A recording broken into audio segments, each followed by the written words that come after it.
almost there.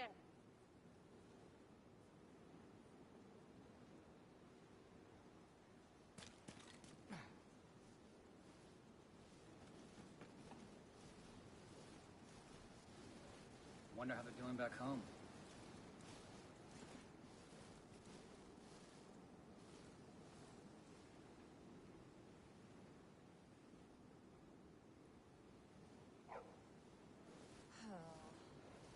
Don't give up now. We're so close.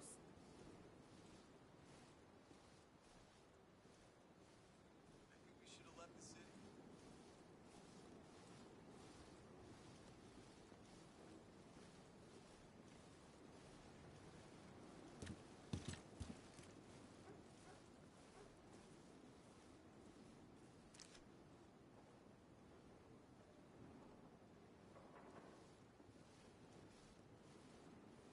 Gotta keep pushing. We're almost there.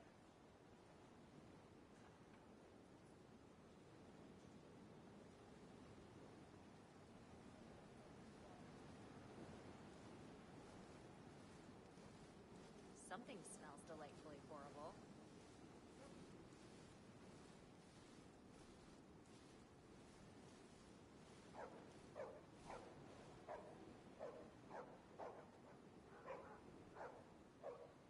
Keep going. We're so close.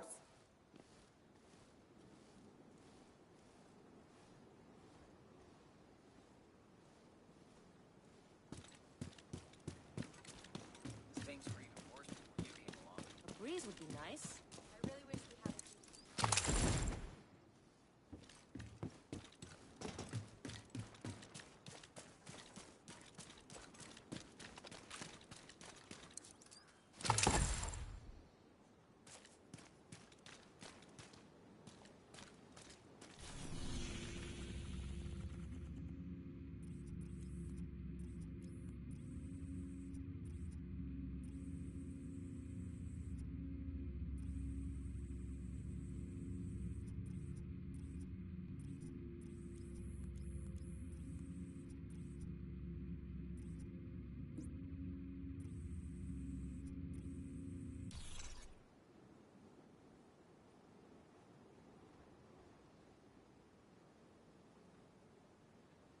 Company.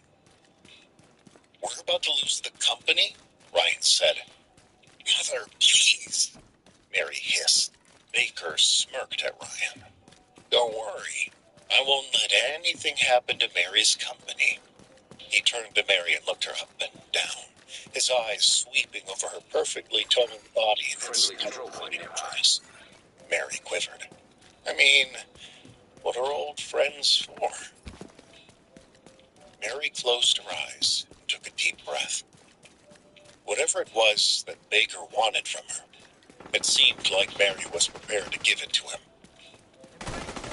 Just how bad is the situation? Ryan asked Martha. Before Martha had a chance to answer, Baker said, about $10 million bad, which they needed 3 days, and which my company might be willing to invest, if I were to give the okay. Baker gave Ryan a condescending look. You don't happen to have $10 million on you, do you, sport? Ryan glared at him. No, I didn't think so, Baker continued.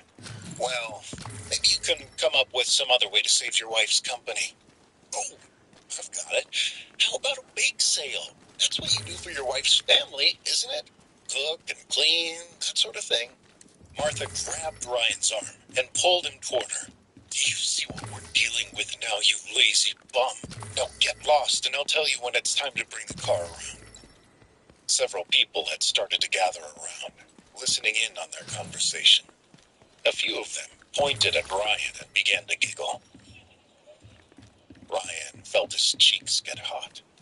All he could think about was punching Baker in his perfect teeth. Instead, he turned around and headed for the exit. Finally, Martha said. Ryan walked back outside, pulling his phone out and redialed the last incoming call. Tom Harmon picked up on the first ring. Ryan, I didn't think I'd hear from you again. All right, Tom. I'm in, but I've got 3 conditions. Name them, Tom said. 1, I'm not coming home. Not yet. I want to stay with my wife and her family. Wait, you're married? Tom Harlan said in surprise. Tom? Yes, of course. Done. Condition 2, until I'm ready to come back, I get to spend the family's money any way I see fit. No questions asked. Agreed, Tom said.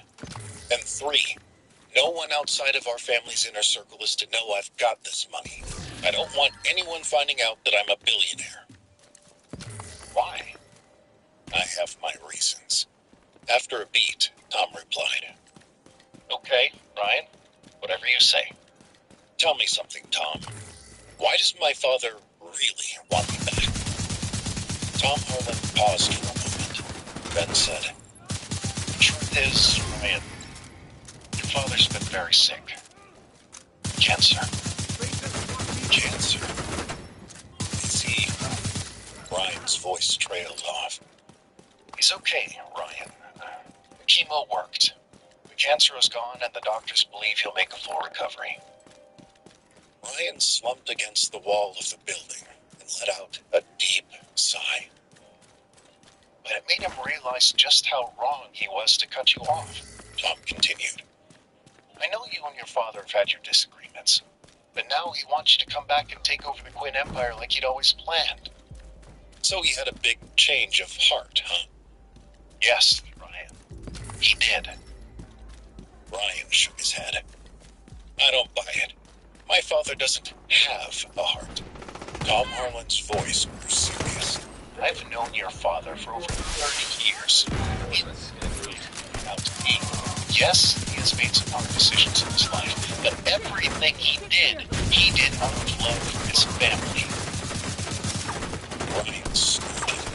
Believe what you want, Ryan, but that's the truth. Glenn Quinn knows he's not going to live forever, and he wants you to step up and be the man he raised you to be. The line went silent as Tom's words sunk into Ryan's ears. Fine, Ryan said. Just keep your phone on the rest of the night. I'm going to need your help with something. My phone is always on for you, Ryan. Okay. Tom said. Yeah. It's good to have you back. Ryan left.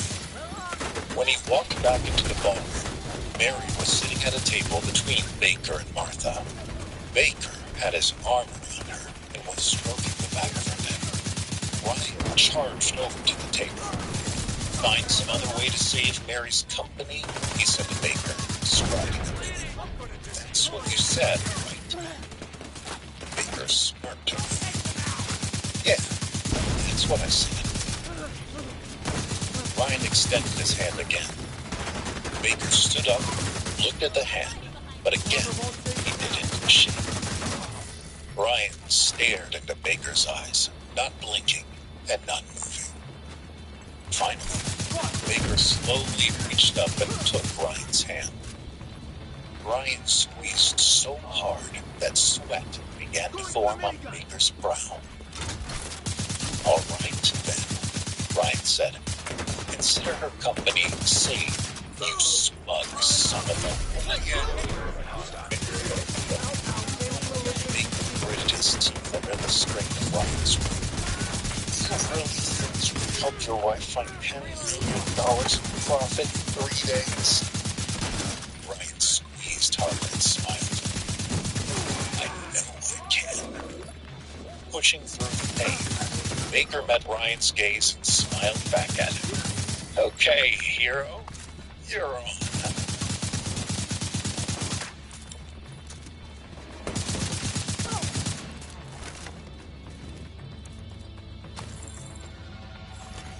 Detecting additional hostile contacts.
access. Ryan winced straight into Todd Baker's eyes as he continued to crush his hand. Baker tried to squeeze back, but he was no match for Ryan's strength. Enough of this, both of you, Ryan's wife Mary said. Then she stood up from the table and ran for the exit, crying as she left the ballroom. Ryan released Baker from his grip, but continued to stare him down. What do you think you're doing, you idiot? Ryan's mother-in-law Martha scolded. Are you trying to destroy this family? Ryan still wanted to punch Baker's lights out, but he needed to make sure Mary was okay. He turned and followed her outside. He found her standing by the curb with her phone out. She was typing something into the screen. Honey, he said, approaching her slowly. Are you okay? Why did you have to get involved? She snapped, whirling around to face him. Can't you see this is hard enough without you making promises you can't keep? I'm sorry. I wasn't trying to make things harder. And now that you've embarrassed Todd in front of all those people, there's no way he'll agree to loan us the $10 million. Mary, can you at least tell me what's going on? If I understood the problem, maybe I could find a way to help. Mary snorted at him. Don't worry about it. What? You don't believe I can help you? I used to, Ryan. I used to think you were capable of anything. But these past 2 years, I've just what? You have no ambition, Ryan. You cook and clean for my family, and they treat you like garbage. And you just take it. You don't fight back, you don't stand up for yourself, and you don't ever try to do anything better with your life. I like taking care of your family, Ryan said, and I like taking care of you. I don't feel taken care of, she said. The company my father built is $10 million in debt, and if I can't find the money in 3 days, we're going to go bankrupt. An Uber pulled to a stop at the curb. I'm sorry, Ryan, Mary said, opening the car door. I need to be alone right now. Ryan watched as Mary closed the door and the Uber drove away. He continued to stare off into the distance until he was snapped out of his daze by the sound of his mother-in-law's shrill voice behind him. Where is my daughter? What have you done now, you lazy bum? What have I done? You were going to let Todd Baker sleep with your daughter just so he'd loan you some money. What kind of a mother are you? Martha put her hand to her chest. Why, I would never do such a thing. I'm offended that you would even accuse me of something so vile. Whatever, Ryan said, turning away from her. Carrie Lowell, Mary's sister, came out of the hotel and walked over to them. Mother, what is going on? Why did you guys leave me and they're all alone? Mr. Good-for-Nothing over here ruined everything with Todd. Our branch of the company is as good as lost. Ew, Carrie said, looking at Ryan with disgust. Well, what did you expect, Mother? I mean, look at him. He's dressed like a gardener or something. You should have made him stay in the car all night. I wanted to, but your sister wouldn't allow it. Now everything is ruined. Martha and Carrie stood on the sidewalk looking defeated. Should I go get the car now? Ryan asked.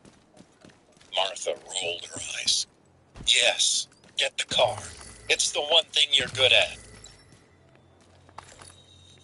By the time Ryan drove them back to their home in Wellesley, Mary was already in bed with the lights out. He gathered his things and went to one of the guest rooms. After locking the door and listening to be sure no one was out in the hallway, Ryan took out his phone and called Tom Harlan, his father's right-hand man in the Quinn family empire.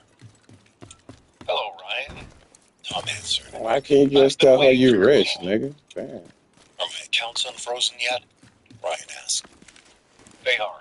I can get a bank card delivered to you whenever you like. Until then, just let me know what you need. I need $20 million invested into CML Financial by tomorrow morning. They're a branch of the Lowell Corporation. Shouldn't be a problem, Tom said. And it needs to be anonymous. I don't want the money traced back to me or the family. Done. You a Thanks, dumb Tom. ass nigga. We'll talk again soon. Ryan hung up and tossed the phone on the bed. Bailing out his wife's company was nothing. Keeping them from finding out who their secret investor would be harder. After 2 years of keeping secrets, Ryan wasn't ready to tell them about his family history. At least not yet. The next morning, Ryan woke early and began to prepare breakfast for his in-laws. Martha walked into the kitchen wearing her tennis clothes, ready for a day of socializing with the real housewives of Massachusetts. Don't make the eggs too hard, she said to him. You're always making them too hard. Ryan smiled to himself. Whatever you say, Martha. From upstairs, Ryan's father-in-law yelled, "Woo-hoo!" Charles Lowell came bounding down the steps in his pajamas and robe.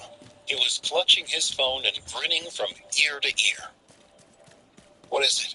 What's going on? Martha asked. Charles held out the phone so she could see. You did it! You guys did it! Our company is saved!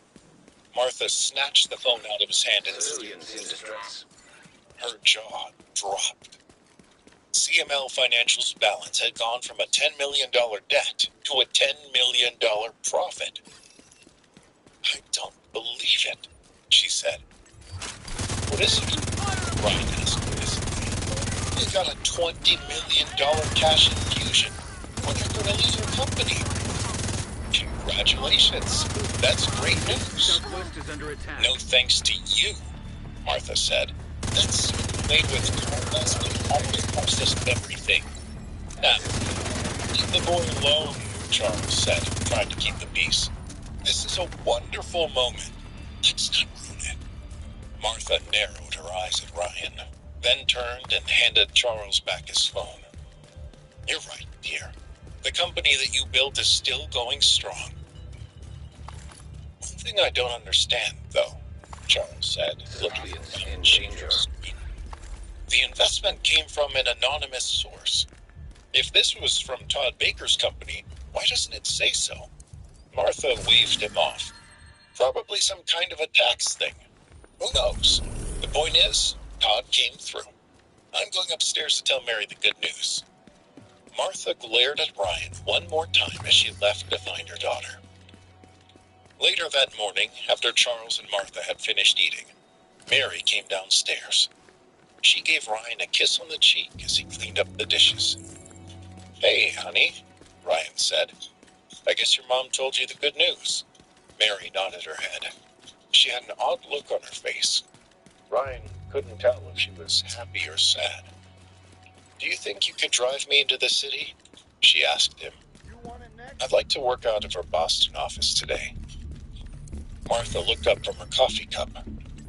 Why would you want to go in today? The crisis isn't over. We're safe. Mary ignored her mother and continued to look at Ryan.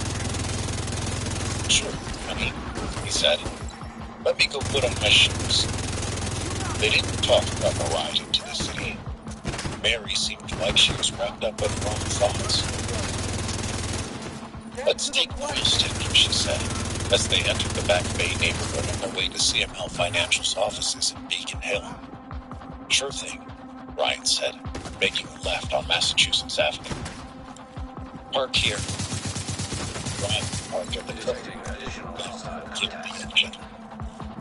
Mary sat quietly for a moment, then said, I'm sorry for last night, Ryan. I was upset, and I said some things that I didn't mean, and I appreciate you giving me the space I needed. Ryan shrugged. No problem. I get it. I'm just happy everything worked out. She smiled at him, then unbuckled her seatbelt. Come on. He followed her out of the car, and she walked him down the street to a house. What's this? Do you need a new phone? He asked. No, you do. You're using a flip phone, for goodness sake. So, it was just fine for what I need. Oh, I no. want to get you an upgrade, okay? He let her pull him into the store. She flagged down one of the employees and they got to work transferring the data from his SIM card over to a brand new iPhone. While the kid was working on the phone, something in the window caught Ryan's eye. A man was standing outside the store wearing a long coat and an old-fashioned derby hat, pretending not to be looking inside. "You know, honey," Ryan said, "this is probably going to be a while. Why don't you take the car and head over to the office? I'll take the tea over later and grab the keys from you." Mary looked at the time on her phone. "Actually, I think I'll take you up on that. I don't want to get in too late. You sure you'll be okay?" "I'm sure," he said. He handed over the keys. She kissed him lightly on the lips. "Thank you for being so understanding," she said. He smiled at her and kissed her back, then watched as she left the store, got into the car, and drove off. The Apple tech finished up and said, "Here you are, sir. You're good to go." Ryan thanked the kid, then walked out of the store.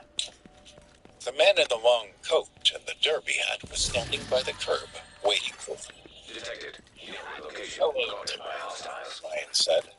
"It's been a long time. Are you here to bring me home?"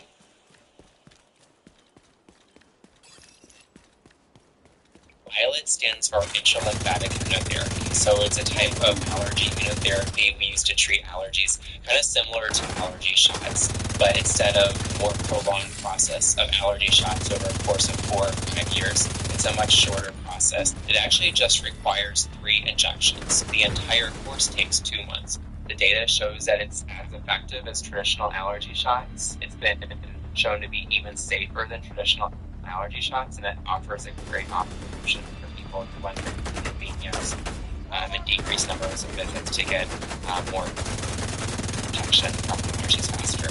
We can treat the same type of allergies that traditional allergy shots treat. So outdoor allergies such as tree allergies, grass allergies, weed allergies, all the different also indoor allergies, so things like dust, and dog. There is a limit to the number of allergens that we can include within each injection.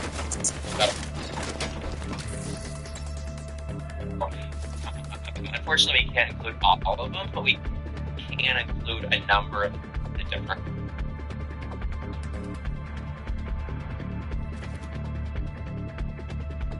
Tom Harlan extended his hand to Ryan.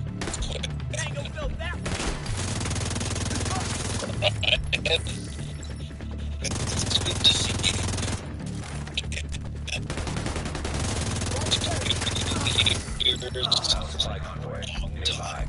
Ryan shook Tom's hand and nodded at him. "How did you find me?" "Once I knew your number, it was easy to put a trace on the phone. But once I heard you were walking into an I figured I'd catch you before I lost the trace."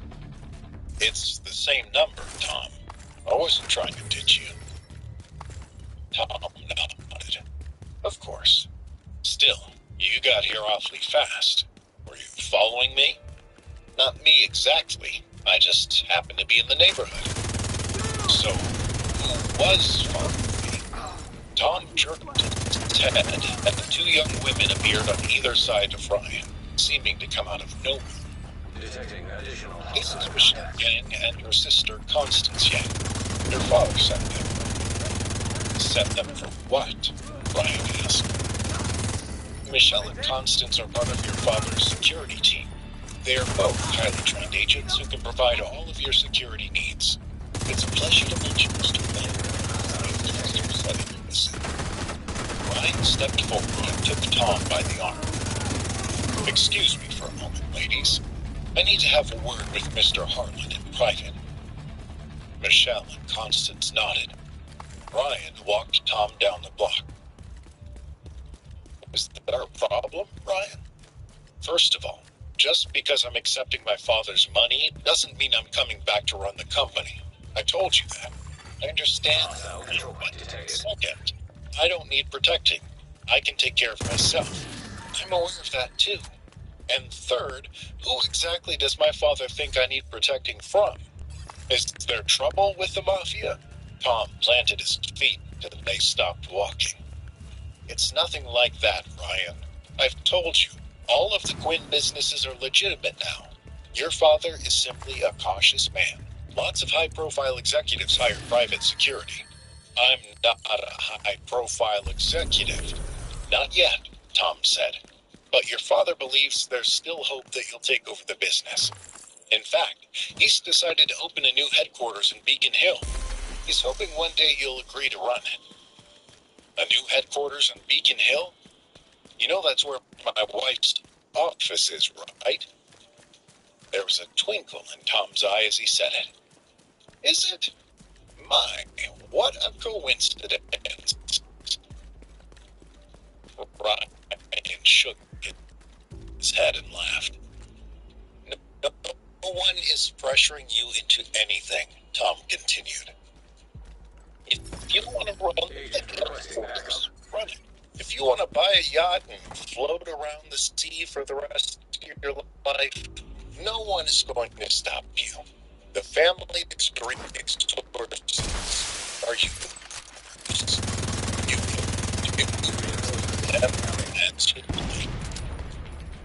Ryan eagerly talked to us, trying to see if he was playing some sort of game.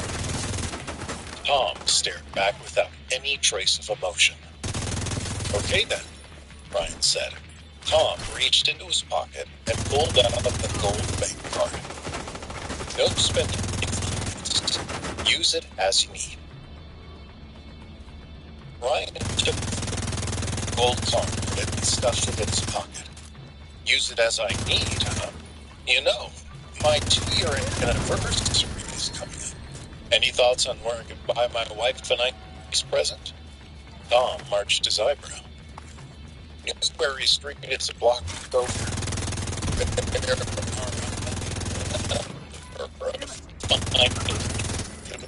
Jewelry stores over there. Nothing too fancy. I don't want anyone to know about money. So, buy her something expensive and tell her to pay. Then, when you're ready to reveal your secret, you can tell her how much your gift is worth. Ryan nodded his head. Not a bad plan, actually. He pulled out his new iPhone. Give me the Yang sisters' numbers, in case I need to get home. Tom gave Ryan the contact information. I'll be in touch, Ryan said. He started walking toward the suite. After a few steps, he turned and said, "Oh, and Tom? I don't want to see this woman follow me." "Don't worry," Tom said with a smile. "You won't see that." Ryan narrowed his eyes at Tom for meat, then turned and kept walking. He headed over to Newberry Street and walked into a high-end jewelry store.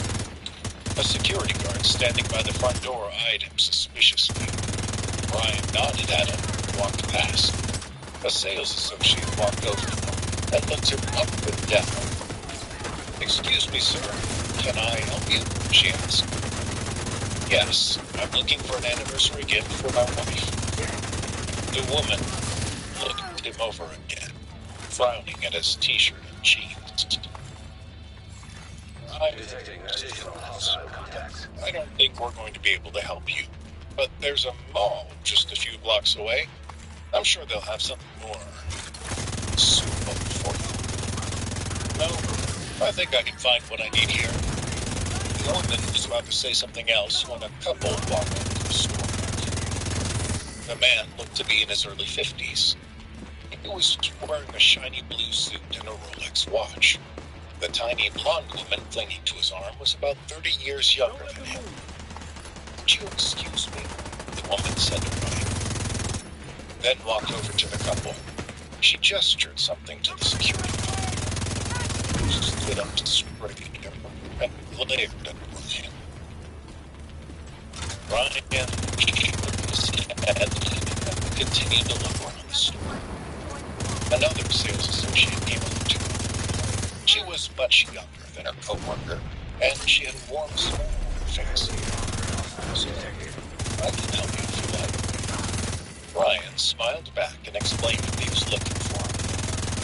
Did you have a price range in mind? She asked. No range. Just show me the nicest piece you have in the store. For that, sir, we would need to step into the vault.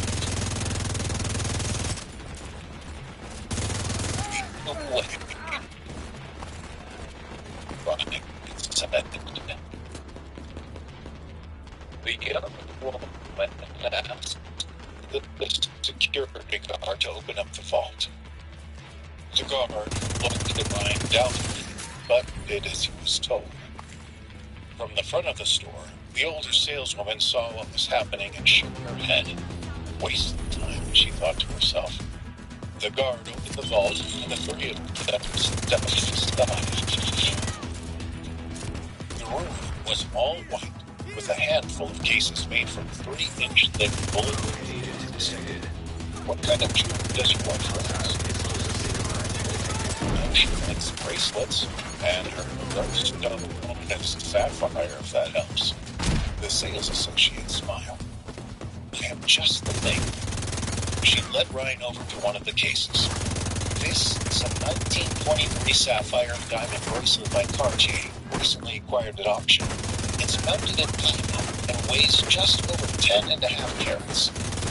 Ryan bent down and peered at the bracelet in the case. One of a kind, just like my wife. Ryan straightened up, took the gold bank card out of his pocket, and held it out to her. I'll take it. The young woman hesitated. Sir, you should know. The price for this bracelet is eliminated, he said, cutting her off. I want it. You can wrap it for me. The sales associate's hands trembled as she took the card. Yes, sir. Of course, sir. Just let me run your card and I'll get it wrapped up right away. She stepped out of the vault and walked to the register. Ryan followed her. The security guard followed closest to her. The older sales associate saw her co-worker ringing up the sale and hurried over to the register. What's going on here? She demanded. Susan, the younger associate said. You're not going to believe this. This gentleman is buying the 1923 Cartier. Susan, the older associate, stared at her co-worker in disbelief. What? That bracelet is worth over $7 million. The couple at the front of the store swung their heads around. The woman smacked her boyfriend on the arm and said, Bruno, how come you never get me nothing that fancy? Bruno's face turned pale. He grabbed his girlfriend by the arm and hustled her out the door. Come on, baby. Let's go get something to eat. The young associate finished ringing up the sale. The $7.2 million purchase was approved. No fair, Susan screamed. I spoke to him first. You're trying to steal my commission. The young woman stammered. Susan, and you cost me another sale with that couple who just left, Susan continued. Very thoughtful of you, Agent. I don't think you would have gotten much out of those two, Ryan said. Did you see that guy's wrist? We've got what we I saw the Rolex on his wrist, Susan said. Yeah, but did you see how his wrist had turned green underneath the watch? That wasn't a Rolex. It was a fake. He was trying to play the big shot in front of his girl. Susan huffed a few times, then pulled out her phone. I'm going to call Barry, she whined. Ryan leaned closer to the young associate and whispered, Who's Barry? The manager, she answered nervously. Ah, gotcha. Yes, please, call Barry, he said to Susan. I look forward to straightening this all out. 10 minutes later, Barry, a balding middle-aged man, came shuffling into the store. His shirt was untucked, and what was left of his hair was a mess.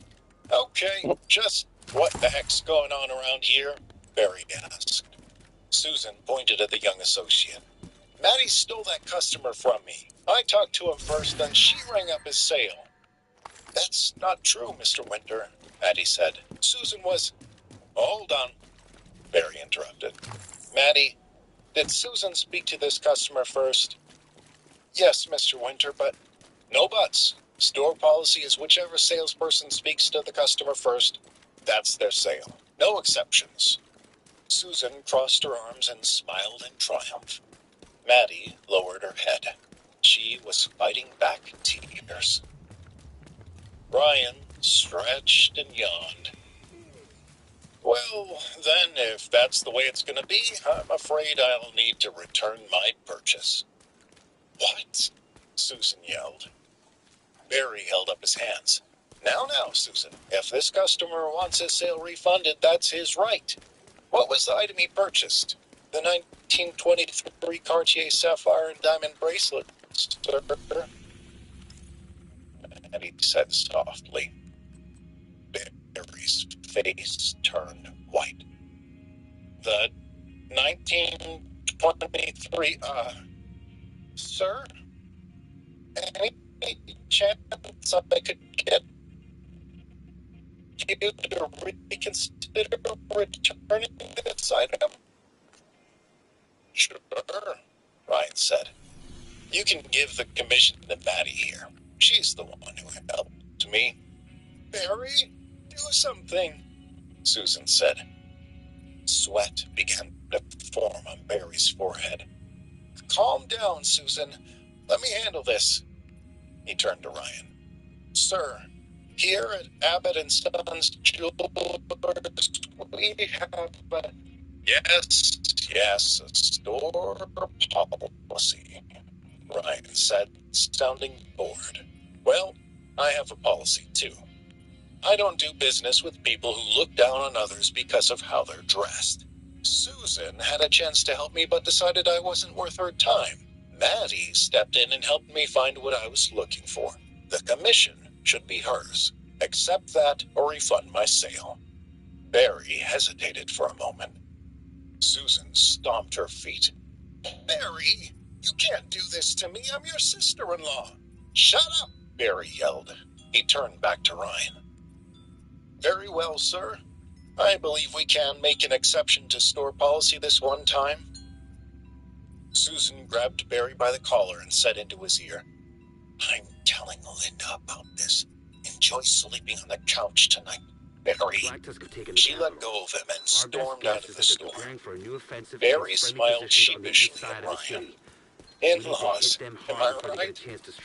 I know exactly how you feel, Ryan said. He turned to Maddie and smiled at her. Thank you for your help today, Maddie. I hope you get to spend some of that commission on something nice for yourself.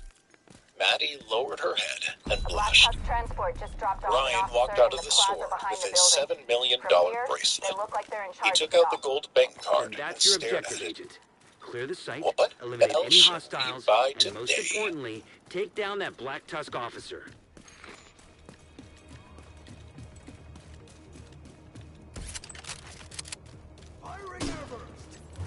Ryan strolled through a Boston Common with a $7 million bracelet tucked in his front pocket. He wasn't afraid that anyone would try to rob him. He knew how to handle himself. Besides, he could always buy another one. It was a beautiful early fall day, and Ryan didn't have a care in the world. He exited the park and walked north, passing the golden dome of the Massachusetts State House. Then headed east along Cambridge until he made it to the premises of CML Financial, where his wife Mary was managing director. Hi, Joy, he said to the secretary at the front desk. Just came to pick up the car keys for Mary. Mary's in a meeting right now. Perhaps you could come back later? I can wait. I'm not in a hurry. Well, it might be a long meeting. I've got time, Ryan said. Maybe you could let her know I'm here, though. I'm sure she could step out for a moment if she wanted to. Maybe it's just Joy left to right to see if anyone could hear her. Then motioned for Ryan to come closer. He leaned in. Joy whispered, I don't know how much Mary has told you, but the company has been struggling lately. I heard about it. Well, it turns out the company was saved just this morning with a $20 million cash infusion. Ryan faked a look of surprise. Really? That's wonderful. And the man who made the investment is in our office right now. This time, Ryan actually was surprised. What are you talking about? John Baker, of course, from Barrington Enterprises. That's who Mary's meeting with. John Baker's in my wife's office right now. Without another word, Ryan reached over Joy's desk, hit the button to release the security doors, and walked onto the office floor. Wait, Joy called, standing up from her desk. You can't go in there. Ryan charged past the cubicles lining the floor. He had nearly punched Baker's lights out the night before when Baker suggested he might bail out Mary's company if she slept. Now, Baker was in Mary's office, taking credit for the $20 million that Ryan had invested. Ryan, please, Joy called out, trying to catch up to him. Mary said that no one could disturb them.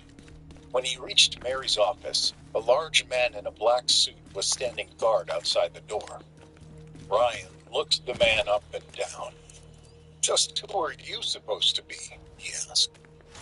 I'm security for Mr. Baker. Who are you, buddy? I'm the guy giving you 3 seconds to get out of my way before someone has to drag you out on a stretcher. The big man stood a little tall, tensed his muscles. Just trying to get past me, pal. From inside the office, Mary yelled out, "Don't touch me!" Ryan moved to his left, like he was going to try to go around the guard. The guard stepped to his right to block him, holding his arms out wide. Ryan planted his foot and threw a vicious left jab directly into the guard's windpipe. The big man put his hands to his throat, gasping for air. Several people in the office were making things. Ryan then followed up with the front kick to the man's knee, causing him to crumble to the ground. Someone call security! Joy yelled out. Ryan stepped around the guard and tried to open the door to Mary's office. It was locked. He took a step back and kicked the door open. Baker and Mary turned and Ryan burst through the door. Mary was sitting in her chair, which was pressed against the large window on the back wall. Baker stood over her, one hand against the back of her chair, the other dangling near Mary's blouse. Let's get that south wing One of the cleared. buttons had been undone. Ryan! Mary screamed. Ryan narrowed his eyes at Baker. System disrupted. You're a dead man, he said, slowly walking toward them. Mary jumped out of her chair and ran, System restored. blocking his way. Ryan! Incoming backup request. Ryan looked at her in disbelief. What do you mean, don't? Any man who System is malfunctioning. Hey! He turned his gaze back to Baker. System back online. Baker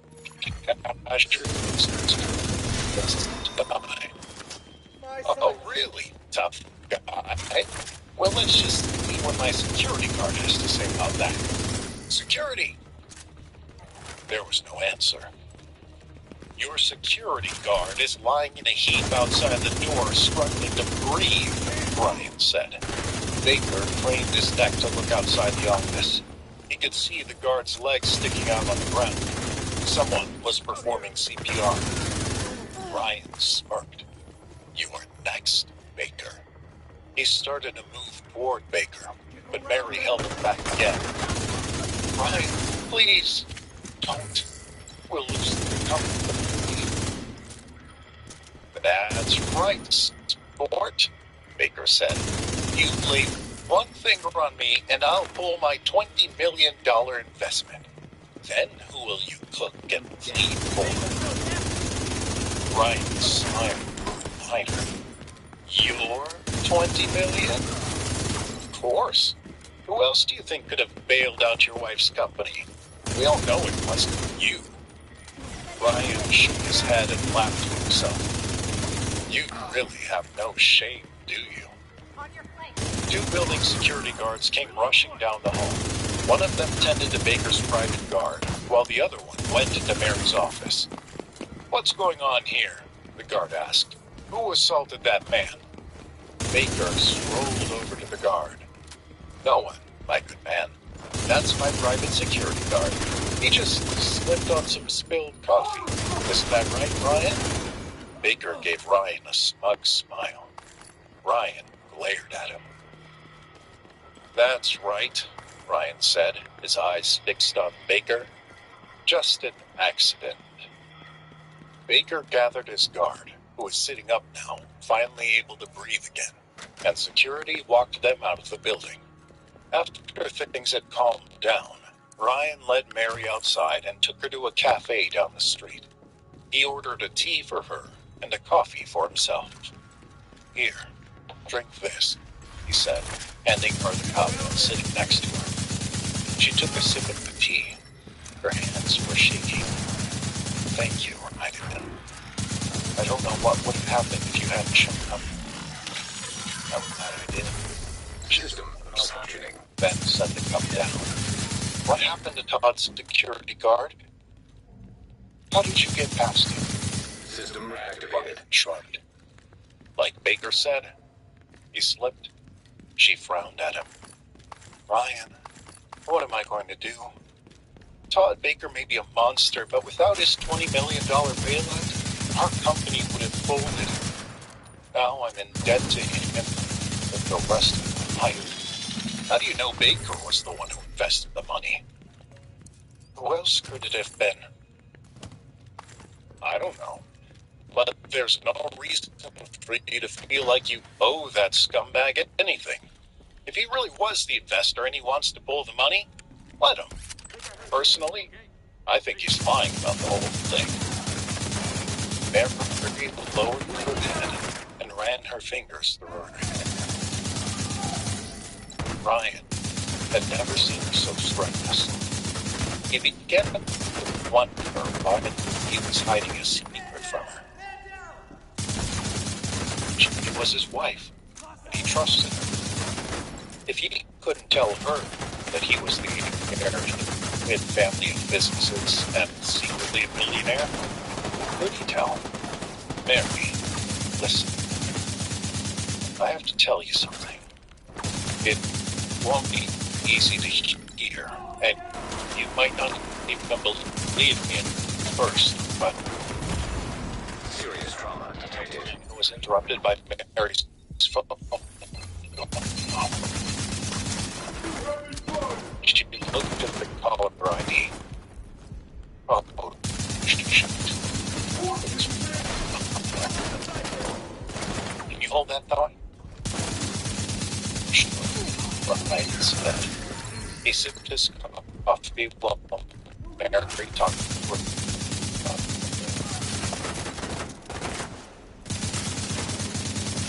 Why so? Mary said it. Oh. Okay. Okay, I will. I'll see you in a minute. She hung up and put the phone in her purse. What's up? Ryan asked. We have to go. My grandma and Glennis called an emergency meeting. There's a Lowell Corporation's businesses tomorrow morning. I need to get together with my parents and figure out what we're going to present. Evelyn called a meeting for tomorrow? I thought you all were scheduled to talk next month. We were. Grandma Evelyn wants to do it tomorrow. Ryan shook his head. Something didn't feel right. Later that afternoon, Mary huddled in the living room with her mother, Martha, and her father, Charles. Ryan sat on a chair near the window and listened in. "It's an ambush," Martha said. "Evelyn wants to tear into us for going $10 million in the hole.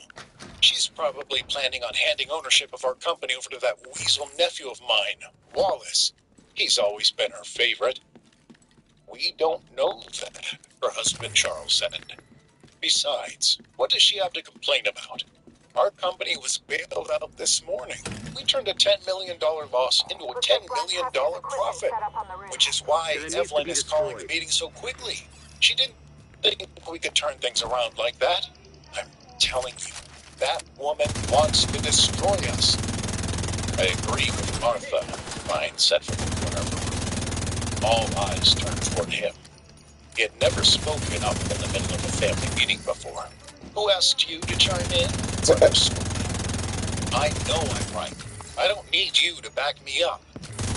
Ryan walked over to the three of them, then sat down on the ottoman. They all stared at him in surprise. "Evelyn is going to say that CML Financial has been mismanaged and that you needed a bailout to turn a profit. You're right, Martha. She's trying to take your share of the Lowell Corporation." "Ryan," Mary said, "it's not into you." "A good question," Martha said. "No one is asking for your advice, Buster. This is family business." "I am family," Ryan said. Charles tried to smooth things over. "Come now, Martha. Maybe we should listen to the boy." Martha folded her arms and scoffed. "All I'm saying is, you all need to be careful," Ryan said. "Mary, didn't you tell me Evelyn likes it when people bring her gifts at these meetings?" "She does." "Okay. You should bring her something really nice this time, just to butter her up. I can run out and pick something up after we're done here." Martha's phone pinged with a text. "Oh, brother," she said. All eyes turned toward her. "What's wrong, dear?" Charles asked. "I just got a text from Evelyn. For some unknown reason, she has insisted that Ryan be at the meeting tomorrow."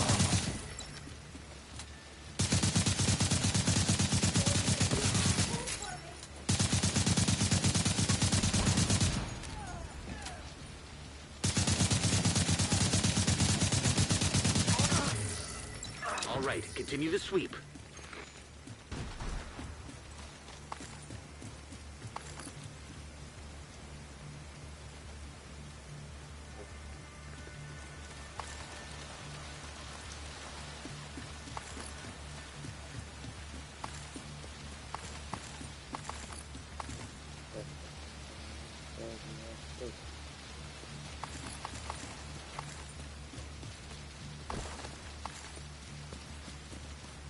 Yeah, sorry, though. I've been missing my story and stuff, so I'm just listening to them today.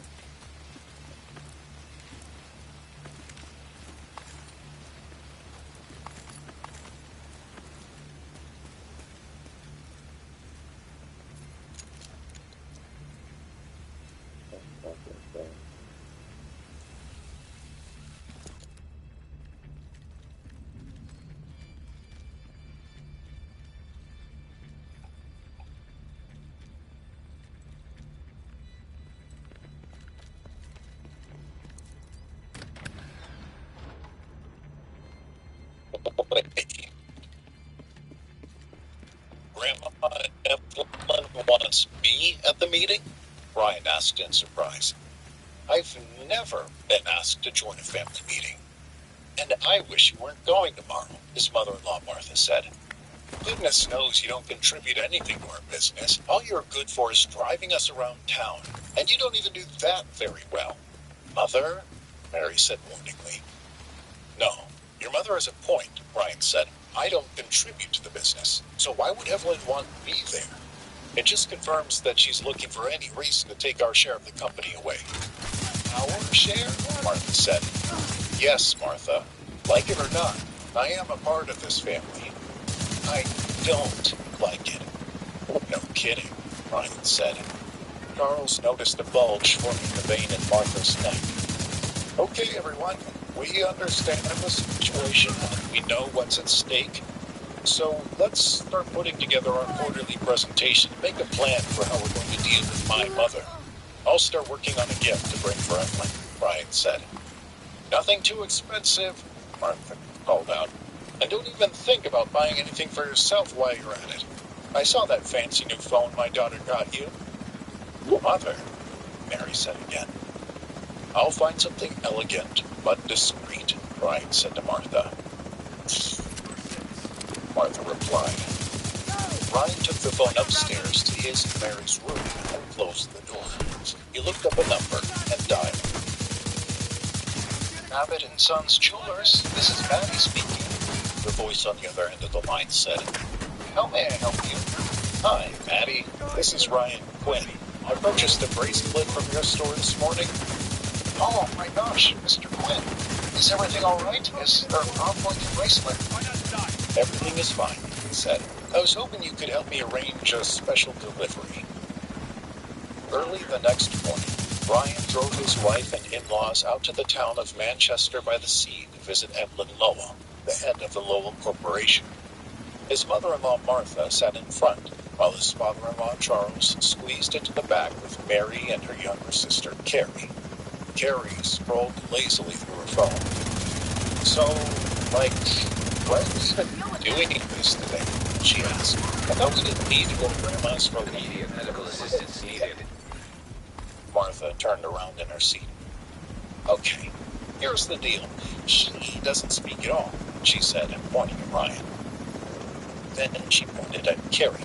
You only speak when spoken to. Got that? She gets to talk whenever she wants?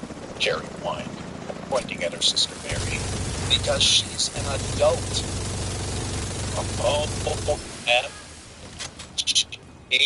She's like barely older than I am. Just do as your mother says, please, Charles said, once again trying to keep the peace.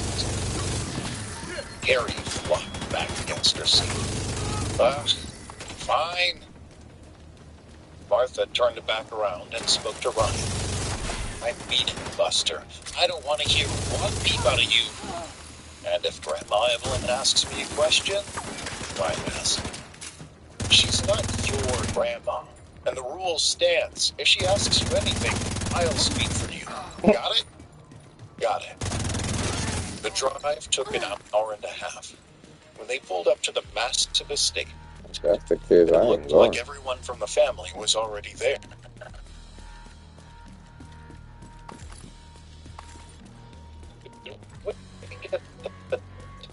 I'm wrong, Martha wondered out loud.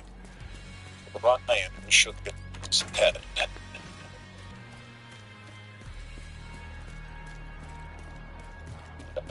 No. Right on top. What the fuck is going on this morning? Evelyn probably told everyone else to come earlier, so we look late. Oh, what do you know? Martha said. But secretly, she figured he was right.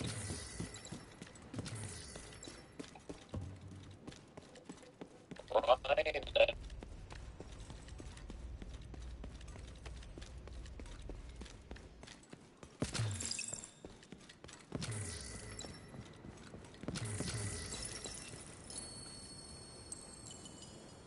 Downstairs.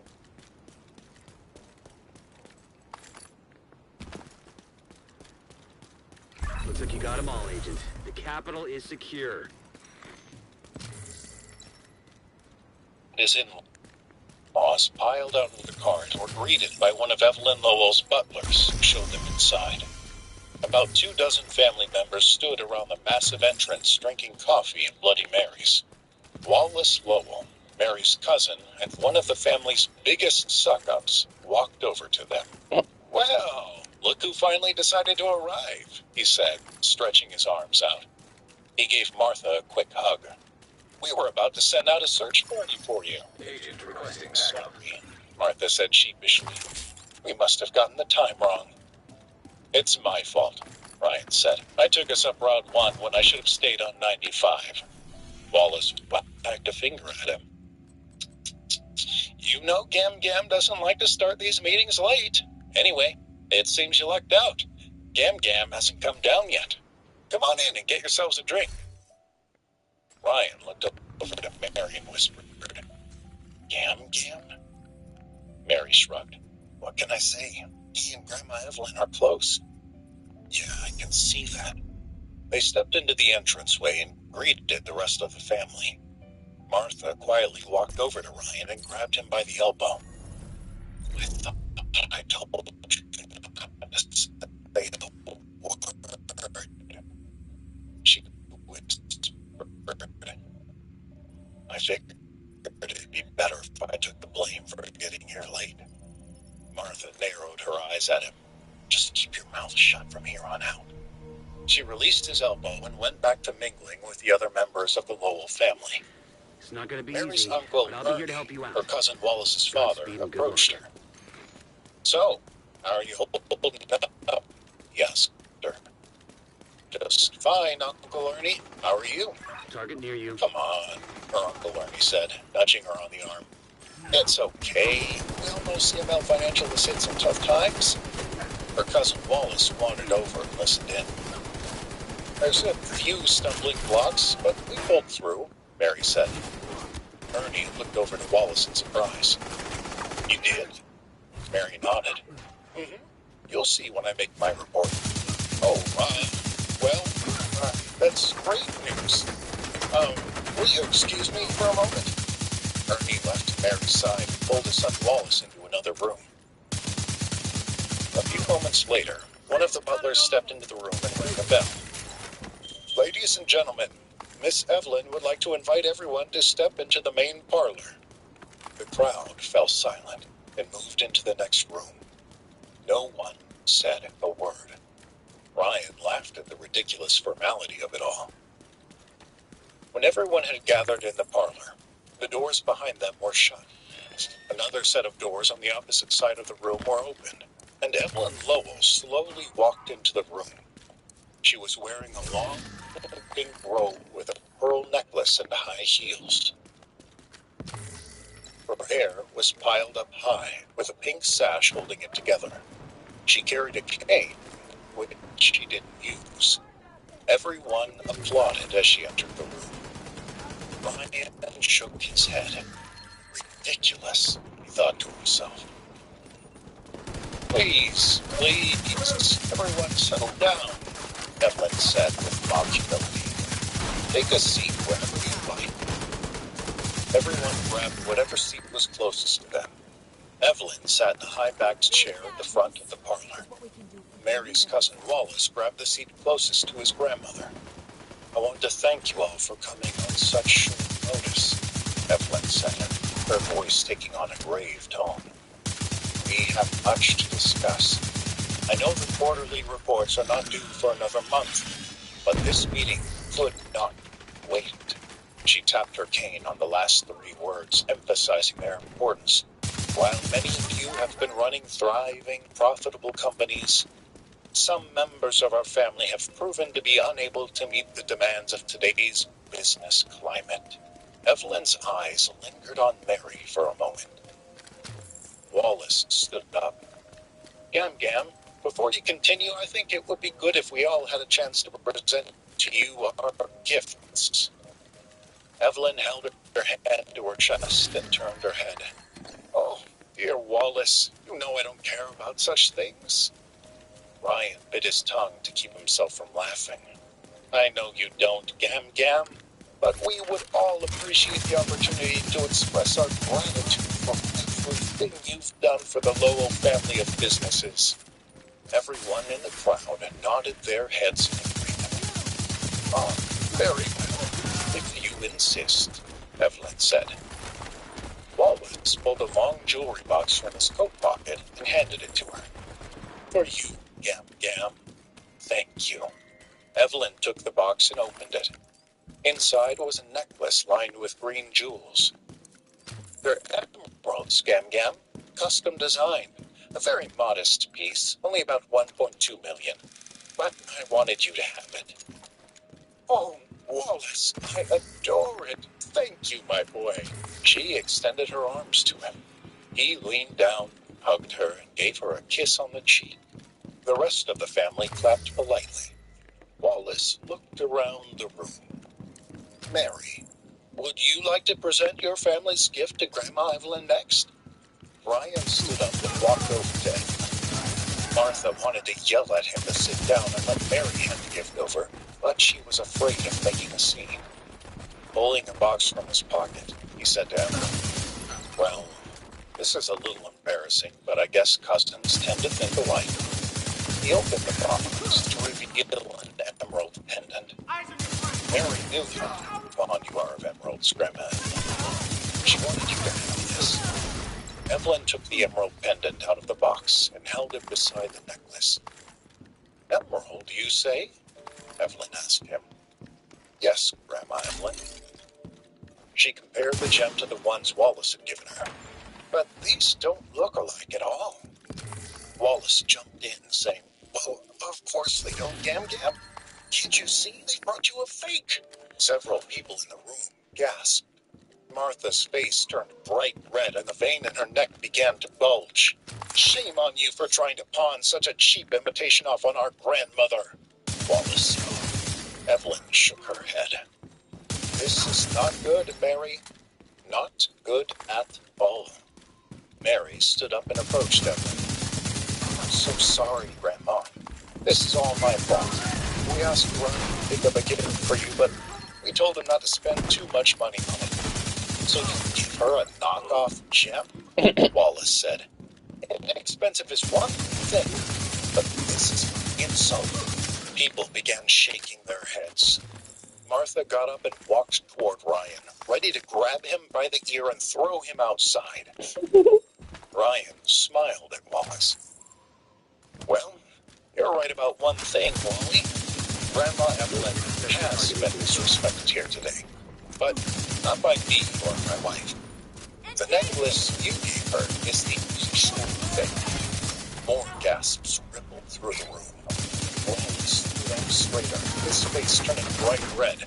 "How dare you? I would never give my Gam-Gam a fake necklace." Oh, damn. "You would, and you did. Those stones are malachite. I doubt it cost you more than a couple $100. Ryan pointed to the necklace. "See here? There's a resin on these stones. It's a protective coating." "Well, of course," Wallace huffed. "Emeralds are very expensive. They need to be protected. Emeralds are much harder than malachite. They don't scratch easily. Also, the coating isn't just to protect the stone. It's to protect the wearer. Malachite releases toxic fumes if it gets chipped or broken, so you need the coating to make it safe to handle. The room went dead and silent. Everyone in the room stared at Ryan and Wallace. Gam-Gam, don't listen to this outsider. Who are you going to believe? Him or me? Don't believe either of us, Ryan said. Everyone in this room has a smartphone. Feel free to look it up. I can wait. Panic swept across Wallace's face, and a trickle of sweat ran down his forehead. Enough of this, Evelyn said. We have business to discuss. Jennings, come take these. One of the butlers hustled over and grabbed the two gifts. Sit down, both of you. A low murmur went through the room. As Ryan turned to go back to his seat, Wallace grabbed him by the arm and whispered into his ear. This isn't over, you piece of dirt. No one embarrasses me in front of my family. I'm going to destroy you and your wife. Mark my words.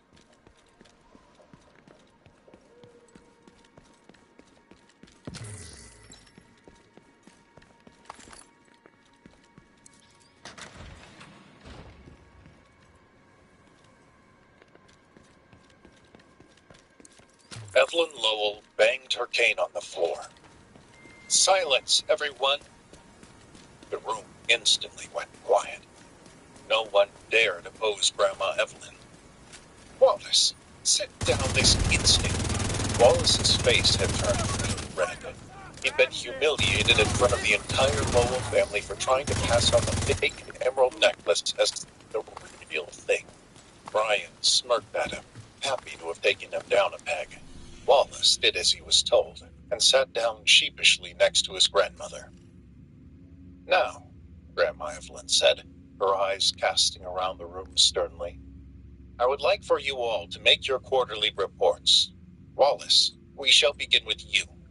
Wallace stared hard at Ryan across the room. His eyes were filled with hatred. "Wallace!" Evelyn yelled. Wallace jumped. "Yes, Gam. Sorry."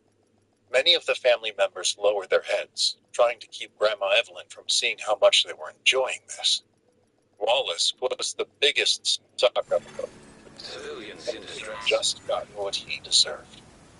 Bumbling a bit, Wallace pulled out an iPad and began his report. "Well, Evelyn rolled her up. Her patience beginning to wear thin. Wallace took a deep breath, but regained his composure. "Grandma Evelyn," he said.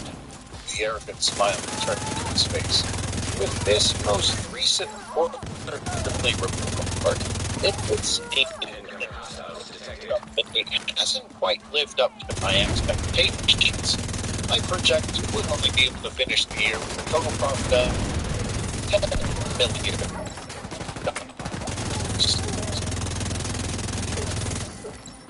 Evelyn's eyes lit up. "But I am confident we can double those profits next year." "Oh, that is wonderful, Wallace," Evelyn said, clapping for him. "I knew that I could count on you." The crowd clapped politely. Evelyn called up each family representative one by one to give their reports. While each business was able to claim modest profits, no one could touch Wallace's $10 million. When everyone but Mary had gone, Evelyn looked around the room and said, "Was that everybody?" Mary stood up. "Grandma Evelyn, I have my report ready for CML Financial." From Evelyn's side, Wallace laughed quietly to himself. "Something amusing, Wallace?" Evelyn asked. "No, Gam. It's just that I heard CML was $10 million in the hole this year. Good thing we have my $10 million profit to even things out." "Hush, Wallace," Evelyn said. "Allow your cousin to make a report." I can "Thank you, jump Grandma down here, Evelyn," but I can't Mary jump said. down right there. "It is true that our company ran into some financial difficulties this year due to a change in the economy. However, we were able to secure a successful transaction. I'm happy to report that our $10 million loss has turned into a $10 million profit." People around the room began to chatter in surprise. "Quiet down, everyone," Evelyn demanded. "Yes, don't be so impressed, people," Wallace said. "It's not like this was some brilliant business move on Cousin Mary's part. She mismanaged the company and had to be bailed out." Mary's body tensed. "I disagree with the word mismanaged. The financial sector is suffering all around the world, and cash infusions are a common practice in the industry. All I'm saying is that I've never needed a bailout to make my business profitable." From the back of the room, Ryan spoke up. "Your company was already making record profits when you took over, and software development is a growth industry. Mary's company was bleeding to death when she started. They would have lost $100 million if it weren't for her." The whole room turned to look at him. "What do you know?" Wallace demanded. "You're an outsider. You don't contribute anything to the Lowell Corporation." Comms that indicate Sokolov "Maybe Assad not," has already Ryan started. said. We "But don't I have a know clear my picture of wife, exactly where it's and happening I know yet, that this so whole figuring that out is organization might have priority one. collapsed if it weren't for her leadership." Several family members nodded their heads in agreement. Mary stood up over the phone. "Don't listen to that gam," Wallace said, leaning in close to his grandmother. "Be control of CML Financial. I promise I can turn that place into a moneymaker. Evelyn sat back in her chair and thought for a moment. Then she leaned forward and peered at Mary. All right, Mary, out of respect for your father, my firstborn son, I'm willing to give you another chance. By the end of the next quarter, you must be able to report no financial losses without any outside bailouts. Do you understand? Yes, Grandma Evelyn, Mary said, overcome with relief. Wallace, however, was not ready to let it go. This is a mistake, Gam Gam. I appreciate that you're willing to give Mary another chance, but simply asking for CML to report no losses is far too generous. What do you propose? Evelyn asked. They must report a profit by the end of next quarter. $5 million or they forfeit CML. Martha leapt toward me. That's ridiculous. There's no way we can turn a $5 million profit that quickly. This economy? I can do it, Wallace said smugly. Silence. Everyone, Evelyn said, rising to her feet. She looked between Mary and Wallace. This seems reasonable to me. Mary, you have 3 months in which to turn a profit of $5 million. Do you accept these terms? Mary sputtered. Grandma, I don't know how. Why not make it a week? Ryan said, walking over to Mary. Mary spun her head toward him as gasps rippled through the room. Ryan, what are you doing? I mean, if we're going to be unreasonable, why mess around? Did you just accuse me of being unreasonable, young man? Evelyn asked. If you're going to go along with this nonsense, then yes. The chatter throughout the room grew louder. Clearly, the goal here is to take the leadership of CML away from him. It would fit the story. So why drag it out another 3 months? Mary grabbed Ryan by the arm. You crazy? In fact, Ryan said, looking directly at Wallace, I'll make you a little wager. If CML Financial doesn't make $5 million in 1 week, Mary's company is yours. Oh, damn, he said. Do make $5 million, Mary gets control of your company. Wallace stared at Arthur. His eyes were filled with greed. Martha took a step closer to Evelyn. Please, don't listen to my son-in-law. He's been nothing but trouble since the day he married my daughter. We're fine with your original decision. I know we can do that. If my grandson Wallace agrees to your son-in-law's terms, then I will accept his decision, Evelyn said. Ryan stared at Wallace's eyes. What do you say, Wally? Are you man enough to accept that kind of wager in front of all these people? The room went completely silent. No one breathed. Wallace held out his hand. Any insight on where this You thing might have be a happening? deal. Protocol for VIP They should protection lie. is a defense You are all in-depth. witnesses, Stage 1, bleed Wallace the said to the attacker's crowd. momentum with If multiple CML doesn't make $5 million by this time next week, the company is mine. And if we do, your company is ours, Ryan said. Area not Smiled. secured. Hostile activity After detected. the meeting had broken up, Ryan pulled the car around, and his in-laws got in. No one spoke. They were on the road for 10 full minutes when Martha finally broke the silence. What did I say? What was my one rule? Mother, please, Mary said. Speak. No matter what happens, no matter what anyone says to you, do not speak. And what do? You embarrass Wallace, Evelyn's favorite, by calling him out on the fake necklace. Then you end up with him. That's going to cost us our company. You're not going to lose the company, Ryan said calmly. Stop speaking. The car went silent again for several minutes. Martha, Charles, and Mary stared out of their windows.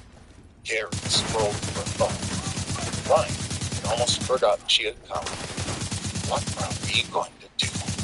Martha said to no one in particular. She turned to Ryan. The worst day of my life was the day you married my daughter. Mother, stop! I yelled from the Electronic device detected. When they arrived at their home in Wellesley, a pickup truck was parked in the driveway. Looks like we have company, Ryan said. Oh, no. Mary called from the backseat. Louise, it's my Uncle Bart and my cousin Kyle. And that's a problem. If they're here, it can only be for one reason. They need money. All right, everyone settle down, Martha said. We can't let them know that we're on the verge of losing everything, so nobody say a word. She turned toward Ryan, and I mean nobody. Whatever you say, Martha. Ryan replied. Ryan parked the car behind the pickup truck. Uncle Bart and cousin Kyle got out and waved. Bart, Martha called, getting out of the car. How's my little brother doing? Hey, Martha, said her thick Boston accent. You're looking beautiful as ever. You stop it now, she said, giving him a playful slap on the arm. Martha had worked hard to use a Boston accent years earlier, feeling it made her sound lower class. Kyle, look at you. You're so grown up. Hi, Aunt Martha. It's good to see you. What brings you two handsome gentlemen by? Bart removed his Red Sox baseball cap and held it in front of his chest. Well, Martha, as you know, Kyle here just graduated from community college. Yes, we're all very proud of you, Kyle. Thanks, Aunt Martha. Bart cleared his throat. Anyway, he went and got himself a fancy new job. Going to be working in an office, if you can believe it. Congratulations, Kyle, Martha said. Thing is, the new gig is all the way out in Danvers. The T don't go that far. So I was hoping you could help us buy the kid a car so we could get back and forth. We pay you back, of course. Martha kept her face as neutral as she could. In her entire life, she'd never once seen her brother Bart pay anyone back. I got me a sweet deal from a buddy of mine who owns a dealership in Manning, Kyle said. You'd be getting the car at a wicked good price. Martha put her hand on Bart's shoulder. Well, no, I can't say no to that. Can you see a control How panel much or a money do network you boys access think point you near need? you? My authorization Shouldn't code be should more than still get me into the system. 150K, Bart said. Charles walked up to Martha. She put a hand on his shoulder to steady herself. 100 and... Wonder what that unlocks. Yeah, but you guys Keep an are eye out. rich. I know it ain't no problem for you. Ryan leaned against the car and smiled as he realized for the first time just how desperate his mother-in-law was to look successful, no matter what.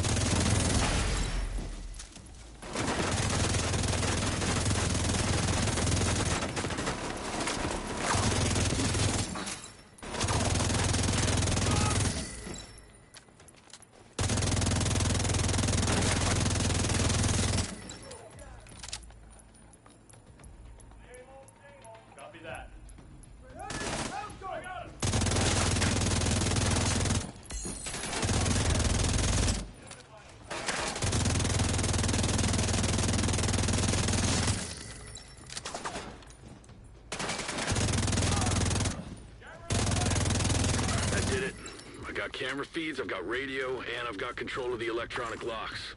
I see you on the monitors. Let me just open that gate for you.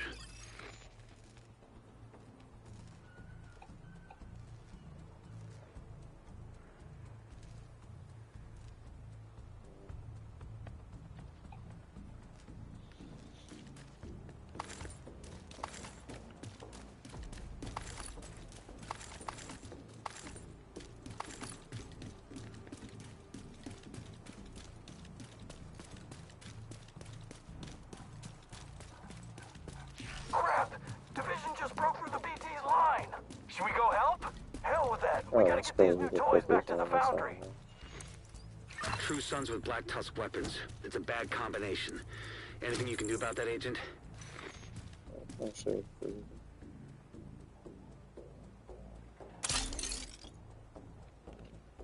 That's what happened when you listen to the story for a minute and you come back to it, start doing the glitch and shit.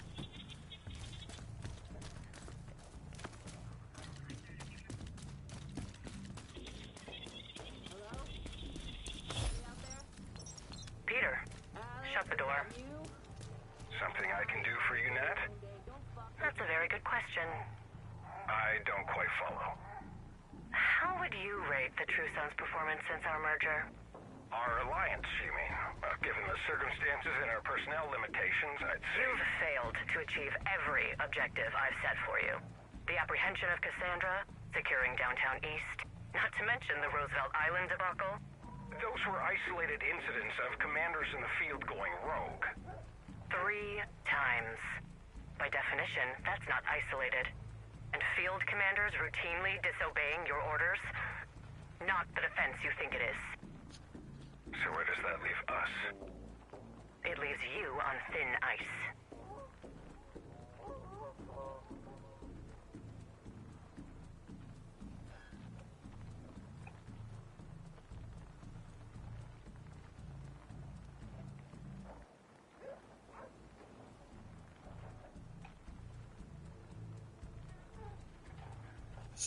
I don't know what the fuck is that anymore.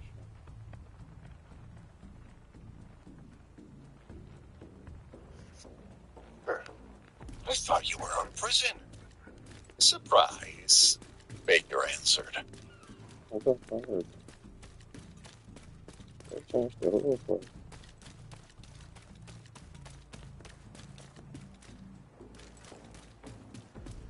I'm going the other way thinking that's what I'm One supposed to sec. do. Let me find that door in the The system. second that Ryan and Mary walked Okay, in the got door, it. Martha was all over them.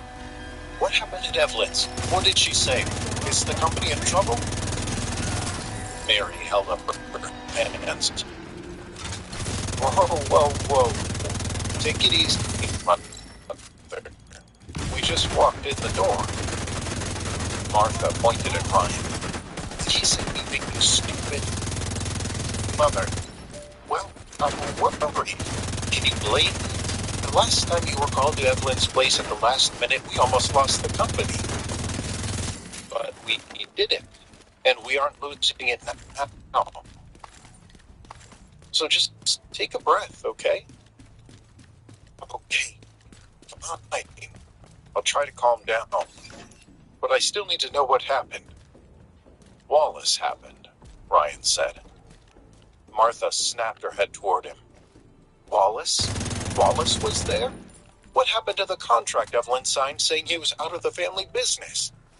She's looking for any reason she can find to nullify that contract. Wallace brought in someone from the Quinn organization to testify who'd been skimming off the top of our profits, Mary said. But it backfired. The guy said we weren't doing anything wrong and Evelyn kicked us all out. And she gave us this back, Ryan said, pulling a jewelry box out of his coat pocket. What's this? Martha asked. It's the pendant I gave her at the last meeting. You want it? Martha stared at the jewelry box in Ryan's hands. Why would I want some knockoff piece of jewelry that my idiot son-in-law bought off the street? Ryan shrugged. You want it or you don't. I don't really care. He tossed the box on the sofa. Martha snorted at him. Well, now that you're done driving my daughter up and down the state of Massachusetts, the drain in the master bathroom is clogged again. Go clean it out. Mother, Mary said. Martha rolled her eyes. Oh, for goodness sake. Ryan, go clean it out, please. She looked over at Mary. Better. You're on the Still ain't doing shit. You gotta be fucked up. Smiled to himself and shook his head. Sure, Martha. I'm happy to unclog your drain. It's what I live for. He hung up his coat and started walking upstairs. Mary followed him. Martha stared at the jewelry box on the sofa. She picked it up and brought it over to the trash can in the kitchen, then paused for a moment. Instead of throwing it away, She went to the front closet, grabbed her coat and her keys, and headed out the door with the pendant. 30 minutes later, Hostiles detected. parked her car on Washington Street in Stage 2 downtown is the kill Boston. box. Isolate She the got attacker out and try for a and walked quick through the city's decapitation strike. diamonds They'll district. keep a reserve though in case it fails. She stepped into a shop with a large display case full of diamond earrings and looked around. A bald man with a goatee strolled up to her. You see something you like? Martha pointed to a pair of earrings. Those right here. How much are they?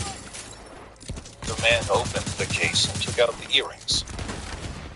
Oh, you have very good taste. This is a fine pair indeed. I could give you a very good price. How much? I can let you have them for $10,000. $10,000? It's a very good price. Martha shook her head. Doesn't sound so good to me. The man pointed to the jewelry box in her hand. You have something in there you want to trade? Maybe we can work something out. I did have something I wanted to trade, but it's not worth anything near $10,000. What is it? Just something my idiot son-in-law bought, a knockoff emerald pendant. Let me see it, the man said. Maybe I can shave a few dollars off the price for you. Martha opened the box and showed it to him. It's nothing, see? Just some piece of costume jewelry. The man held out his hand. May I? Sure, if you want, Martha said, and handed the box over to the man. The man took the pendant out of the box and stared at it. His eyes went wide and he licked his lips. How much would you be willing to pay for the earrings? Oh, I don't think it can go any higher than $5,000. Hell with this. The man licked his lips again. $5,000. So, you want me to give you these earrings for half price in exchange for this? I know, it's ridiculous. Sorry to waste your time. Martha reached for the pendant. The man pulled it away from her. Tell you what, he said.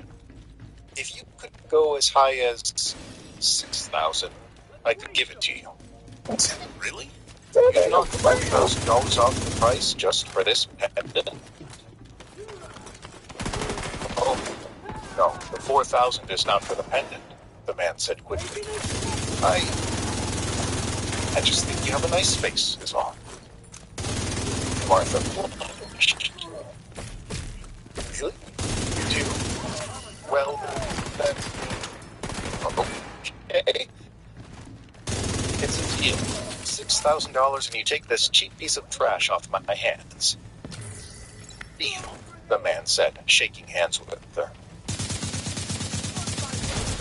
Martha took out her credit card and paid for the earrings. Then she strolled back to her car, happy with herself for having struck such an amazing bargain.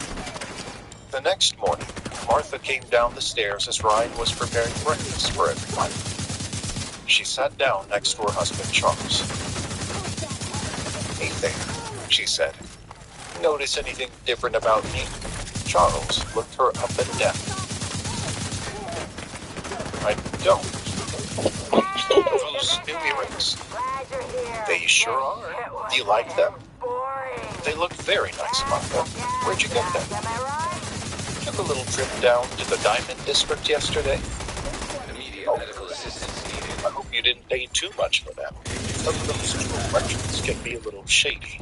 Well, he tried to overcharge me, but I was able to talk him down from $10,000 to only $6,000. Charles gulped. I know, Martha said. $6,000 is still steep, but I'm proud of myself for getting them at this price. I think I did a pretty good job. Wow, Mary said, admiring the earrings. How'd you do it? I just turned on the charm, Martha said proudly. I also got rid of that stupid knocked-off pendant your husband tried to get Grandma in. Ryan stopped what he was doing and turned to Martha. You did what? I convinced the guy that sold me these earrings to take that trip back piece of jewelry. She took $1 million shit and go give it to somebody. Oh my God, Martha. What? You should be thanking me. I was just gonna throw that thing in the trash. And instead, I used it to get some poor sucker to knock 40% off these beautiful diamond earrings. You stupid. Where's the vendor? Ryan asked. Ryan, Mary said. What's the matter? Martha, where is the vendor? What's the name of the shop? What do you care? Martha asked.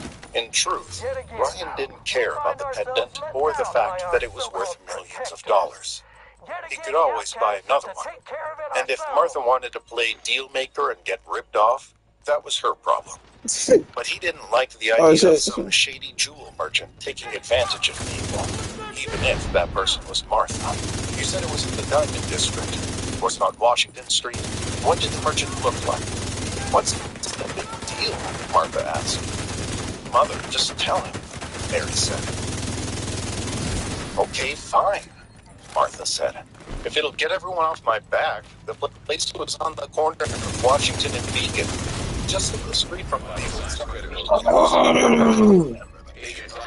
The guy who was there was bald and he had a black goatee. Ryan dropped everything and went to the front door. He grabbed his coat and his keys and left without another word.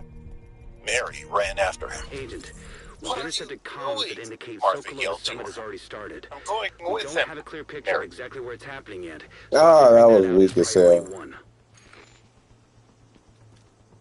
That was weak as hell. I don't even want to run it again.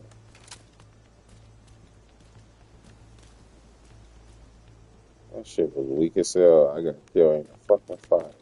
Fuck. I guess. Said. And then she was out the door. 30 minutes later, they arrived downtown. I'm gonna go in. Ryan and Mary walked up to the corner of Washington and Beacon Streets and looked around.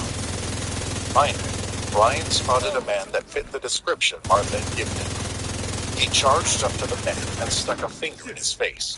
You. I need to have a word with you. The man looked Ryan up and down. What's all this? You got a problem, buddy? You're gonna have a problem if you don't give me that emerald pendant back. What emerald pendant? Don't play stupid with me. I doubt more than one woman came here yesterday exchanging a $3 million pendant for a $6,000 pair of earrings. Damn. Harry looked at him in surprise. The man rubbed his goatee. Oh yeah, now that you mention it, that does ring a bell. Give it to me. Can't. It's already gone. You sold it already? It's going up at auction tonight. Where? Central Mass Auction House, just up the street. Get it? That? No. But I'll tell you what, if you really want it, you can always bid for it. Though I think it'll probably fetch more than $3 million. Ryan stared the man down. What are you gonna do, buddy? Take a swing at me? I got cameras everywhere. You'll end up in prison, and I'll still make my cut off the emerald. Ryan? Mary said. Don't.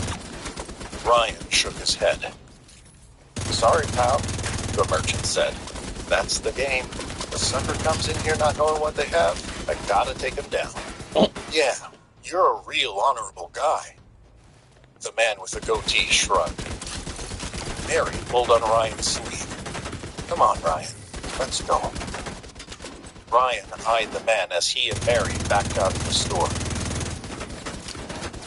They walked along Washington Street in silence. Finally, Mary said, Ryan, what's going on? Ryan didn't answer. First it was the bracelet, then it was the car, and now I find out this pendant is worth millions of dollars. Ryan still didn't answer. Are you into something? Gambling or something worse? Ryan stopped walking and looked at her. I'm not into gambling or anything worse. Then what? What is going on? And why won't you tell me about it? He continued to look into her eyes.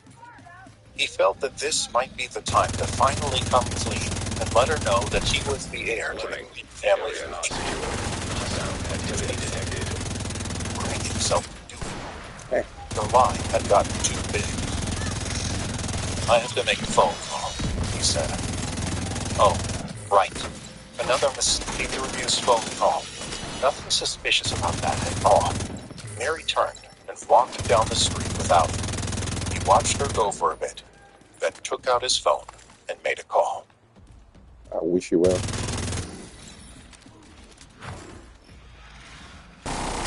That's it.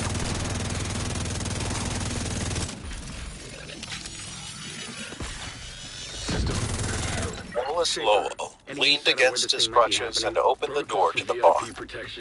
His left leg was still in bad shape, but his right leg had mostly healed, and he was able to put weight on it. He banged his left leg as he tried to squeeze the door, sending a shoot all over the rim of his body. He silently cursed one.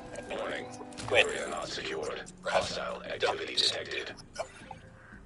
He shuffled through the bar.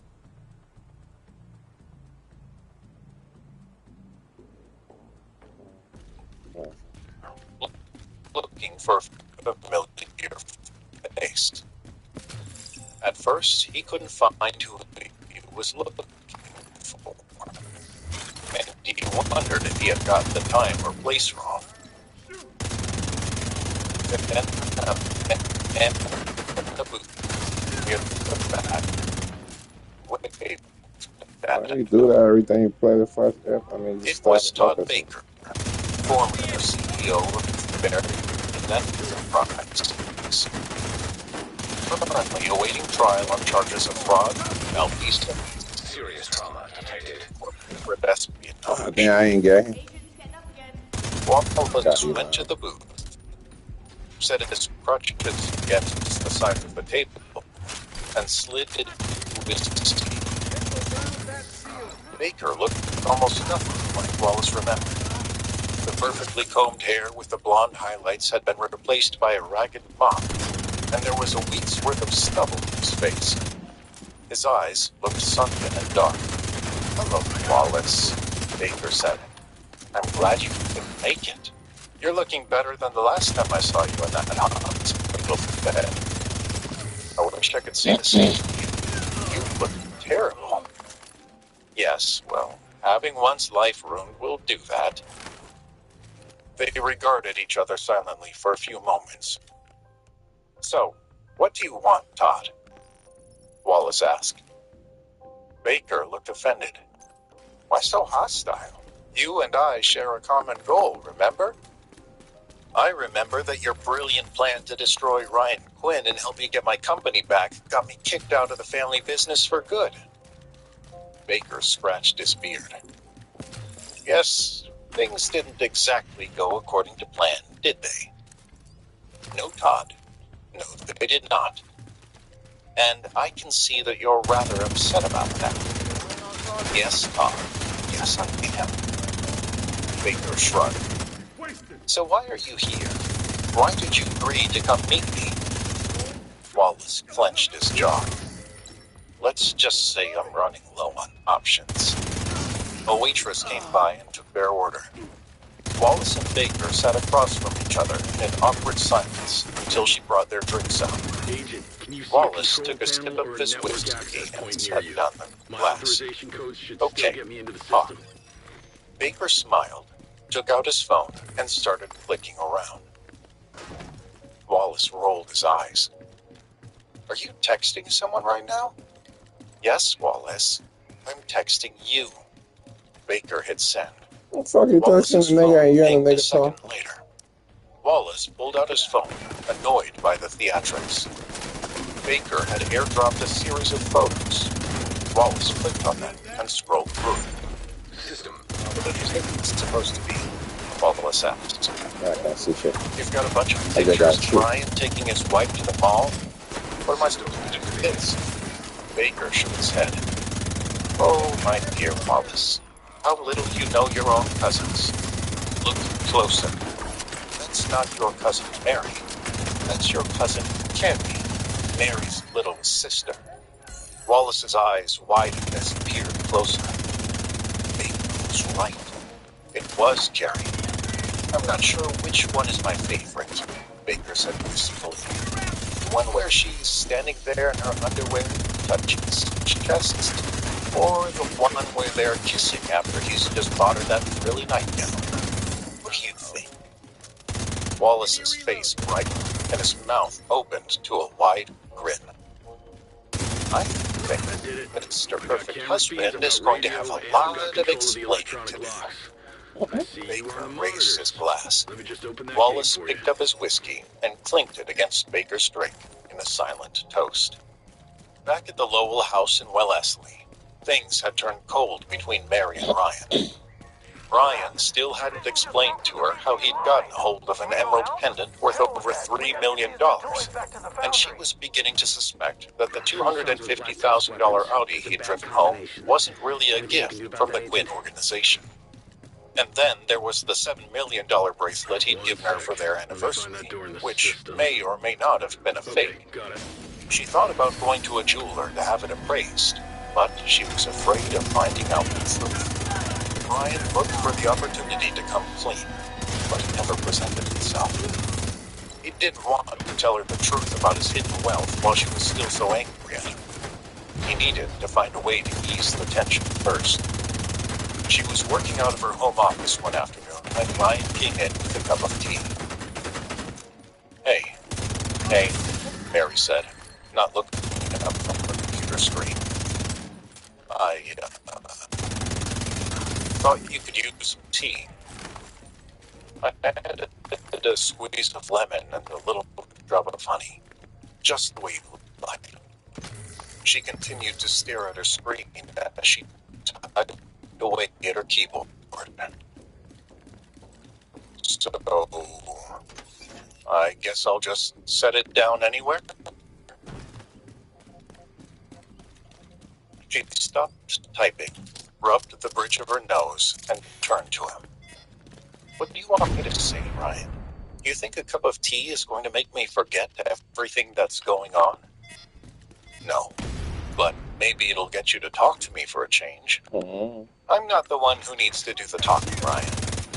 Anytime you want to open up to me about where all this money is coming from, I'm happy to listen.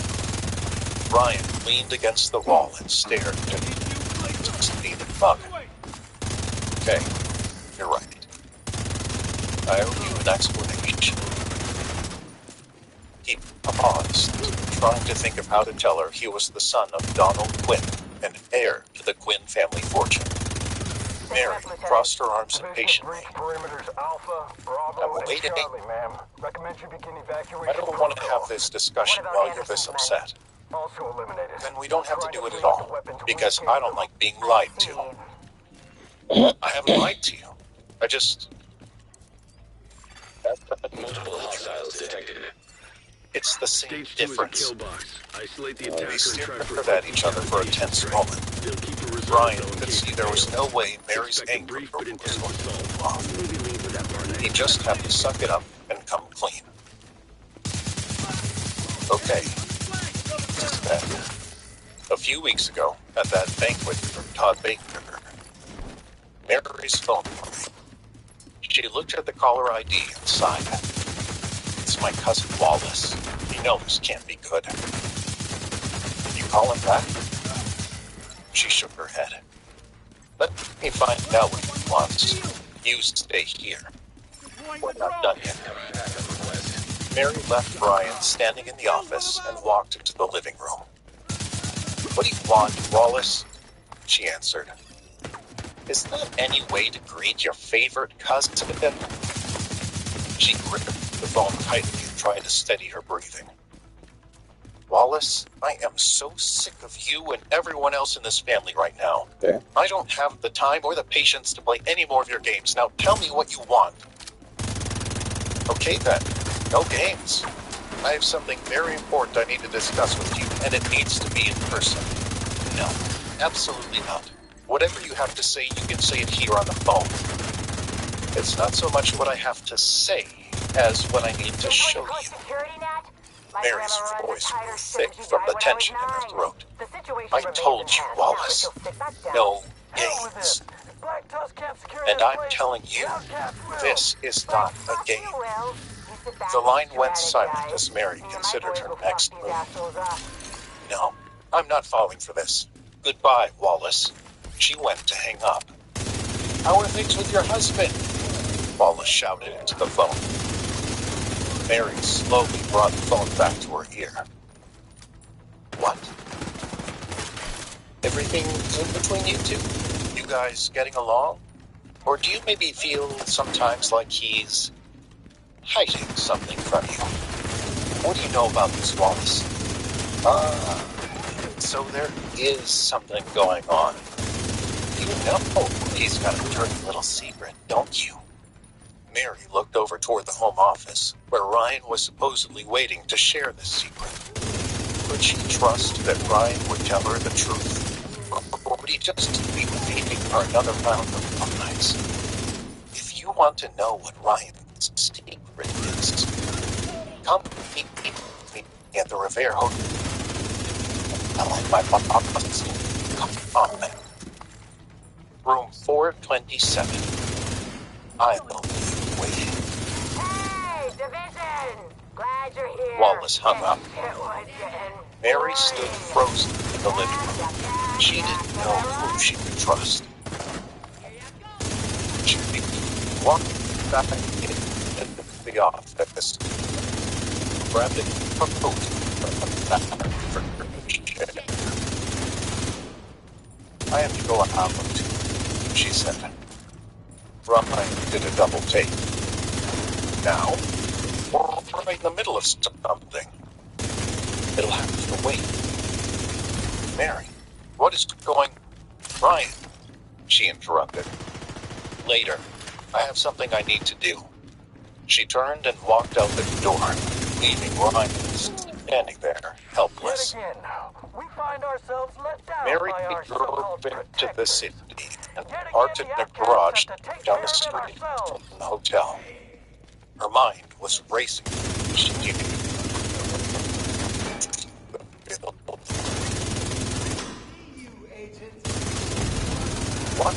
What was it that Ryan had been hiding? Was he stealing money from our family's company? Was he gambling? Had he been using inside information to cheat the stock market? Something had to explain how he'd been able to become a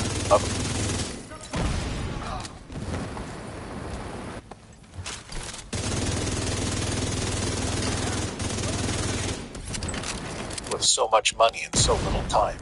The closer she came to finding out the truth, the less she needed. But she had to find out. I can't be fine. She I gotta walked get the into the fuck away. hotel, rode the elevator up to the 4th floor, and looked for room 427. The bolt had been drawn before the door shut, leaving it propped open. She walked in. At the back of the room, sitting in front of the window, was Todd Baker. Oh, you have got to be kidding me, she said. She turned to leave. Please don't go, Mary. You've come this far. You may as well hear me out. She stopped walking. She didn't turn around. I know you have no reason to listen to me, Baker said. I know I've done some terrible things. And believe me, I'm paying the price. Mary turned around and looked at him. He looked awful. She'd never seen him with so much as a hair out of place. Now he looked like he'd been sleeping in the streets. I just need to show you this one thing, Baker said. That's all. Once you've seen it, I won't bother you again if you don't want me to. Mary stayed on her side of the room. So you're working with my cousin Wallace again. How did that turn out for you the last time? Horribly. And I wouldn't say I'm working with him. I just needed him to convince you to come here.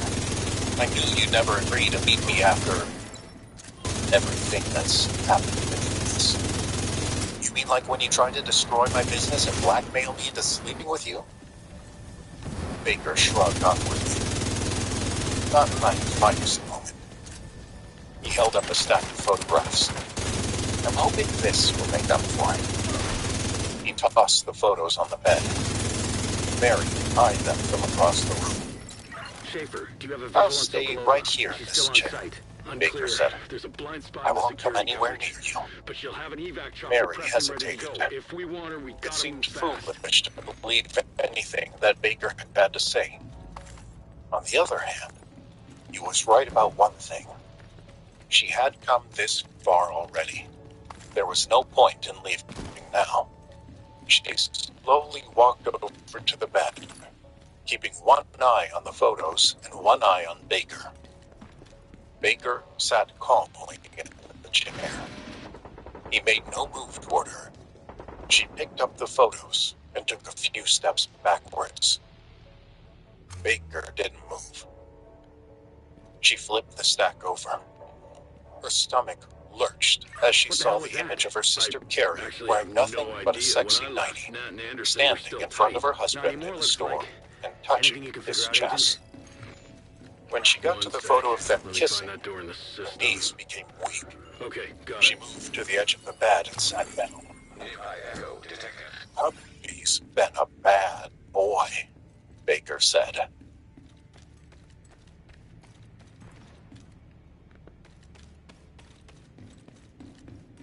Look at this. Snitch on that nigga. Harlan, you're looking fit.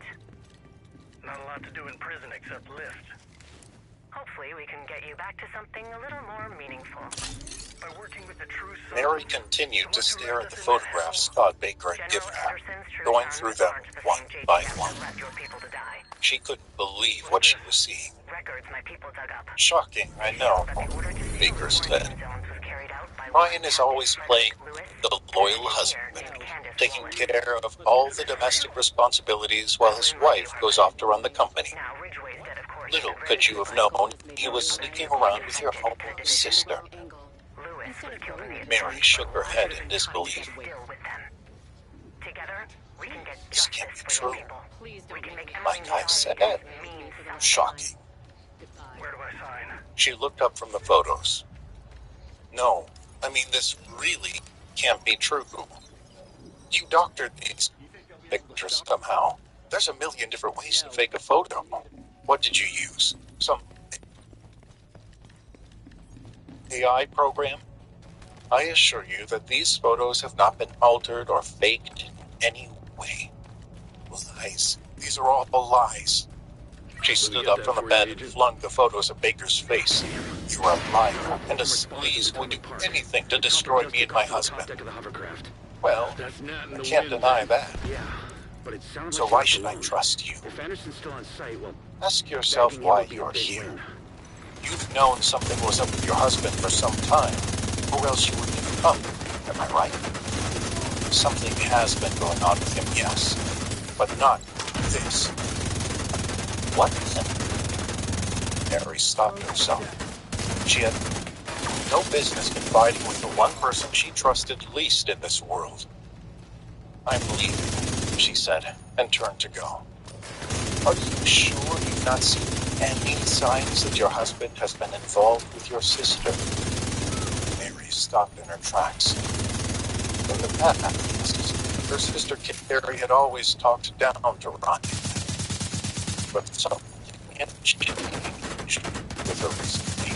When the police came to the house falsely accusing Ryan of a hit and run, Carrie was the one who jumped to Ryan's defense. Their mother had to tell Carrie over and over again not to get involved. Colonel Sergeant, this is Anderson. And the snide and condescending comments toward him had seemed to stop. Maybe the signs really were there. Maybe she was too blind to see them. Baker started gathering up all of the photos from the floor and putting them into a neat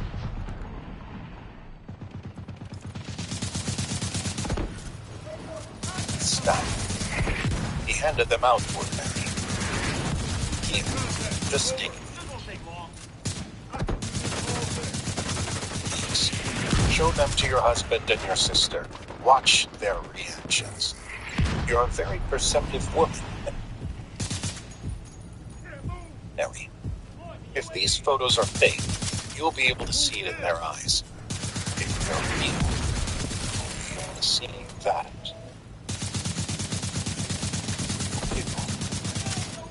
She turned around and stared at the photos of Baker's hand. She knew he was manipulating her, but that didn't mean that there wasn't something going on between Ryan and Carrie. Mary snatched the photos out of Baker's hand and then stormed out of the room. Baker's.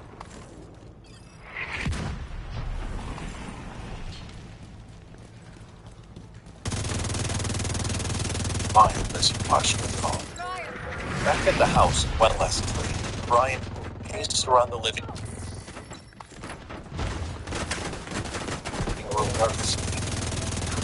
He had been on the verge of telling their friend about his connection to the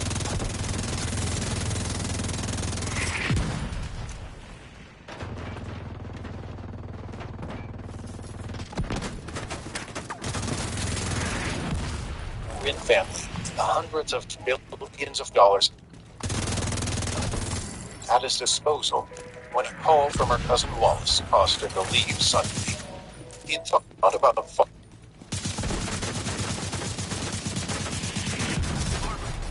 With Mary, but the trust between them was already razor thin. He couldn't risk breaking it entirely. All he could do was stand around and wait.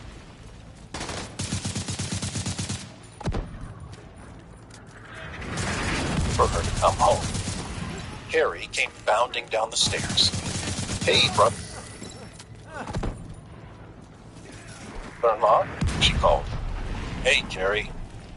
You're taking me shopping again. Ryan shook his head absently. Not now, Carrie. It's not a good time. Carrie looked around the empty living room. What? Are you too busy pacing to help me out? I'm waiting for your sister to come home. Okay. We were in the middle of something important. I'm in the middle of something important. There's this diamond necklace that I've been dying to buy, and Mom just told me I could. I need to get it before she changes her mind. I can't, Carrie. Not now. You can drive yourself to the jewelry store. But what if some mean woman tries to steal my purchase like that old hag in the mall did? Who will be there to protect me? Carrie.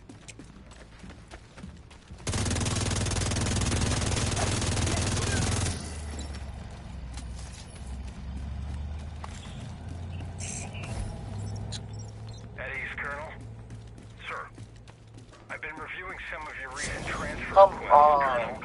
You don't even have to drive me into the city. The store's just over in Newton. You'll be back in 30 minutes. He's the very model of a modern soldier, sir. And he gets more incentive from their private first-class coach. Ryan rolled his eyes and sighed. Fine. It'll get you off my back. I don't care where he's from, Colonel. Seriously, though. 30 minutes. We get in, we get out. Gary gave him a military salute. Yes, sir, Ryan, sir. Ryan grabbed his coat and his keys, and he and Gary headed out the door. They arrived at the jewelry store a few minutes later. Serious, Ryan said. Find what you're looking for and buy it. No window shopping. Okay, Dad. They got out of the car and went in. Carrie walked over to a display case and peered inside. The general's away. Now let's find some more time. She pointed. Orders. My position. That's the one. Sir, at that She rate, snapped her fingers at a saleswoman who was standing in the back, behind the scenes. Serious trauma detected. Agent down. That's some cheating ass shit to do. Immediate medical Yeah, I assistance ain't lying. needed. Hello? Agent in need Lip of service, please. The sales That's a cheating ass shit. Oh, they making me stop. woman narrowed her eyes at them and walked over slowly, careful to make Ryan and Carrie wait as long as possible. Yes, miss. May I help you? Her words were polite, but her tone was not friendly at all. Carrie pointed at serious trauma detected. inside the case. Yeah, I want to try that. Please. Agent out of mission. The saleswoman looked at the necklace Carrie was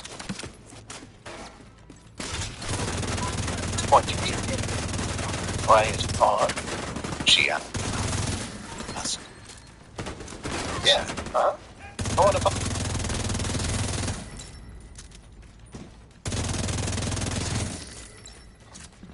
Fine, but I have to see how it looks first. I can't allow you to try it on.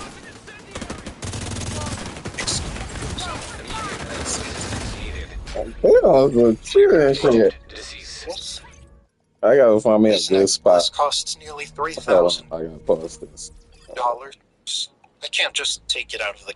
I gotta focus. I gotta pause this. I gotta find me a good spot. I haven't played this one yet, so I don't know where to Case stand. handed to you. Where would go to be a good place?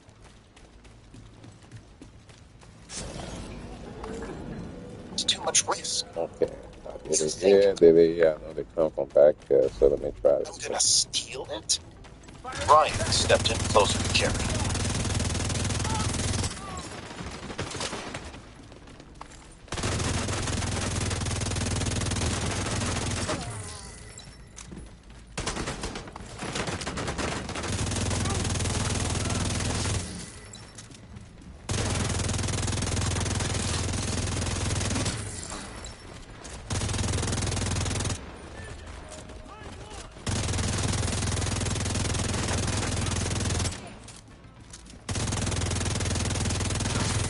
Away.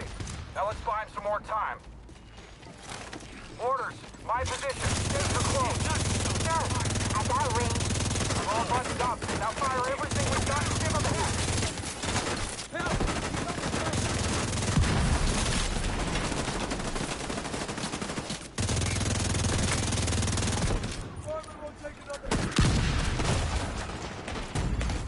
Vital signs critical.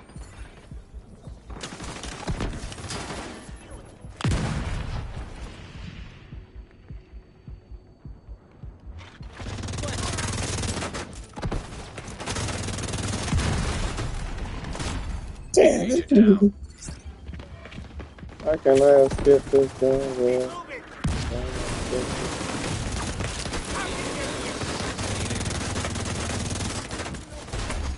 Agent vital signs 0. They make that shit crazy. Oh.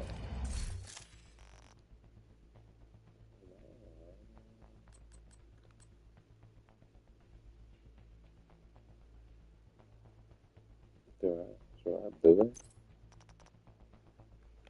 I just want to roll damage and just go in there. But fuck it. You gotta find a good spot. No, I don't think there's any good spot.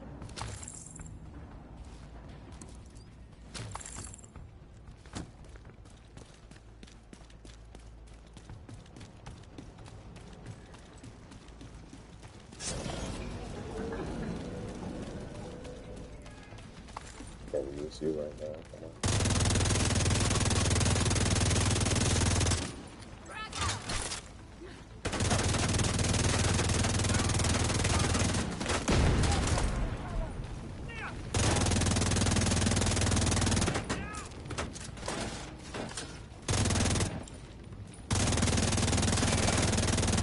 I have used this gun. I don't know how I'm using it.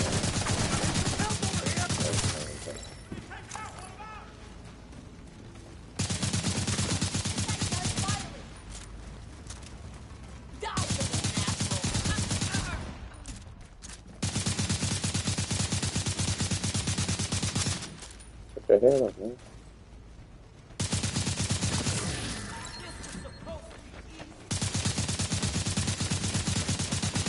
Oh, hell no.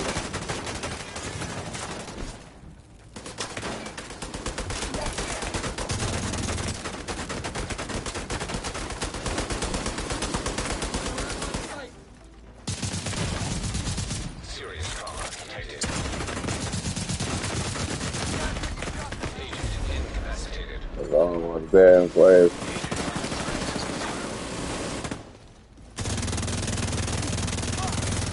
Shit! Can't see any hostiles.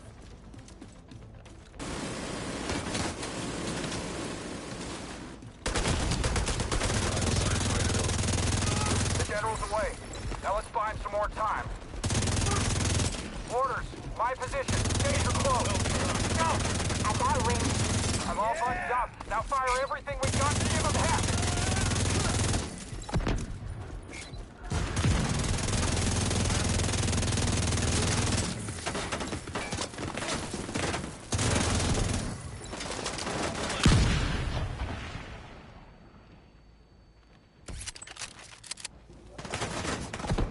Oh, setting myself off a fader. Better not get hit again.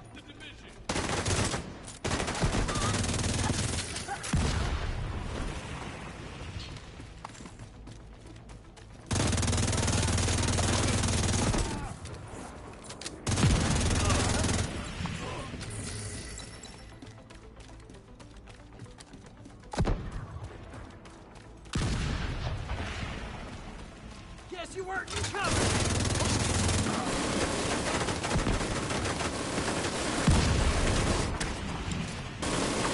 Oh, he's in that machine. Oh, okay. Did the fuck on away from this side.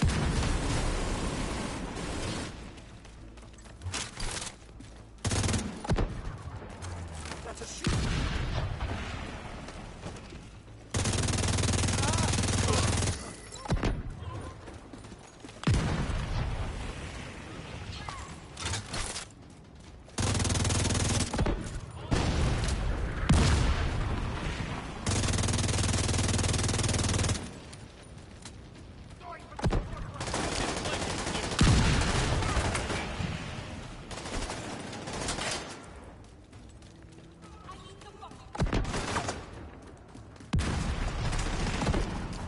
Keep moving.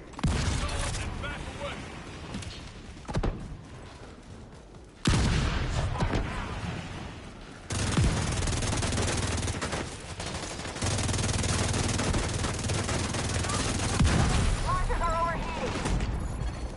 Immediate medical assistance needed. Agent deceased.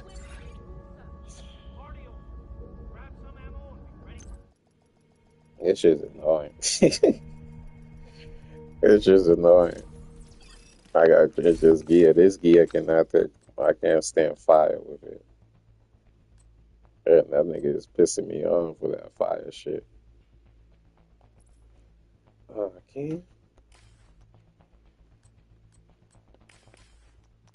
Alright, this is what I'm doing. I just gotta play smart. Get rid of this. No, Asher there. Yeah, I'm gonna do that.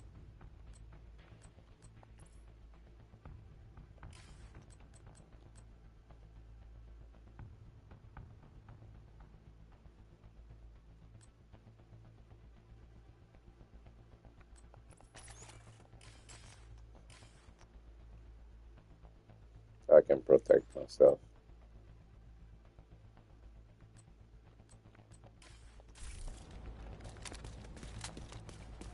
I can protect myself.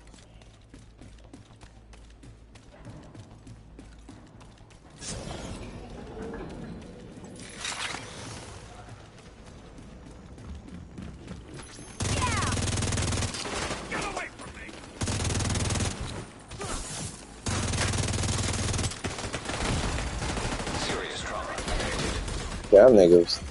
Agent down. Electrocuting me. Not again. No. Sit him down.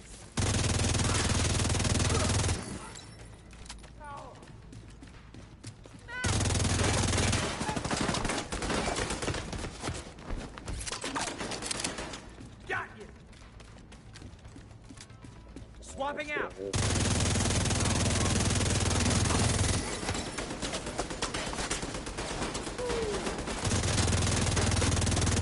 Knock it, knock it, knock it.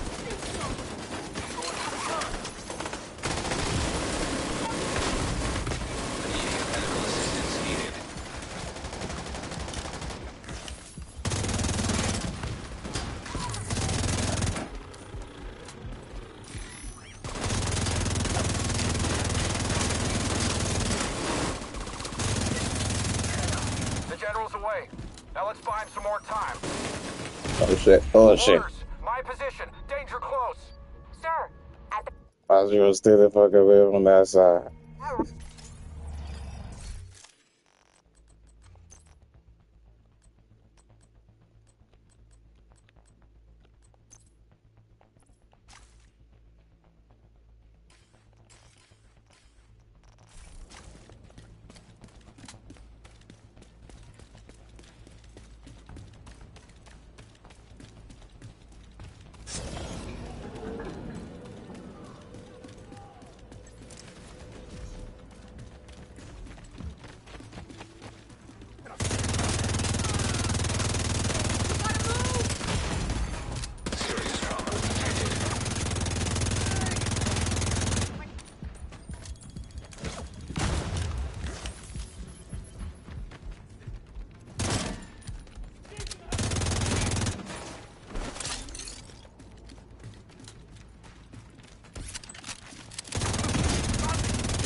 you bastard!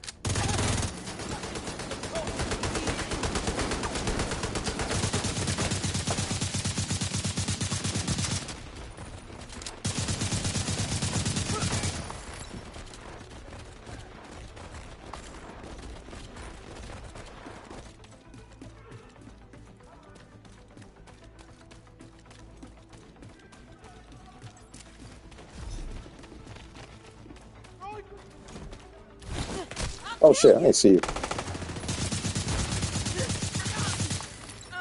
Need to reload. Immediate medical assistance needed. Damn. Retreat. Retreat.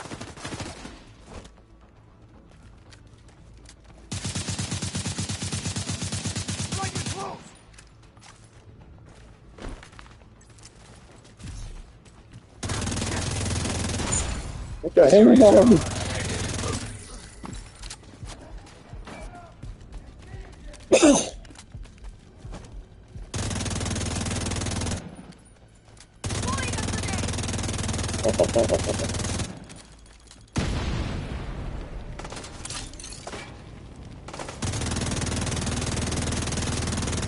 I can't move. I need to reload. The general's away. Now let's buy him some more time. Oh shit. Orders. My position. Danger close. Sir, at that range.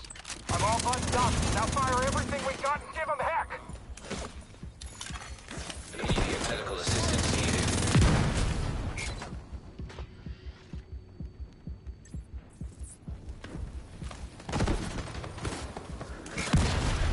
Agent vital signs 0.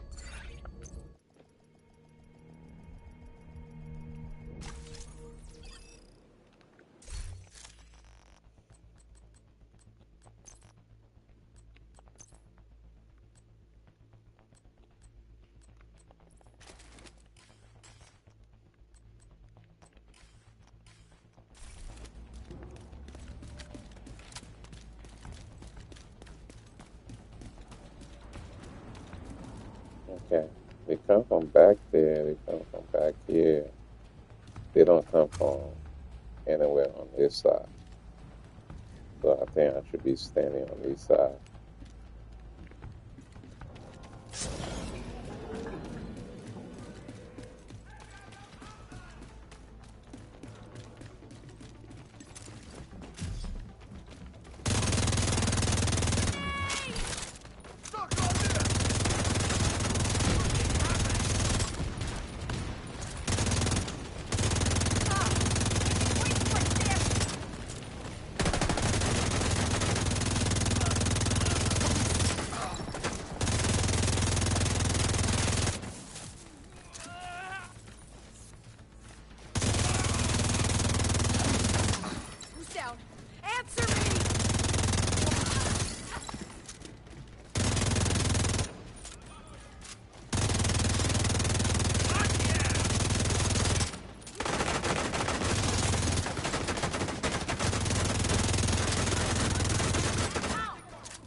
used to my shield game on the other side. Keep pressing.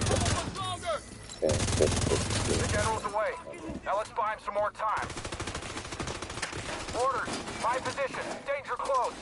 Sir, at that range. I'm all buttoned up. Now fire everything we got and give him heck.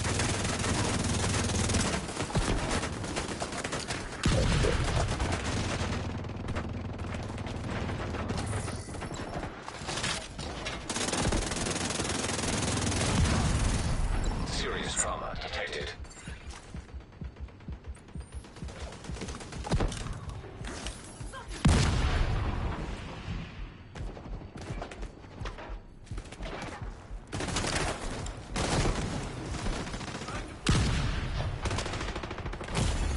Agent killed.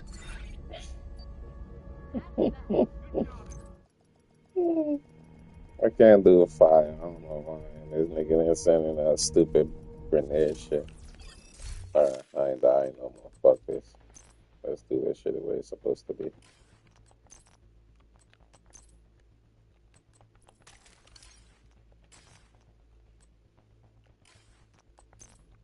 That's not helping. So let's go back to my shield. And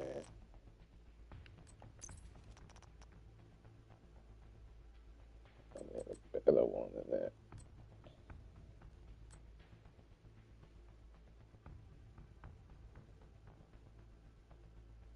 Let me see.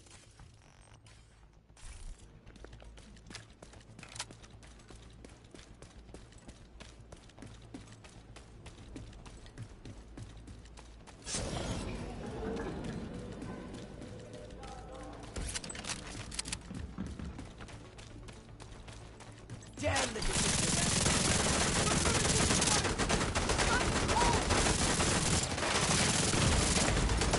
Immediate medical assistance needed. Incoming backup request.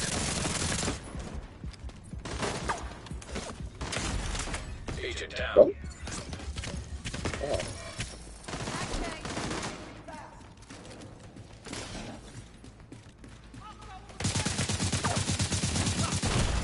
Serious trauma. What's that gonna go in there? Dad, get to business.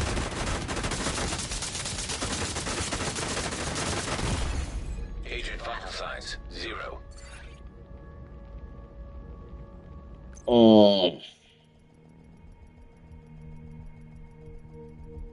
don't even know if I'm a good gun for that shit. This shit is not working. No. Bullet. Beacon. No. Bullet can. A bullet can gotta be in the opener.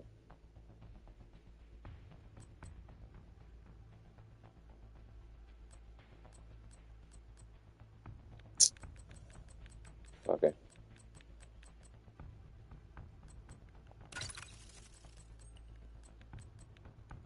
Where's the other one? Yeah, I didn't really.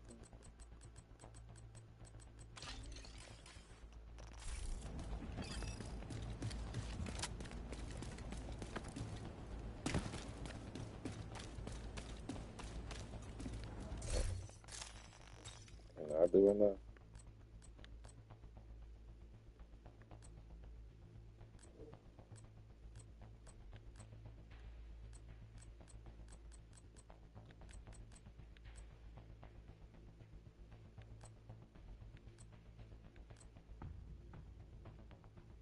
Fuck, I can't do it.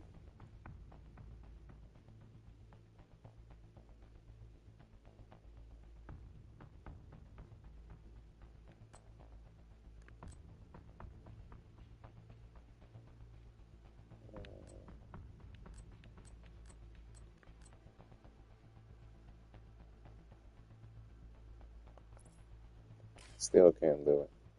If I put this gear on, I can just aim it easy. Because I won't die. I can just stand by that and be giving help. Well, that's the only reason I can't change it.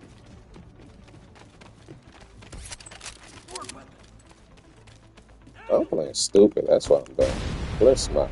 Going for their flank.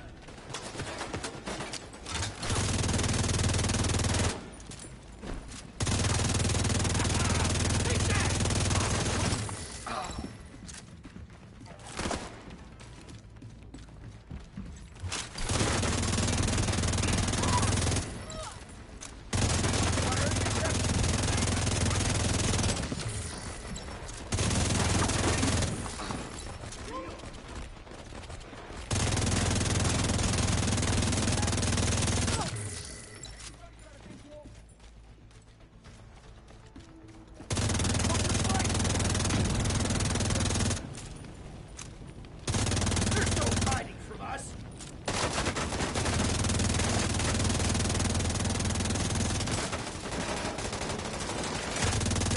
The general's away.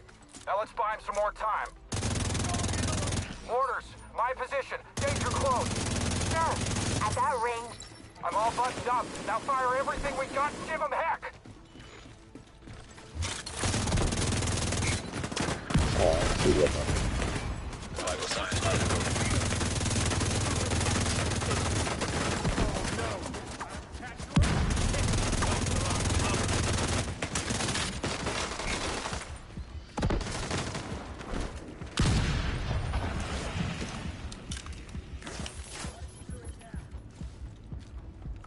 Keep that, agent. Help! He's on the flank. He's got a line. Cover me.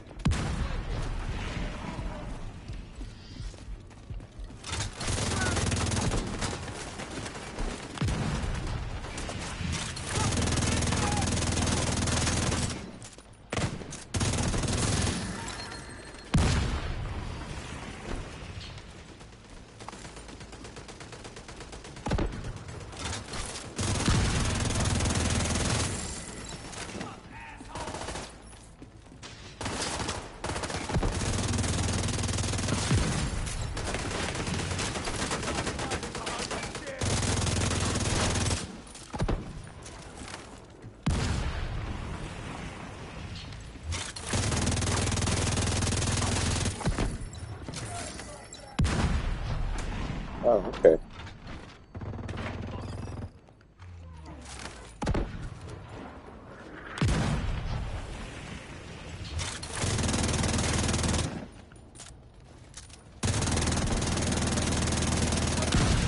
Oh shit. I got him this time. launchers are overheating. Yes, I did. He's out of cover.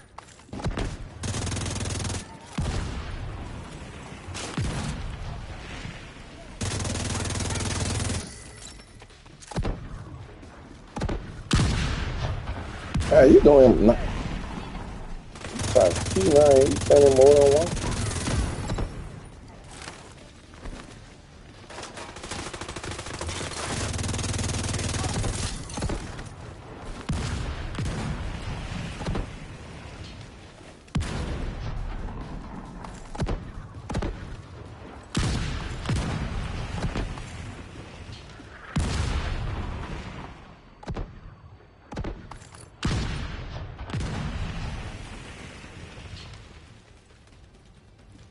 Eyes up.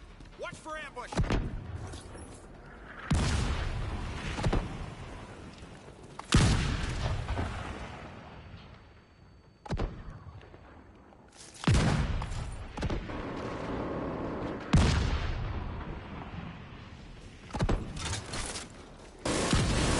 Mortars cooling off. It's gonna blow!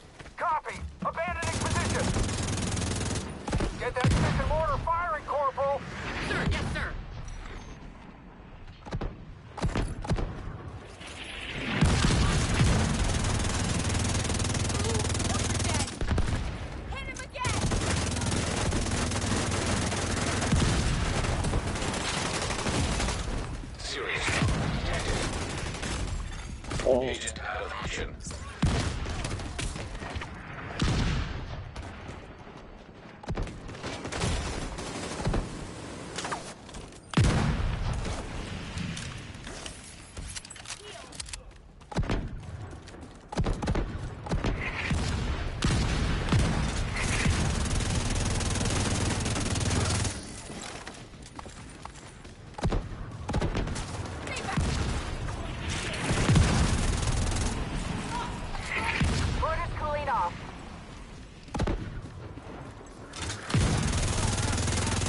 Oh, hell no. Oh, that's some cheating. Yeah, man. Immediate medical assistance needed. That's some cheating ass shit. Agent, deceased. That's some cheating ass shit.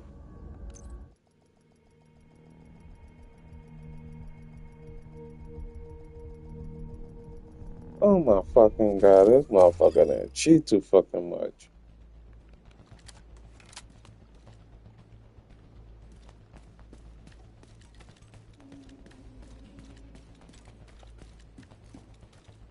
Okay.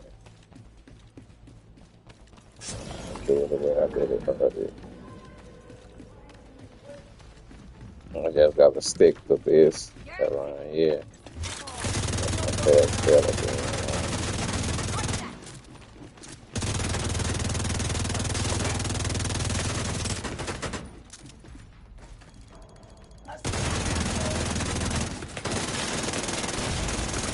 Vital signs critical.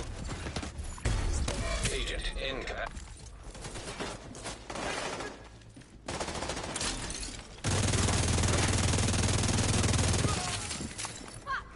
No.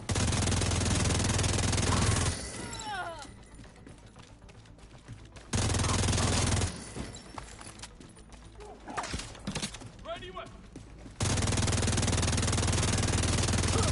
Fire.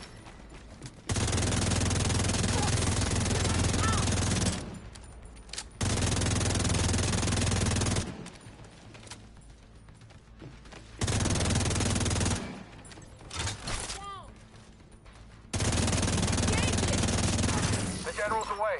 Now let's buy him some more time. Orders, my position. Danger close. Sir, at that range, I'm all buttoned up. Now fire everything we got and give him heck.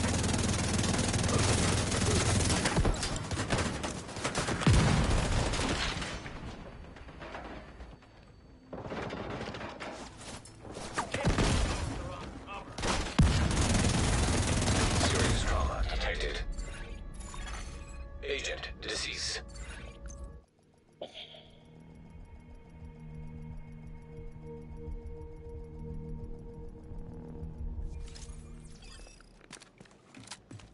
So I can just stand right there and do it. I gotta stand in. They keep coming behind. Hold on. I'll be back.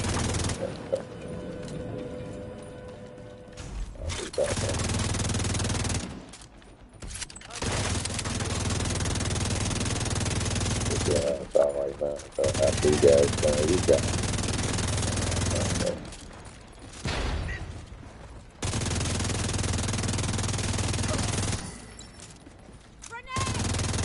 Let's.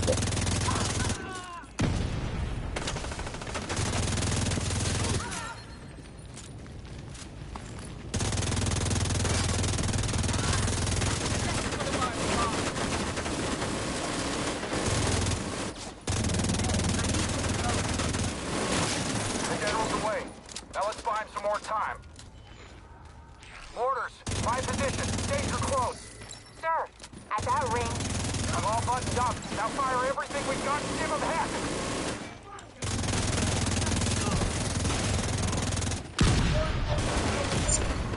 Immediate medical assistance needed. Agent out of mission.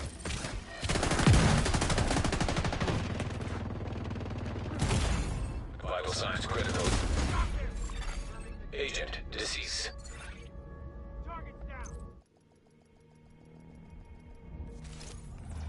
See, that's the thing with me.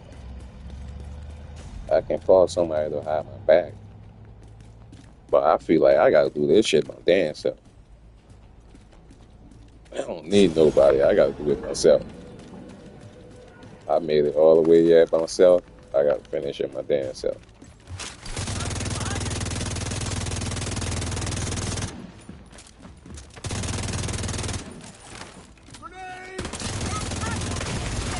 Serious trauma detected. Agent incapacitated. I'm gonna fuck you. Repositioning. Reload.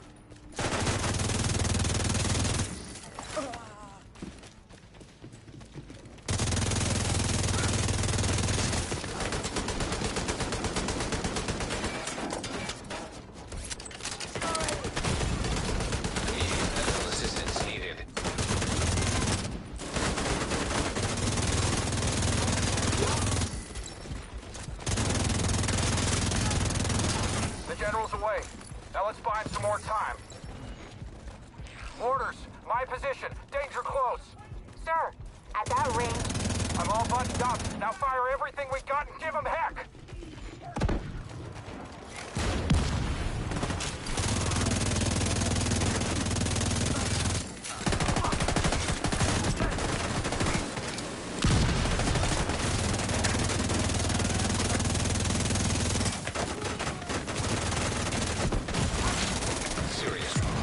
Hello? Agent size 0. I was trying to jump in that dumbass nigga went past the damn open.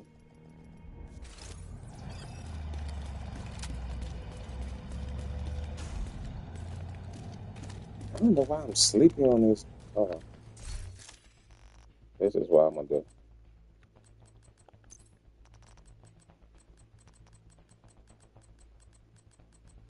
I do have this one. Yeah, I can change it to this one. I can not that.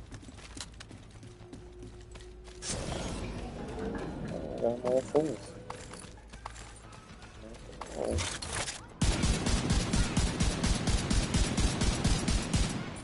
You're dead. Tango in the open.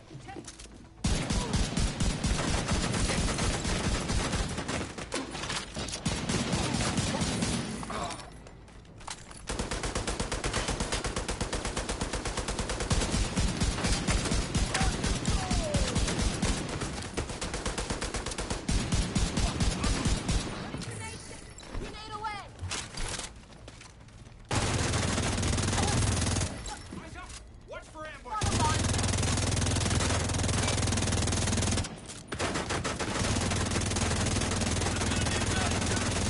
Target's out of cover. The general's away. Now let's find some more time. Orders, my position. Danger close. Sir, at that range. I'm all buttoned up. Now fire everything we got and give them heck. To their place. I hear you. Agent requesting backup. Oh, Immediate medical assistance needed. Agent down.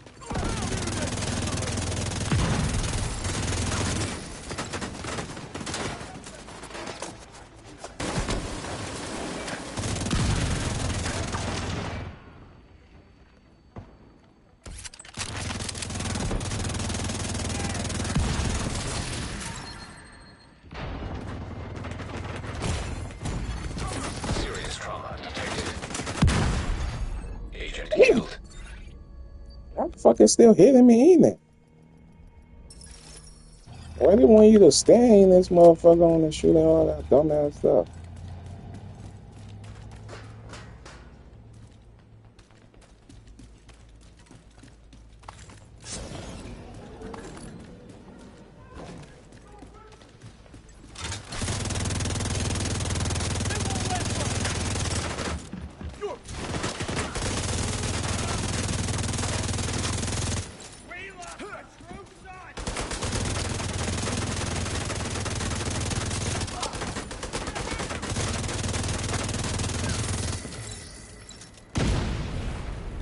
I don't know why you go out like that. Reach to me.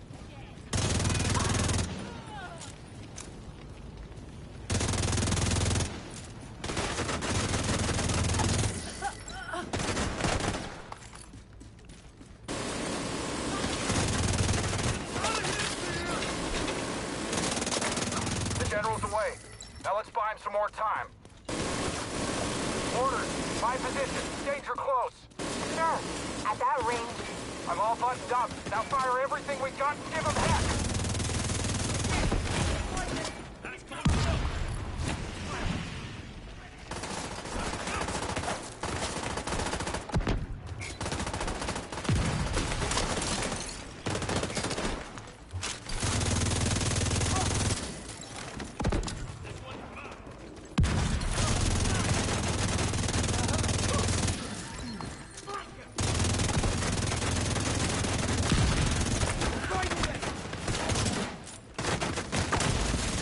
Immediate medical assistance needed. Ah, Agent incapacitated. Vital signs critical. Agent deceased.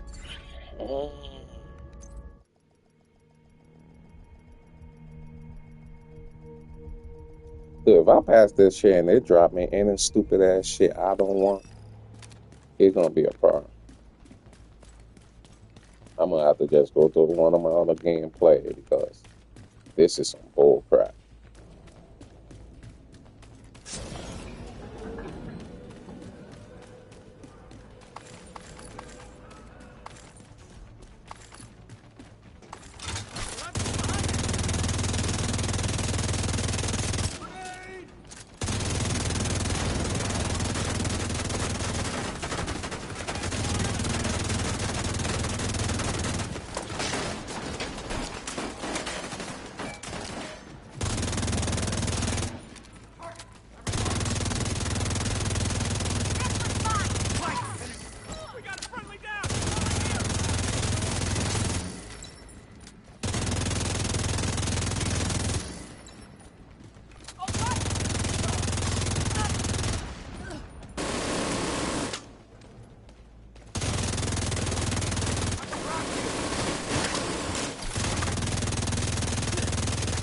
General's away.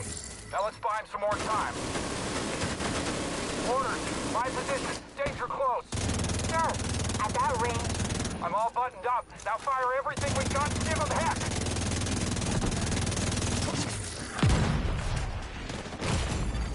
Serious trauma detected. Agent down.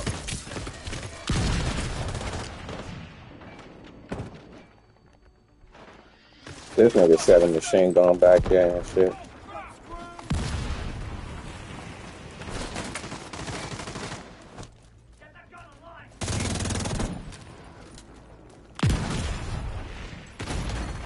Vital signs critical.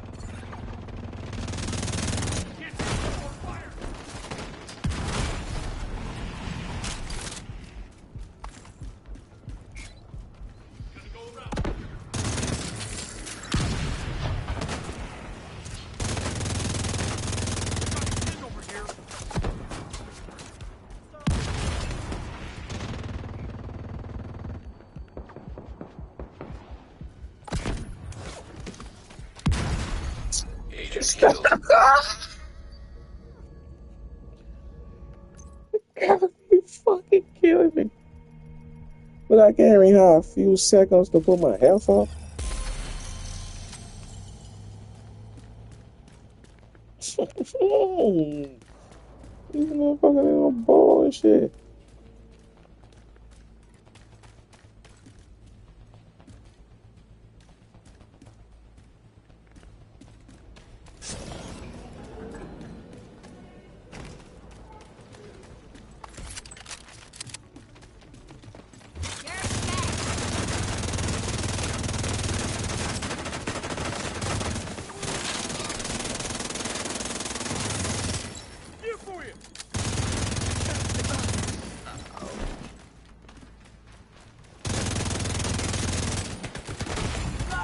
Serious trauma detected. That won't help you.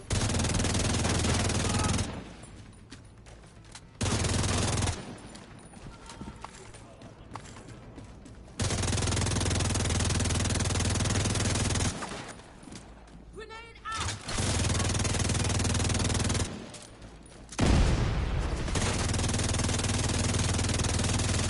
The general's away. Now let's buy him some more time. Orders, my position, danger close. Sir, at that range. I'm all buttoned up. Now fire everything we got and give him heck.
Why you closing it, huh?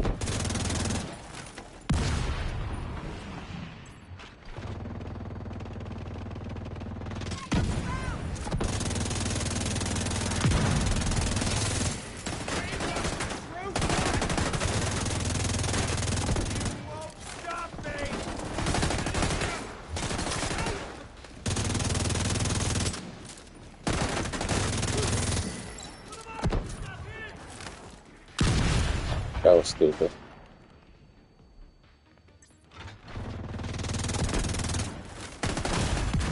Immediate medical assistance needed. Launchers are overheating.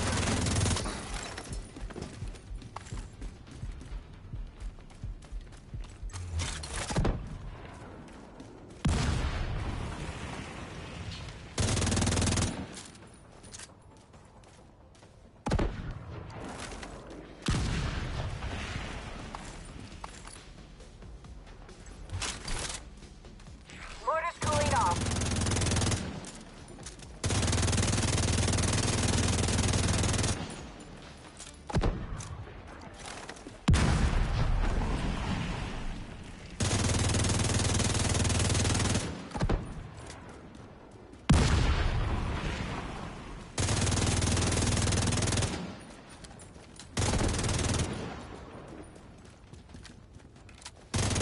It's gonna blow! Copy. Abandoning position. Get that second mortar firing, Corporal. Sir, yes, sir.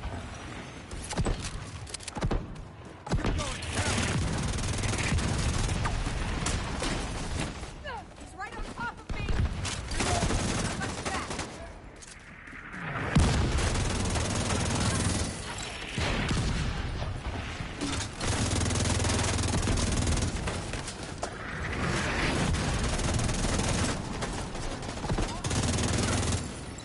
Launchers are overheating.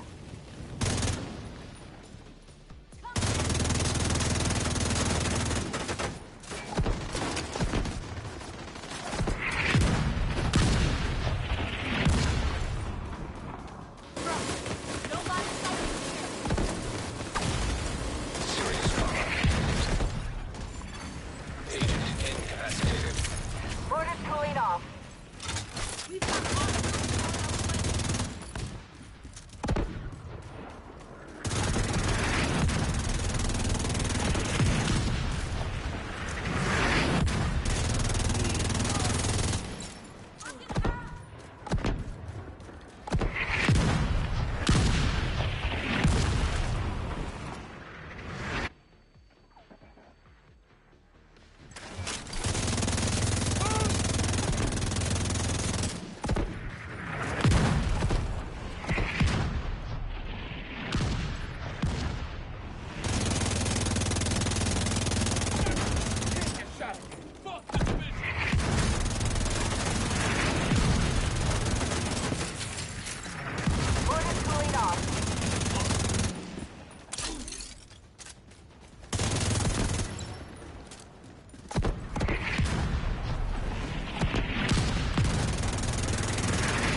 shot, Agent.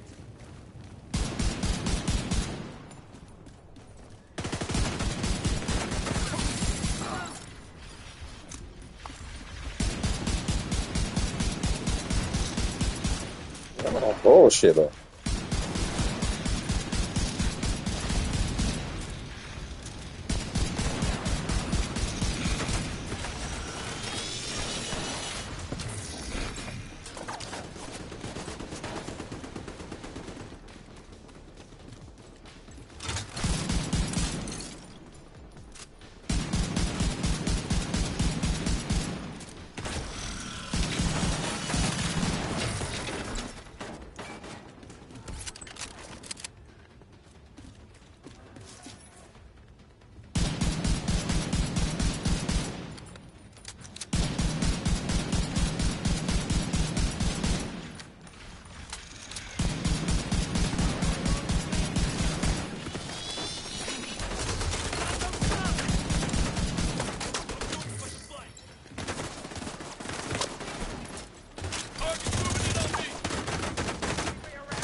Okay. Okay. It just being you now, nigga. You been doing all that bullshit. It's just me and you. Nothing between me and you but space, nigga. Come on, bring your bitch ass back here.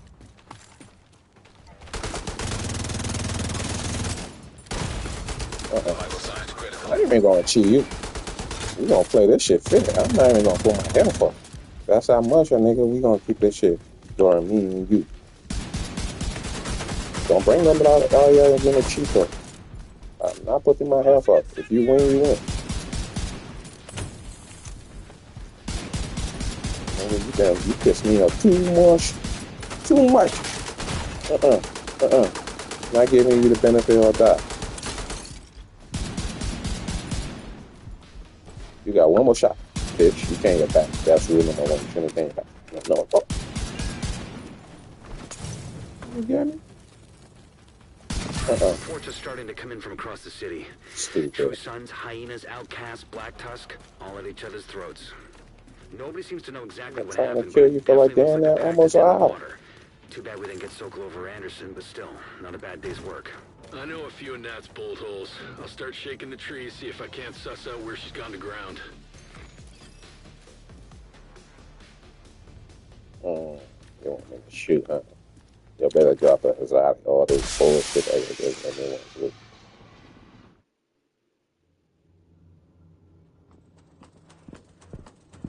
If you're done with this car scene, just put me right back to where General I Anderson.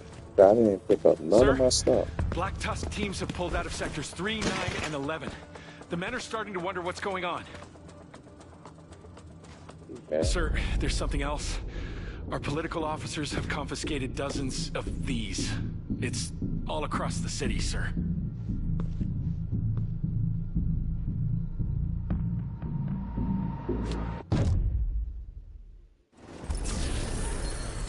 Let me see what it is. Do I have one? Incoming backup request. No, I don't. That's what's up. See, I can say that wasn't for nothing. All my time you just took this, that wasn't for nothing.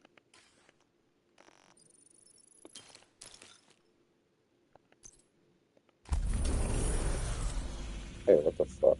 Oh. Man, it's done. I think I just did it.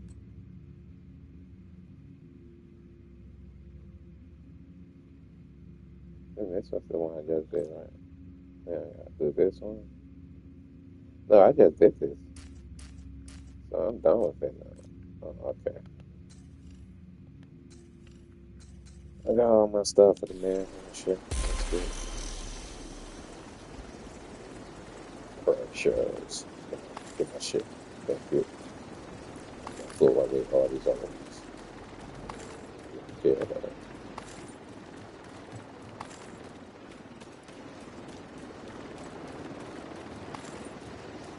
I was listening to my story. Oh, this shit got me to stop my whole damn story. I was getting killed too damn much.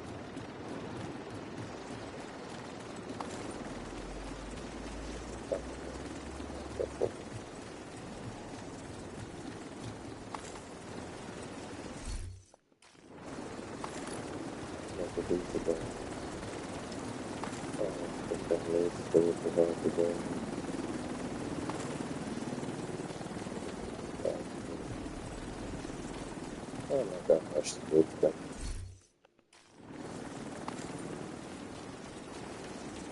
Maybe today I'm gonna go see the homeboys. Go see some of my niggas. Yeah, I don't know how many times.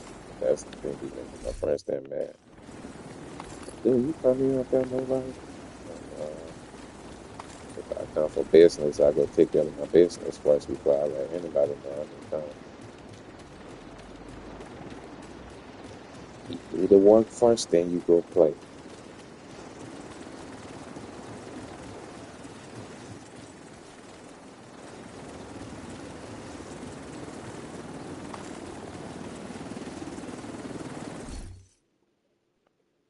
I went down 18 times. That's how much that nigga pissed me off. It wasn't him, really. It was that stupid fire stuff.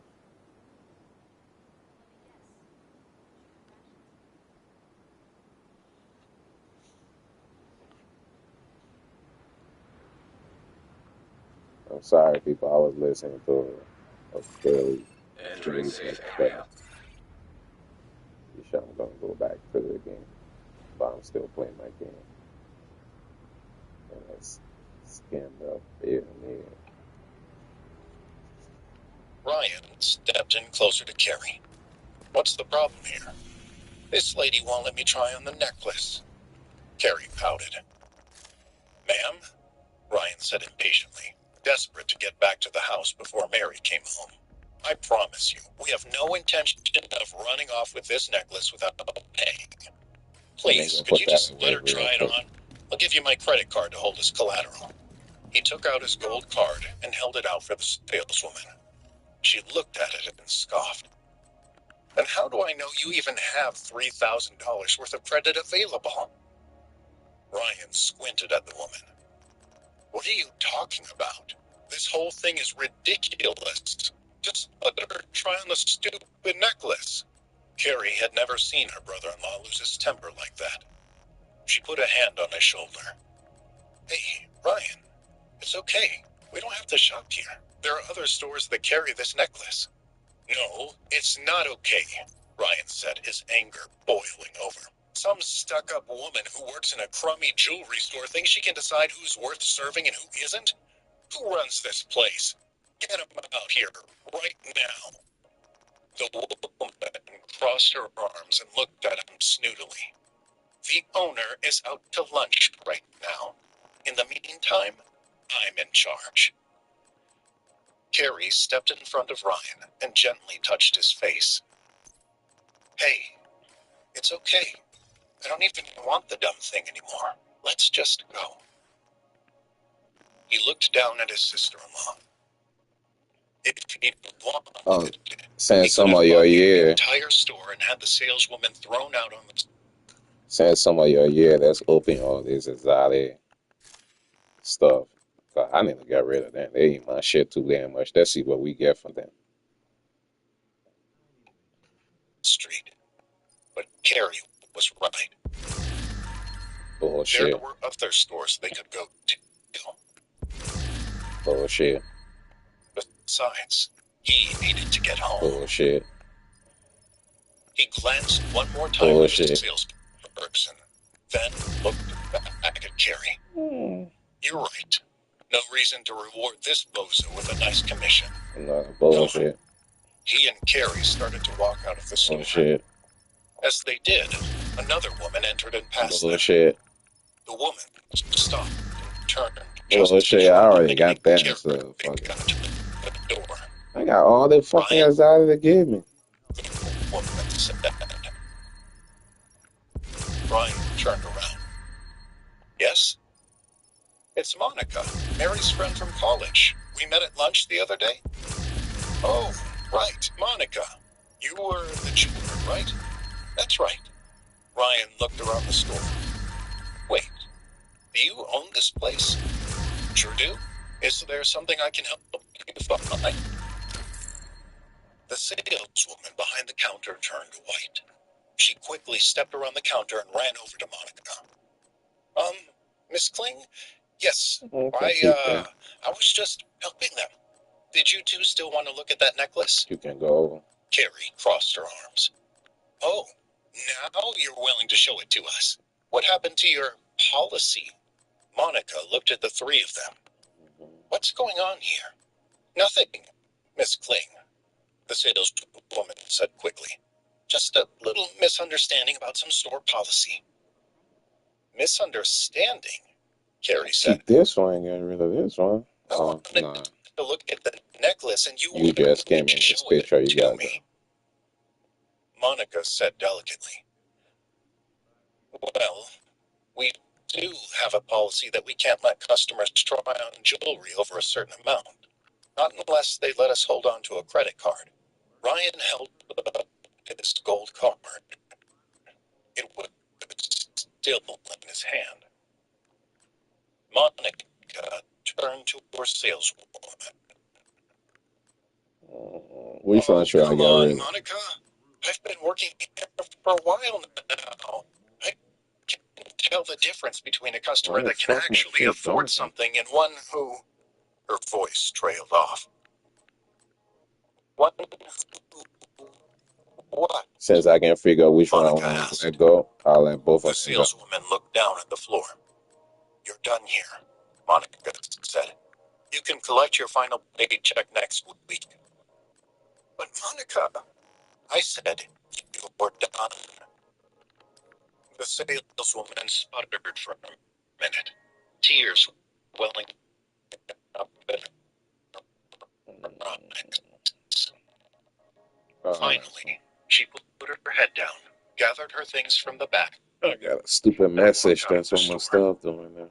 Monica said, Ryan, I am so sorry about that. I promise you, she does not reflect my values or the values of this business. I'm happy to show you to the necklace, and I'd like to offer you a 20% discount. It's an apology for what you just...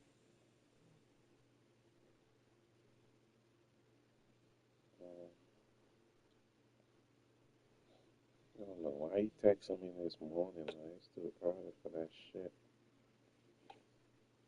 The only person who should be texting me in the morning is my daughter.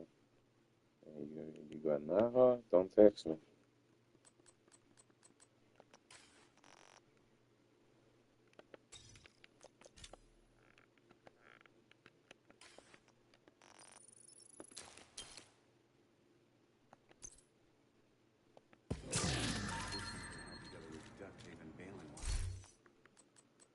Oh, the trash.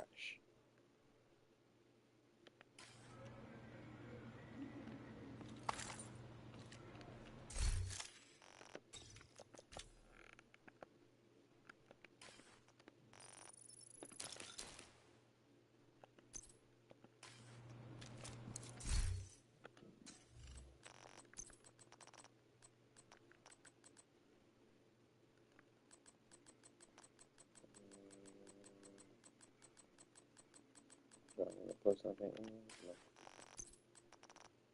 I'm gonna keep in both of you. Oh, you gotta go.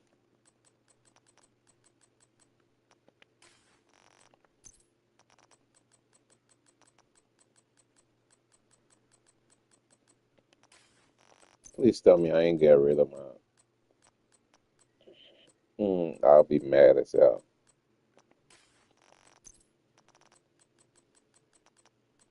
I took all night looking for that damn piece of gear.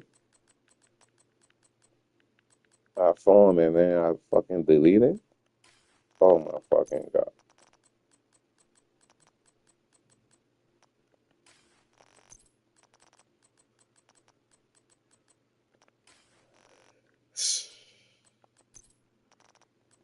What a waste of time, huh? What a waste of motherfucking time, huh? I needed a chess piece that I was farming before I even went live. I was farming that chess piece the whole damn time. I didn't want y'all to watch me just farm a one piece of gear. I farmed that one piece for like hours. I finally found it. Then I went live. My dumb ass deleted the fucking shit. I deleted the chess piece. Oh my fucking god, that's just stupid. No, fucking screw. I'm gonna do it another time. I ain't doing that no more right now. I'll deal with. Good to see you. Oh, you see out in Need the to craft blueprint? something? You buy that. Thank you. I'll see you another time. That's all right.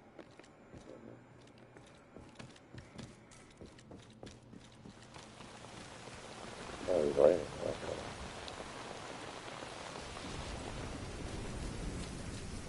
Well, this nigga don't like to get wet. Or how he's standing in the rain. He's a punk. He don't like to get wet.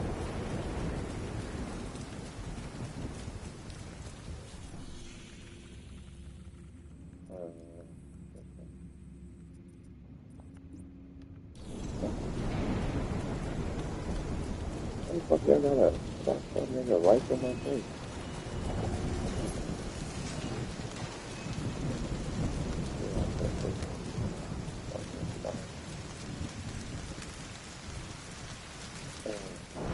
Here goes that papa.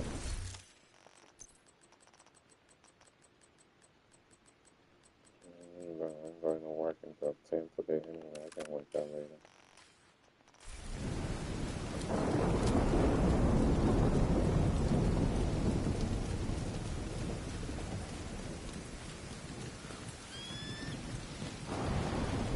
I can't see it. You heard it.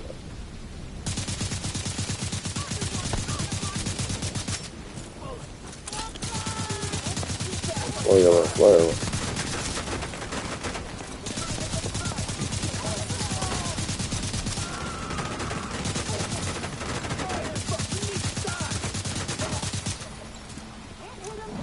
I'm not cheating. I put the shit. Detecting additional hostile contacts.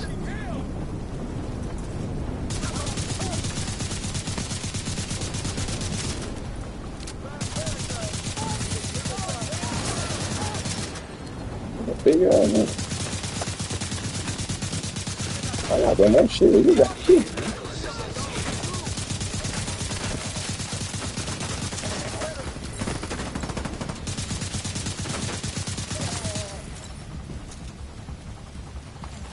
What's going on? I guess I'm busted you.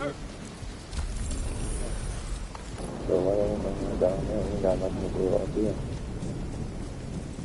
I'm gonna go there.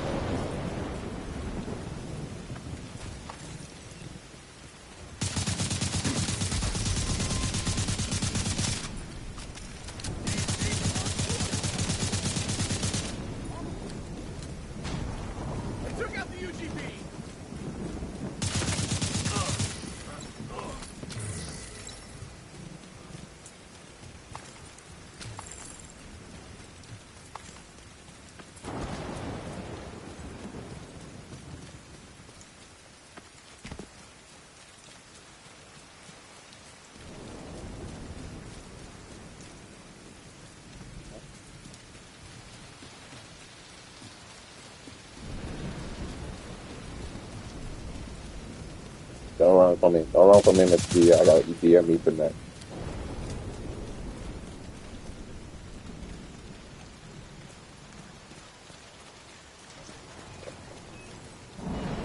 What's going on? Oh my god. Okay, I will have to run around the whole damn place.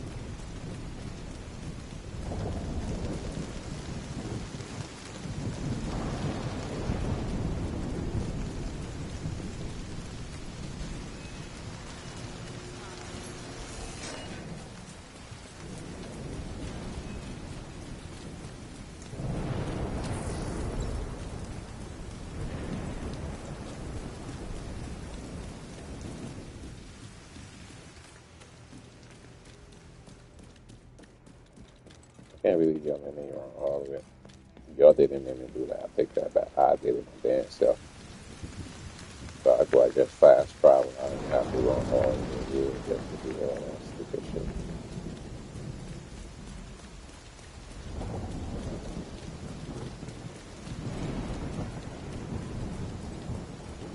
He's trying to get back in his game. He's gonna be like, hey, you play this game a lot. I'm like, I really don't like that game like that, man. I want to fix my gears. I want to do none of that stuff. I just play the game now because, you know, just something to do until they bring the new GTA.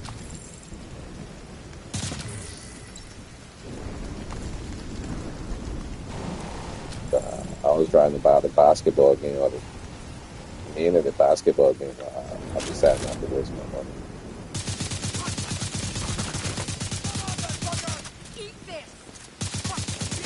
Basketball game, they be stealing from you. I just feel like they should just leave the game the way it is and just come out with update every year. There ain't nothing good that will really change to the game. They be, oh, we did it this way. Like, man, y'all ain't do shit. All y'all do is make it look stupid.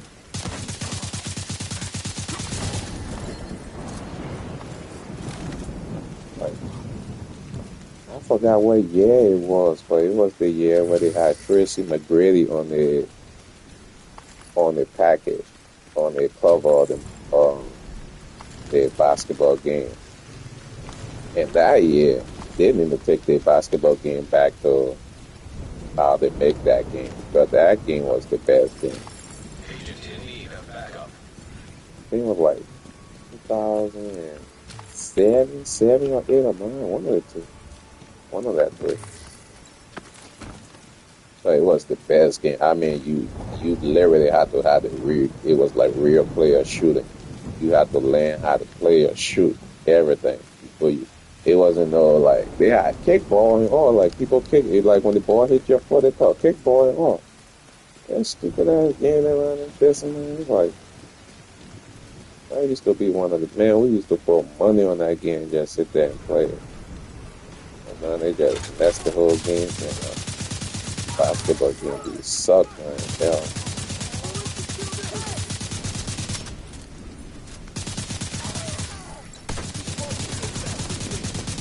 Like, feel like, man, you feel for the shit regardless.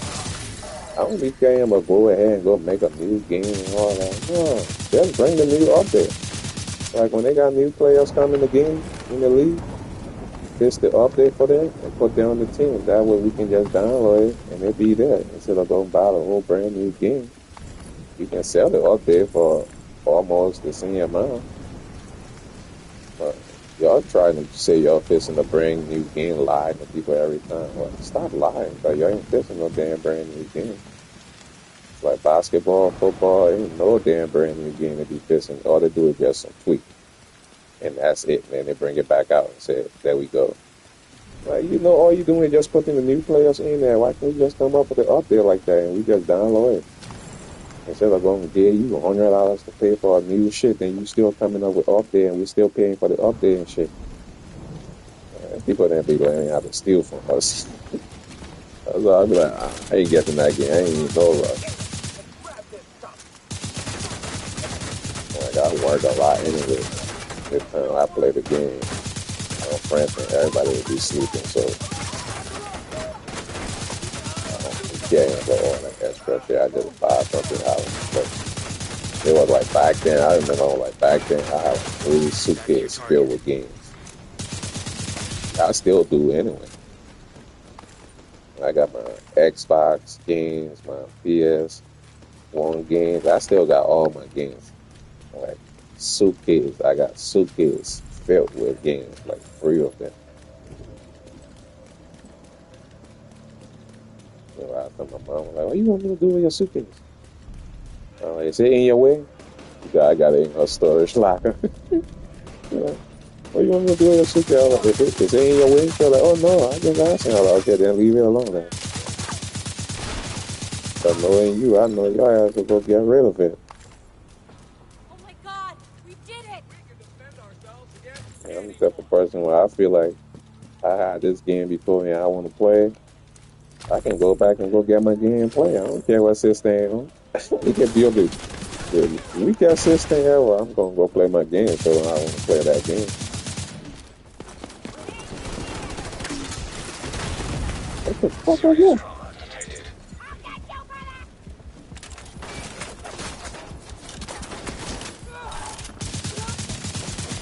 Nigga, slow the fuck down. That shit, man. I seen you coming. I seen you coming.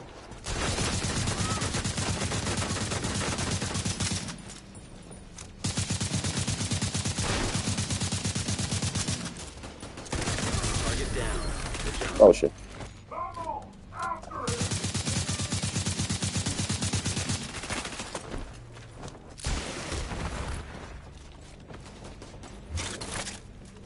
Don't run, man. Come on. Come on. Come on. You by yourself here. Come back. Don't come here this stuff. Come back.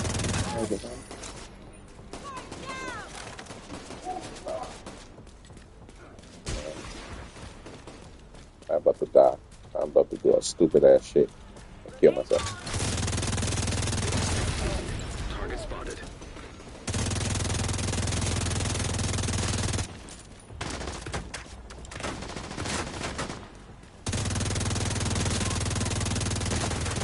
Stop that. You wanna go out there? Hmm? Got the target. Nice. But yes, that ass too.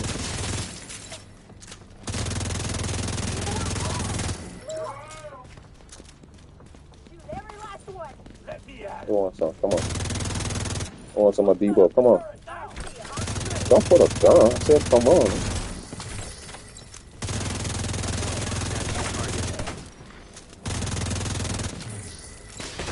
Oh, really? Okay, y'all see that? What you gonna do? What you trying to do? Oh shit. Oh, yeah.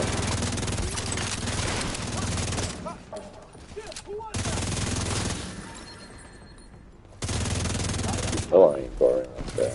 I used to do it like that. I'm not gonna do that.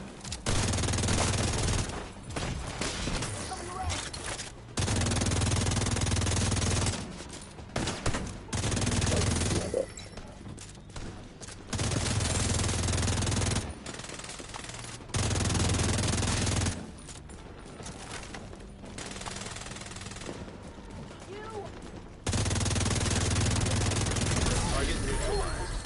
Good work. Looks like you earned yourself another bounty. Well done. What the fuck is he doing now?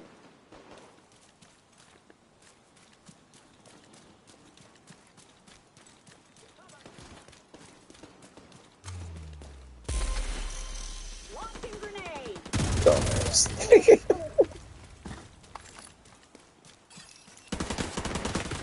Ah, he could have it to me too. I ain't even see him.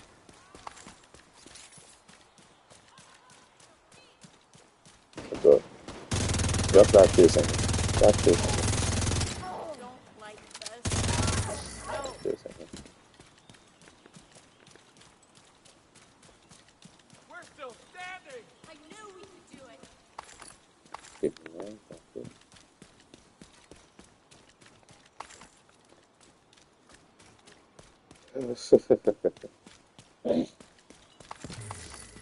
This nigga, man.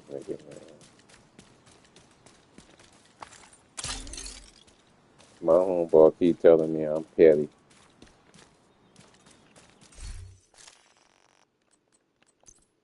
Like, nigga, yeah, I told him, you know I'm petty. You do petty shit to me, I do petty shit to you. You just gotta get the shit back. It's like shit. I don't know why niggas do that.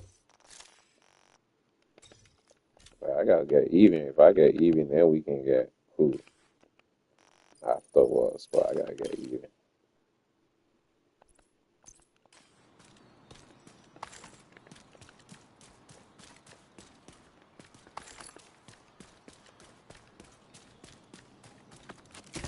He calling me, I don't want to pick up.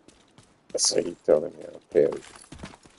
I ain't trying to talk on the phone. That shit is stupid talking on the phone. Especially if you want to tell the person how you really feel and what's really on your head, on your mind and shit. I don't care about telling you on the phone. I like to look at you in the face and tell you.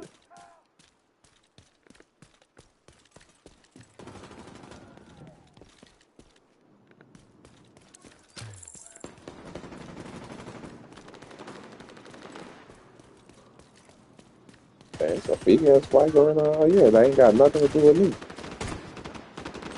Yeah? If everything got nothing to do with me, let me see if they got me, if they're gonna put me involved into this.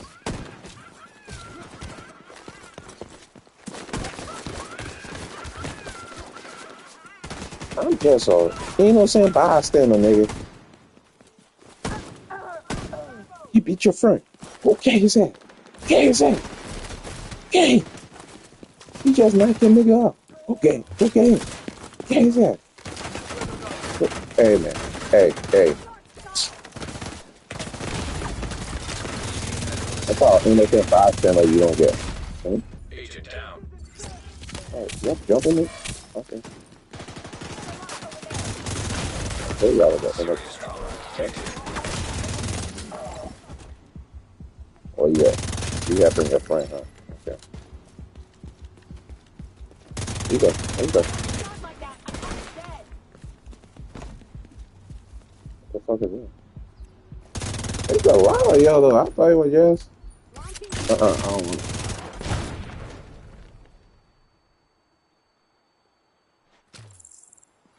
Surprise.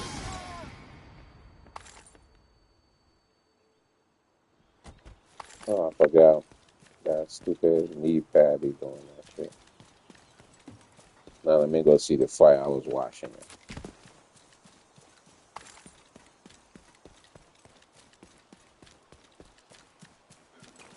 You won? How the fuck you won the fight?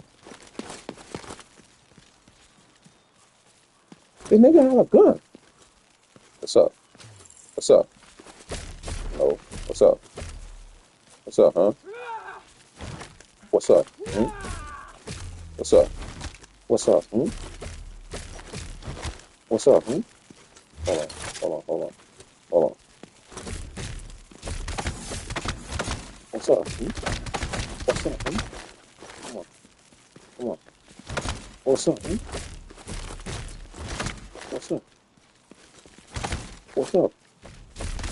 What's up? Hmm? Hmm? The fight for the century. Hmm? Come on. Hmm? Hmm? Hmm? Yeah. Yeah. I'll debo your ass. Let me make sure you don't get up. Okay. I just got myself fucked up. I shot her bag. That shit fucked me up. I know you can go in here. How do I enter in here? Look, I told you I hate when you're doing that nasty ass shit. Stop.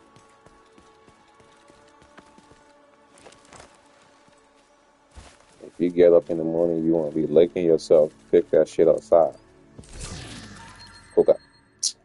Do it one more time, man.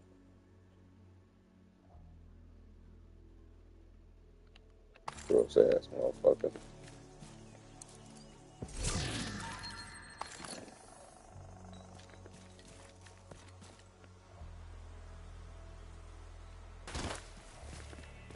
I ain't stopping you from doing it. You can go outside and go clean yourself. Just don't do it. Yeah, that shit be gross and annoying.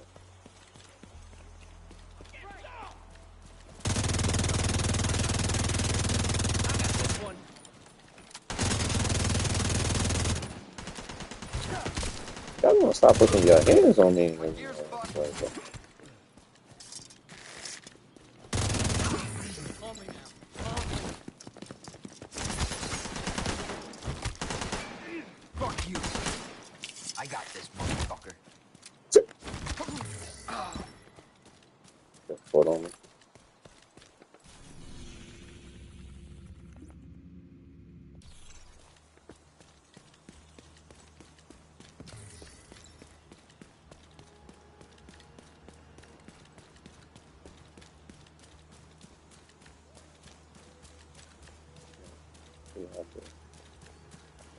Charge my phone all night. I don't understand.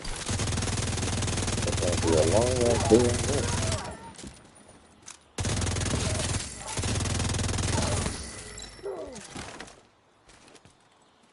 I need something to be listening to when I'm watching. Else I'm gonna be in my own fucking head like a mother crap.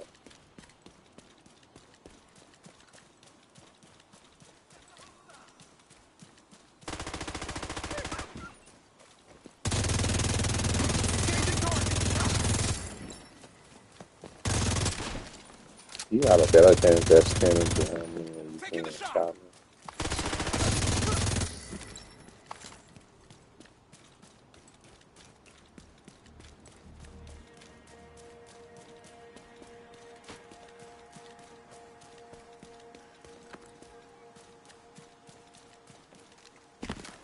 Say hello to my little friend.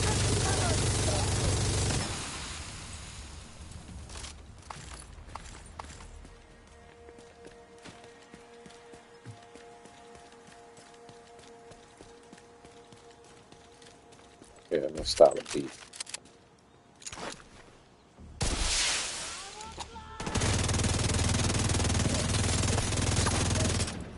Let's start a beat.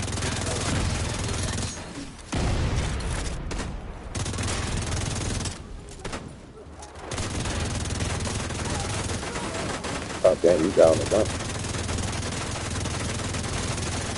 Get the fuck off the gun.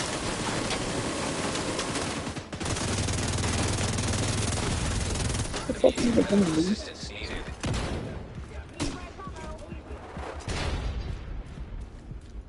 You ain't gonna be shooting a grenade like that all day.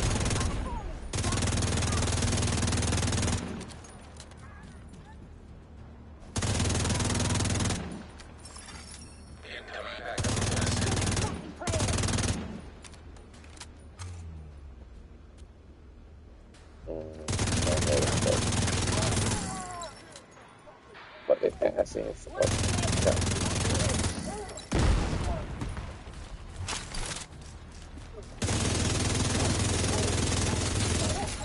Stepping in. Take the warrior spy real quick. Down. And down.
You're doing hiding for me.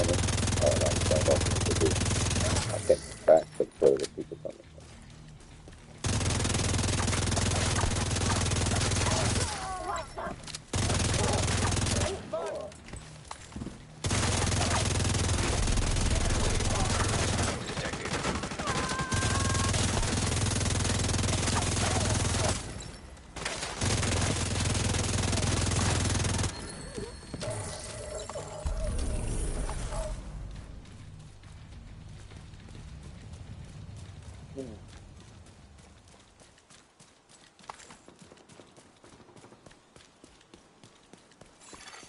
Supply room access unlocked.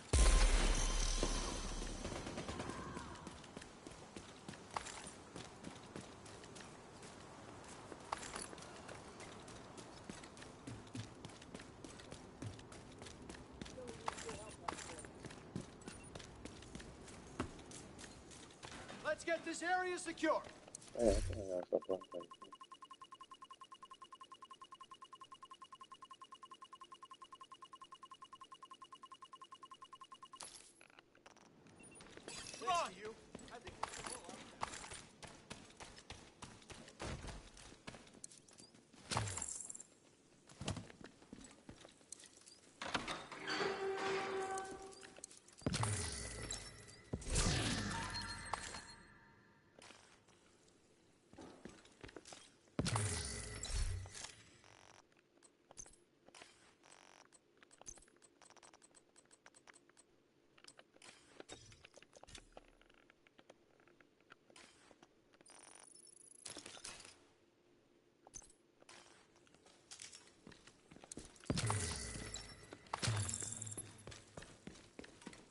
Alright, let's do this one.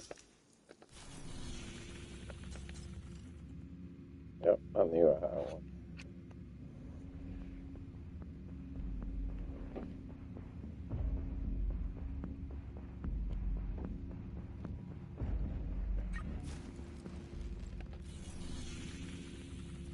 I only got two on this one. Alright.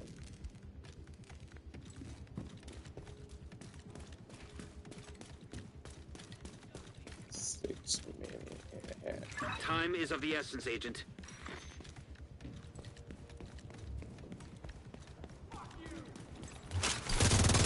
How y'all sign up for that job though?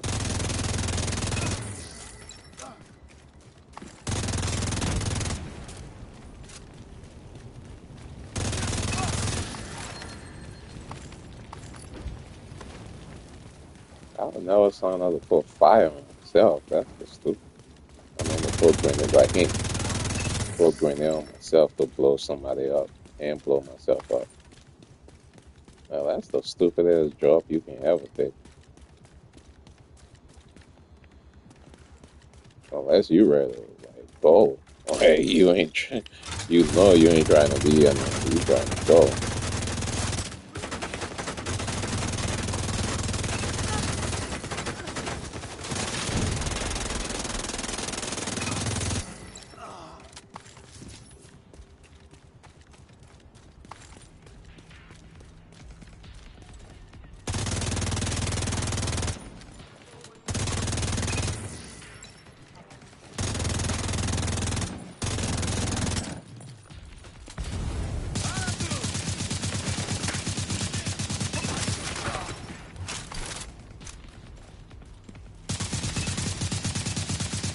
I don't know why the fuck y'all standing back there like this ain't no shooting going on here. I mean, like y'all know that hey, there's shooting going on. Bring your asses here. No, not you, not you.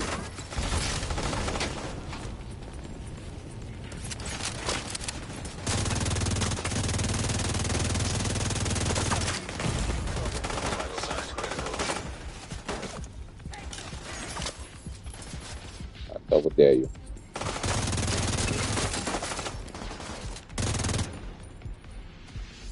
Triple Doyle. Dare you. You lucky.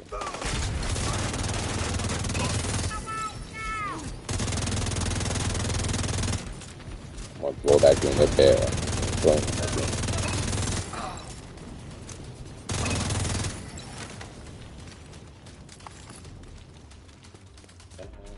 Oh. I got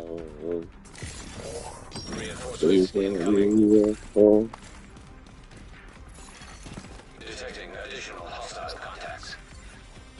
That thing come. Heavily armored hostile detected. See, that's the mistake y'all made when y'all send that nigga in the front. Knowing I can just blow them up, and they're gonna create fire that y'all gonna walk in.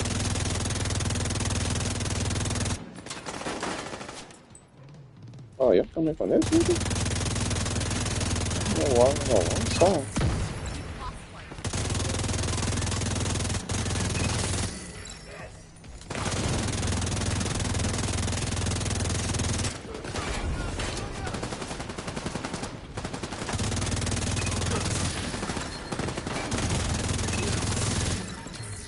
Ooh, that was close.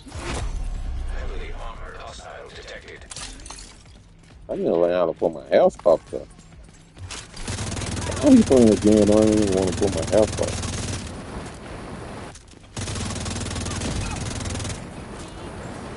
I don't even get fired for it. No.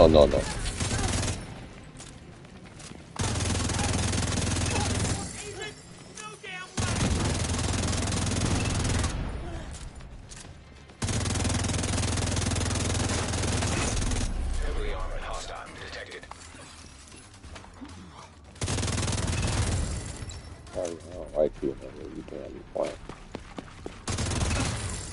Oh, like, none of y'all do that stupid fire thing and shit.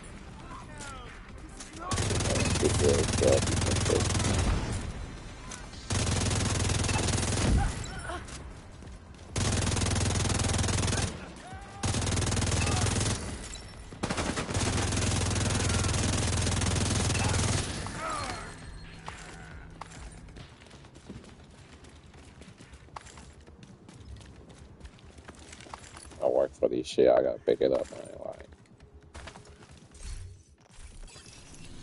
I gotta go all the way in.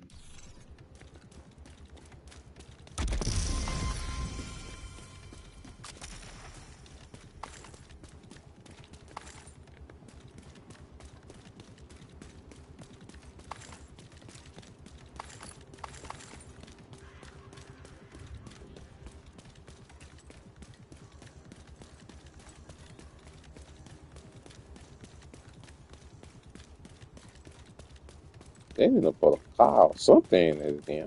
I'll be getting tired of running around the Hostile kill damn squad thing. nearby. Stay alert. Where they coming from? Oh, right there. Hey, man. The fuck are you for?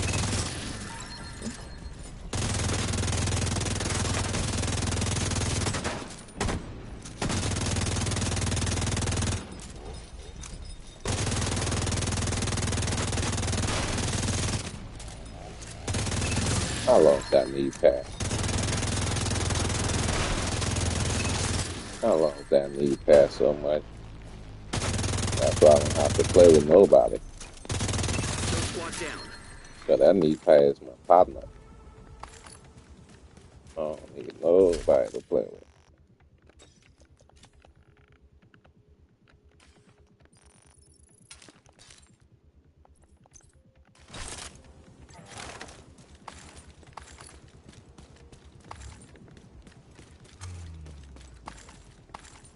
I got 10 minutes. I got time to waste. All I need is this knee pad. Turn my Lord.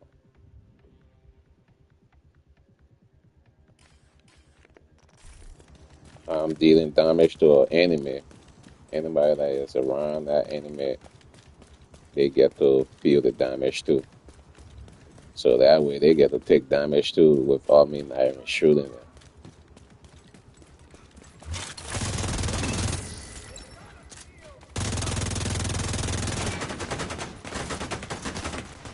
Hold on, man. Let me get this nigga first. I'm in trouble. Yeah, he's trying to do.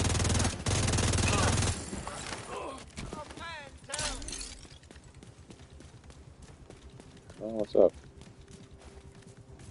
What's up? Oh, damn.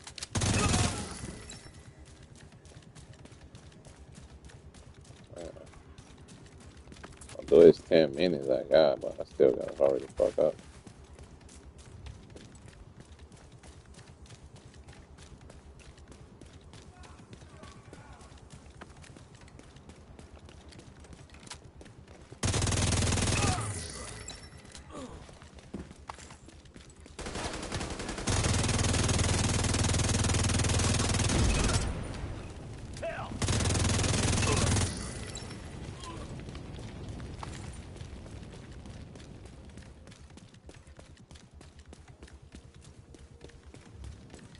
Yeah, I just take the long one.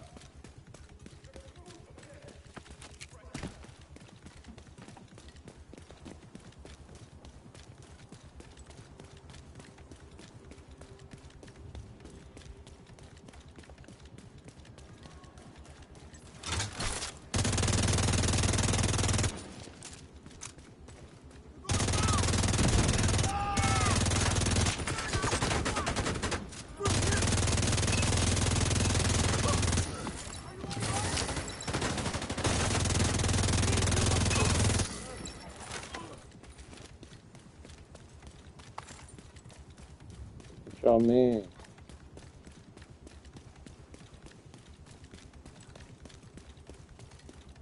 Oh, say, I thought I was now.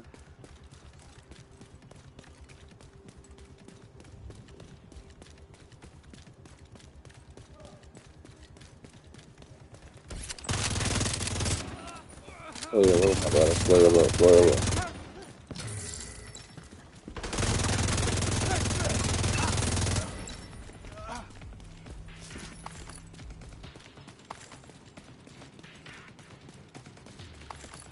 Oh yeah, I got a lot of time.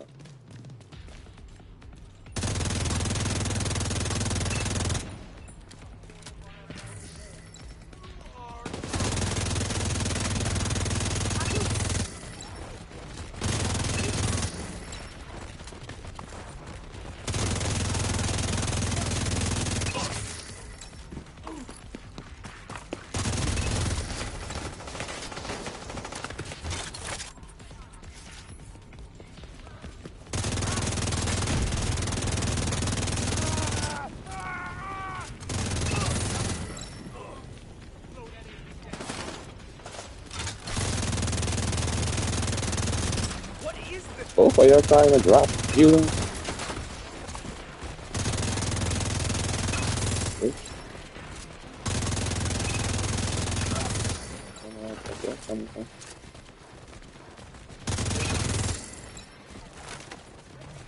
Okay.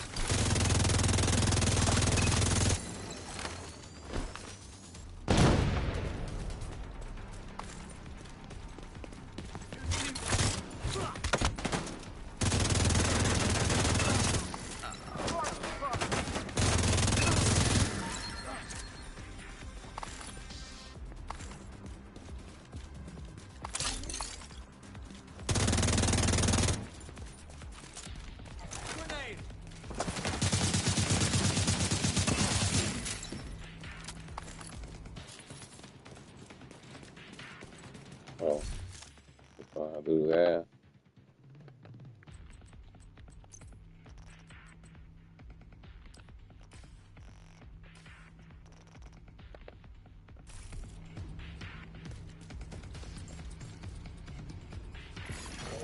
Reinforcements en route. Incoming hostiles detected.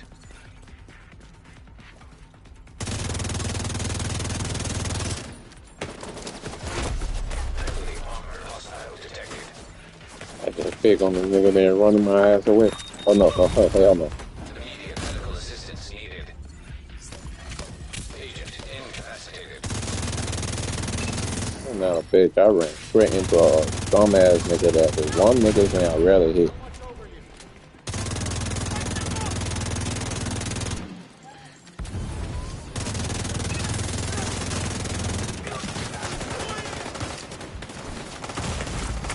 Serious trauma detected. Agent deceased.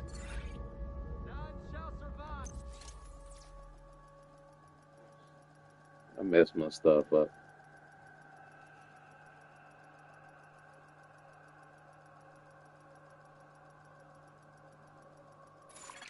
The I area messed my is stuff lost. up. Yeah. That was dumb of me.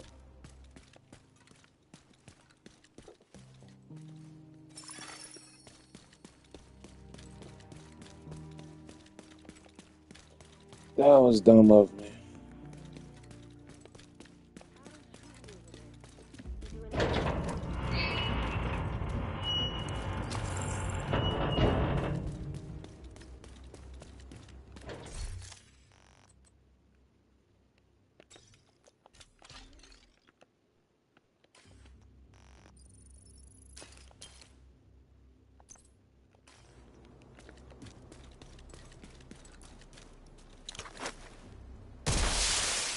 Reinforcements incoming.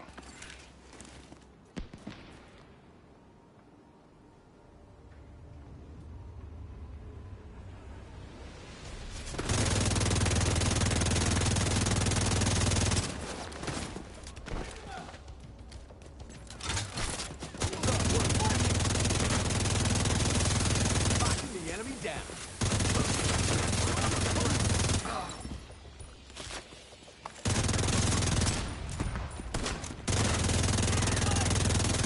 Agent, we need you to stabilize West End. Hell, y'all took it from me and gave it back to me.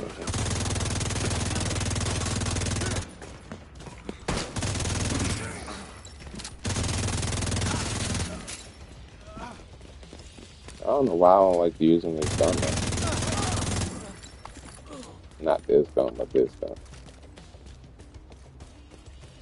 It can literally help me get my health back if I lose my health.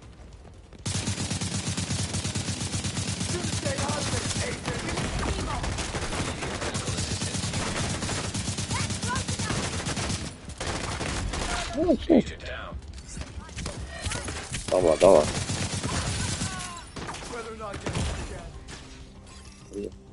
I'm dry. Vital signs critical.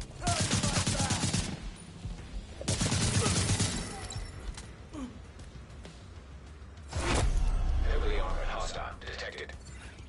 I know there's one of y'all somewhere back there. Where you at?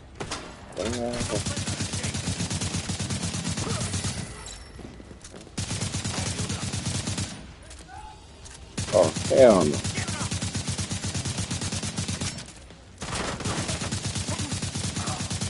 Oh, hell no. Go back on the ground, nigga. You just took your ass up. Go back. Fuck, he's on me. You don't on the ground, nigga. Go back on the ground.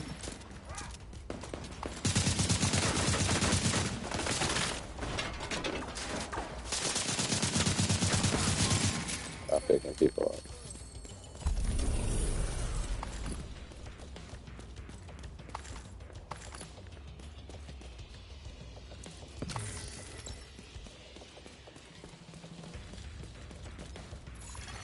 Supply room access unlocked.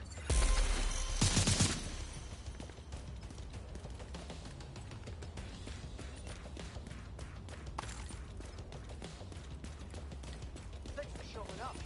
You really saved us back there. Stuff on you. I'm a big fan of the division. I got stuff on you.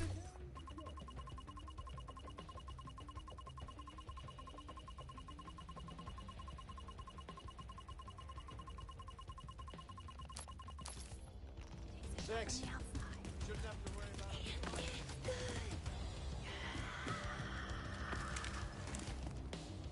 What's up, girl? I picked that back. What's up, woman?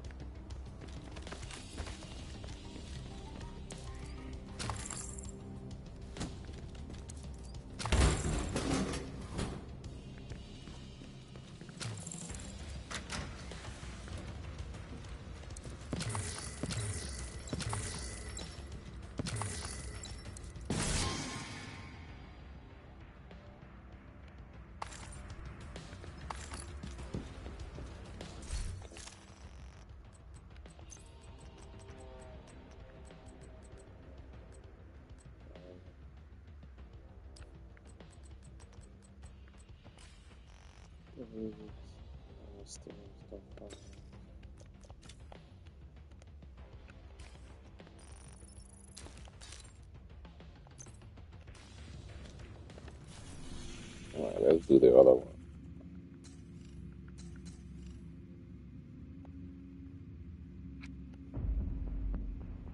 I hope they don't cheat me this time.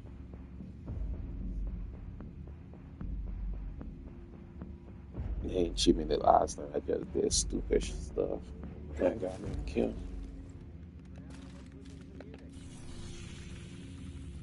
Yeah, I can go do this one right now.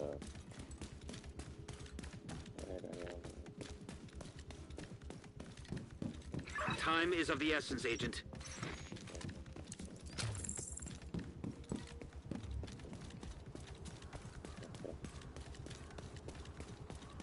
Come outside.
Just saying that nigga up there got to drop on me.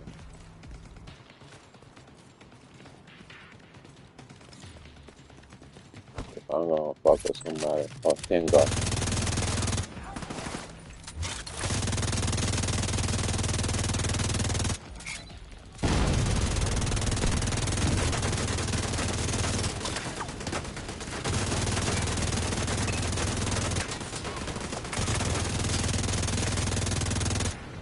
Mary.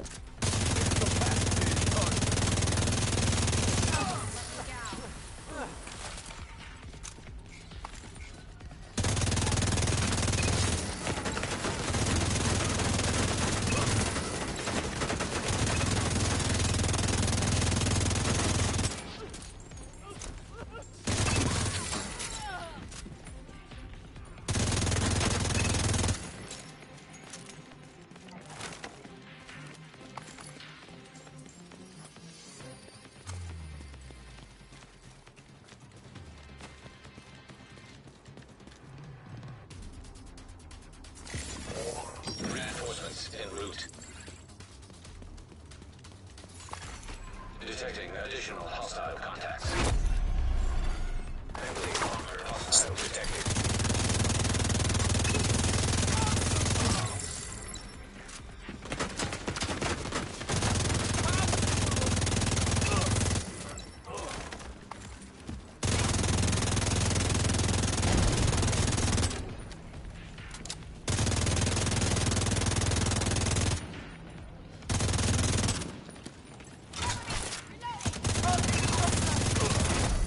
Heavily armored hostile detected.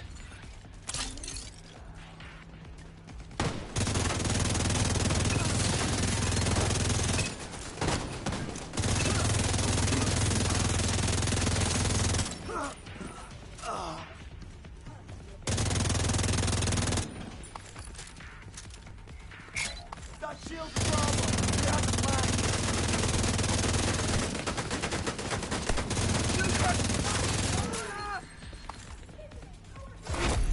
Heavily armored hostile detected. Oh, hell no.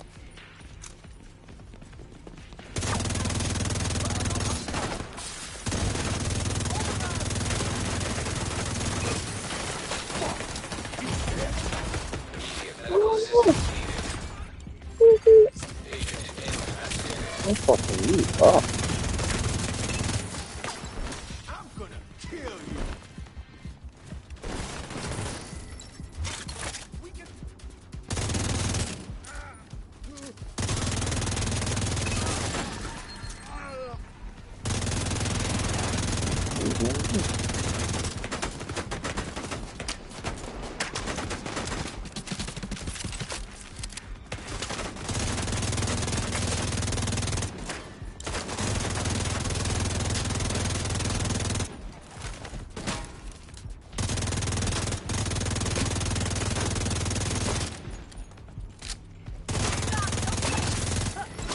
One of ours is dead.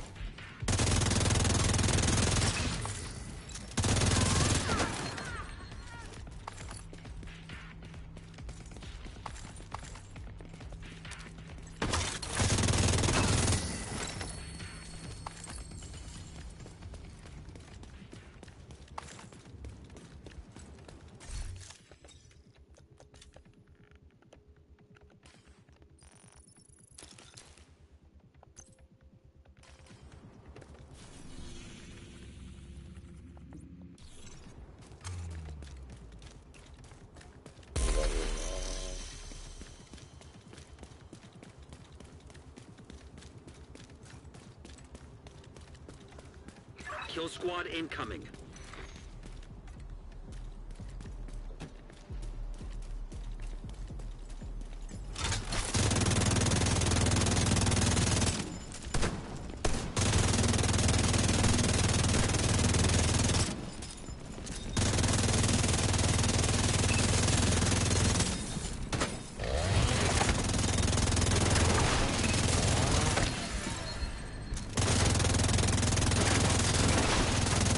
Kill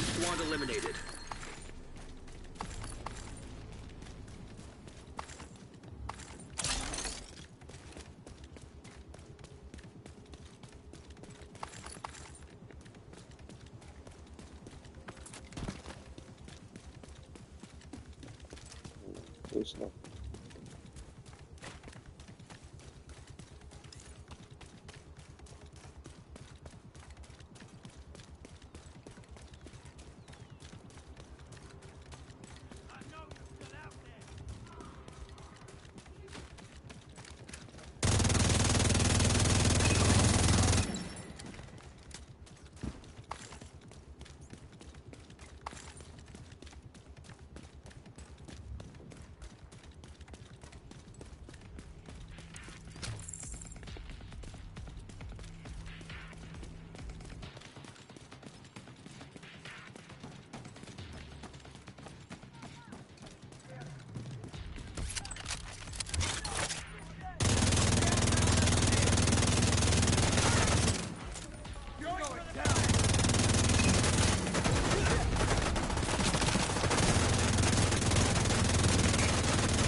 Oh, fucking move.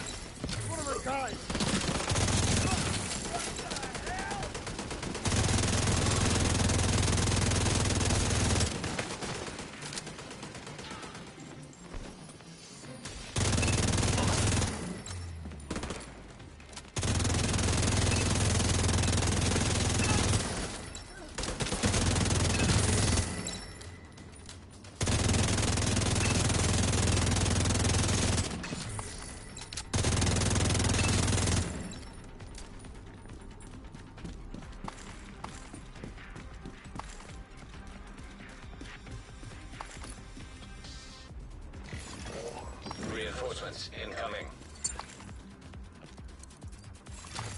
Incoming hostiles detected. Heavily armored hostiles detected.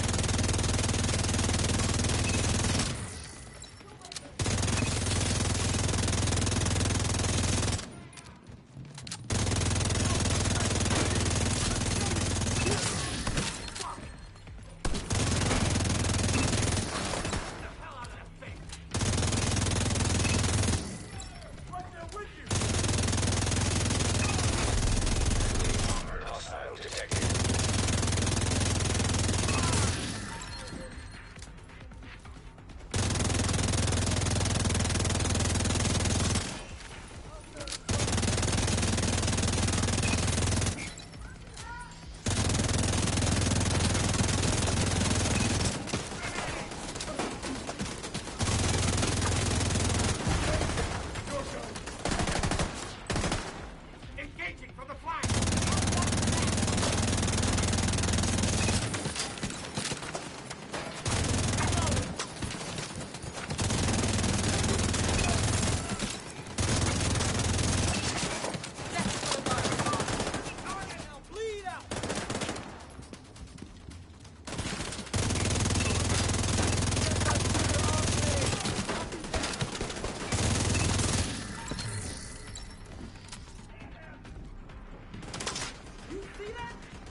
Heyo, but your stream it's lit vibe, so I sub. Care to connect to a partnered big streamer for growth who supports streamers with real view. Oh, thanks.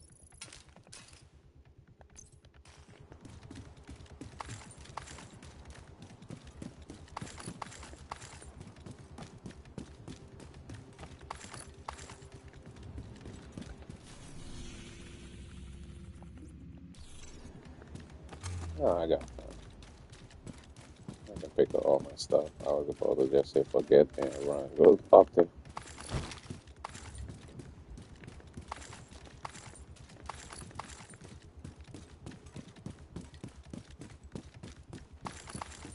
Nothing else. I gotta go this way.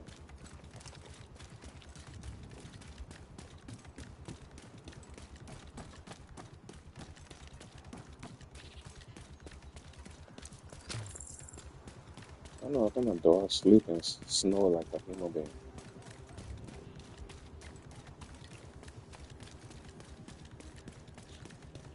She went to the doctor. The doctor told her she overweight. And she mad as hell because she can't eat like she's supposed to anymore. Watch out, there's a kill squad in the area. I told my homeboy, you take her next time. She didn't look up to her doctor. So I'm like, hey, whenever you got something to say for me, tell me. Stay right there. And tell the people in the boxes.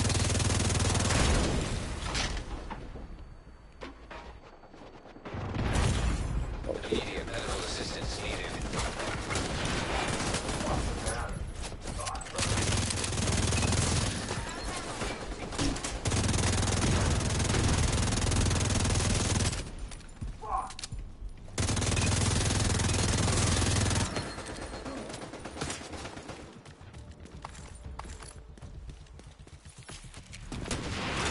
Oh, damn. I think that should be personal, my nigga. Don't put your hair back on you. I don't care if that deep nigga kill me. I'm fucking their ass. What? Throw that damn rocket on me like that.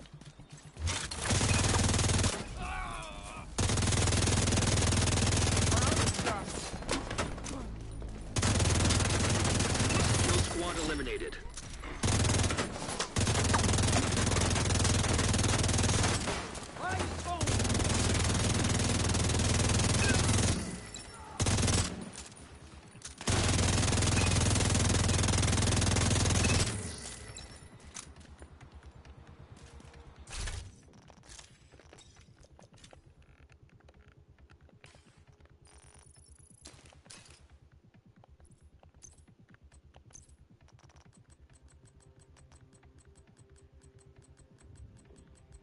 What the fuck it is?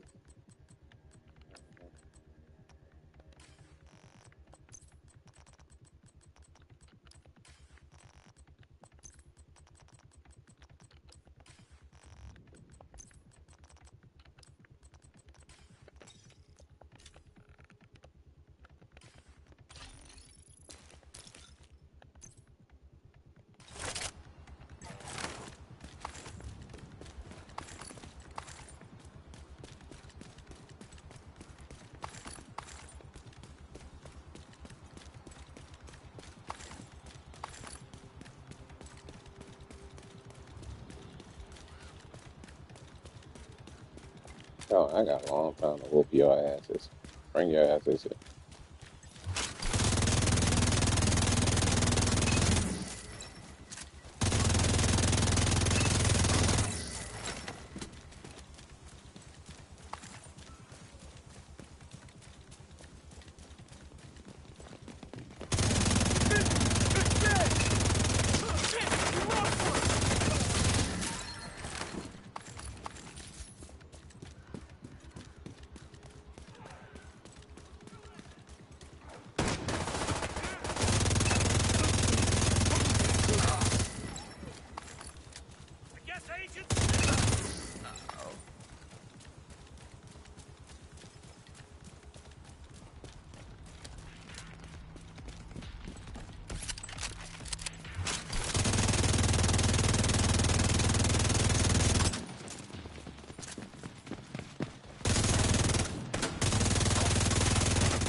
Oh, right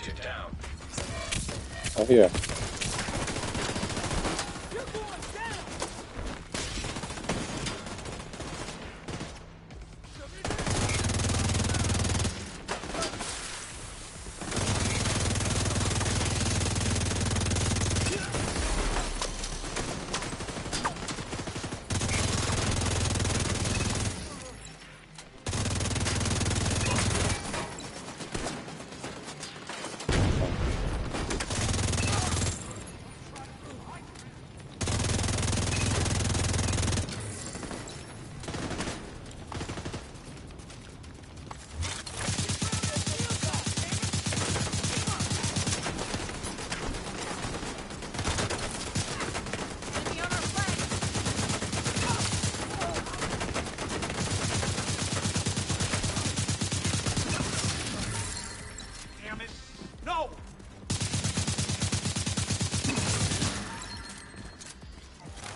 Targets en route. Detecting additional hostile contacts. Heavily armored hostile detected.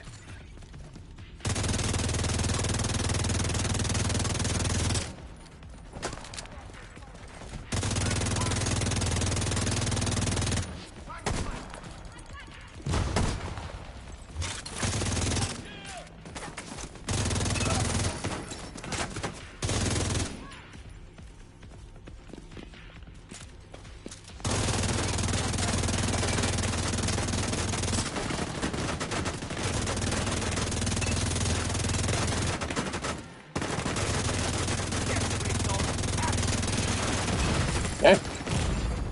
Immediate medical assistance needed. Engaging from the flank!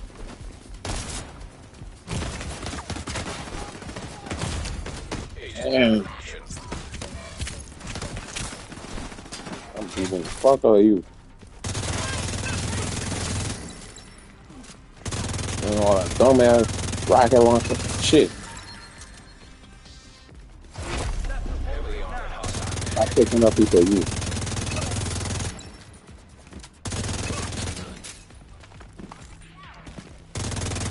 Oh shit, this bunch of rocket launcher. I gotta get the fuck out of here.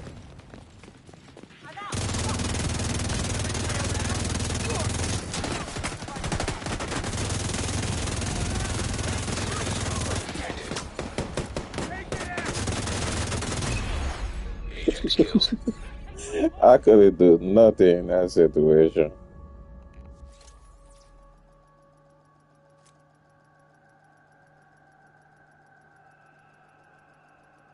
And they brought a bunch of niggas and a bunch of rocket launcher and machine Sorry, gun. Agent. The enemy has overrun Big the ass area. machine gun.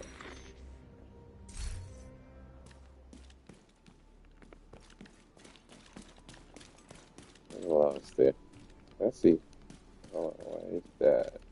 Excuse me, sir.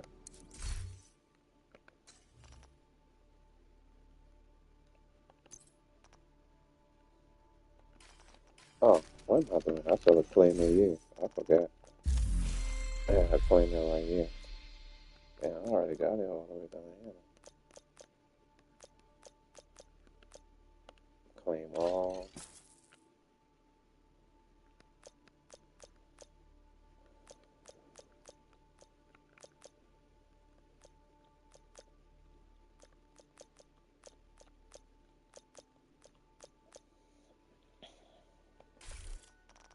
Yeah, let's see. How much I got? Oh, I got 20 now.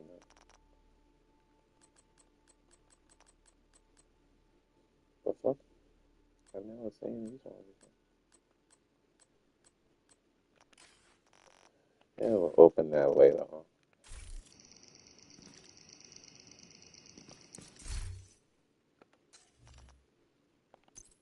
Yeah, I got some in here too. We'll collect a bunch of them and we open that later on. Hostile control point Let's see what's identified. in there.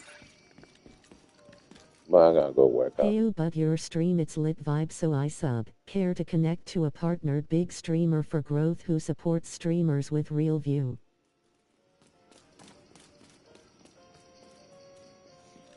Oh, thanks.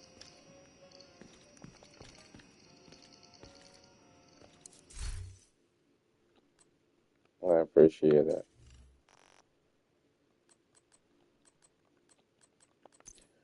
I don't know. I'll see though.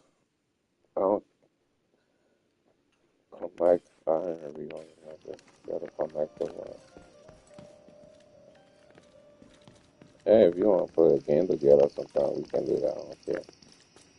I mean, a plan that I never play with because I guess we don't play at the same time and stuff. I play at night and they play. I don't know when they play. But I played with them a couple of times and they wanted me to join that clan. And this is why I joined the clan for. Oh, this is the only reason I joined the clan. I joined that clan for one thing.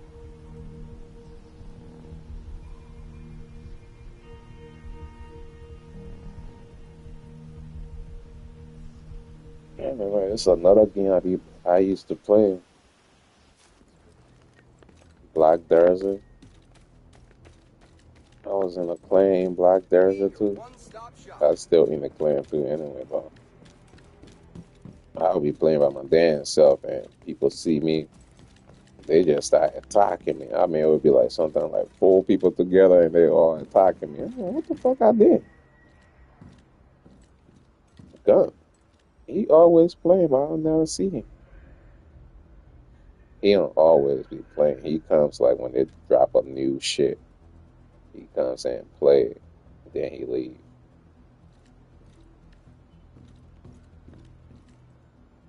But as y'all can see, we rarely got the points in this bitch. Yeah, I'll lead again. Don't even play for like a while, then I come back. And I still be. This is why I joined the clan for. Good of you to stop by. This is all I joined the clan for. All because I wanted to buy stuff on this dude. Wishes I kind of feel like it was kind of useless joining the clan. Because this nigga really don't sell you shit. He sell you all the bullshit you can go out there and go find for your damn self.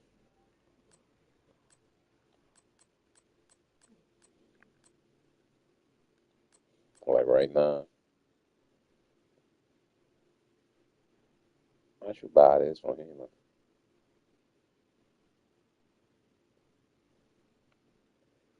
Yeah, I'll buy it for you.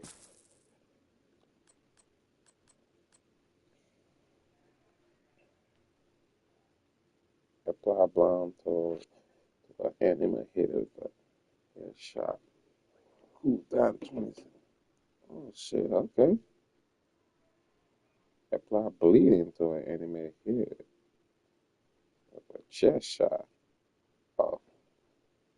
And that's a perfect. Oh yeah, I'll buy this for you too. Thanks for the business agent. I don't know why I'm doing that. Unless I'm about to start building my gears back. Yeah, I should start building my gears again.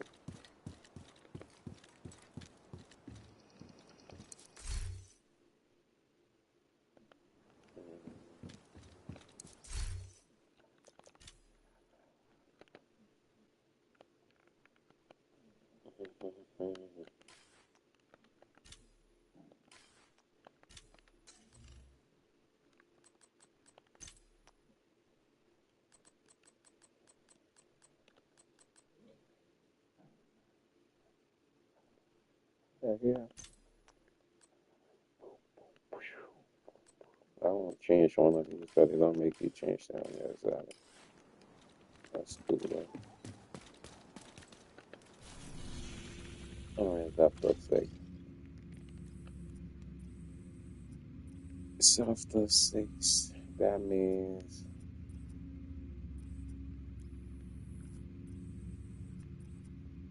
I already beat this nigga in, huh? Let me see. Yeah, I already beat his ass.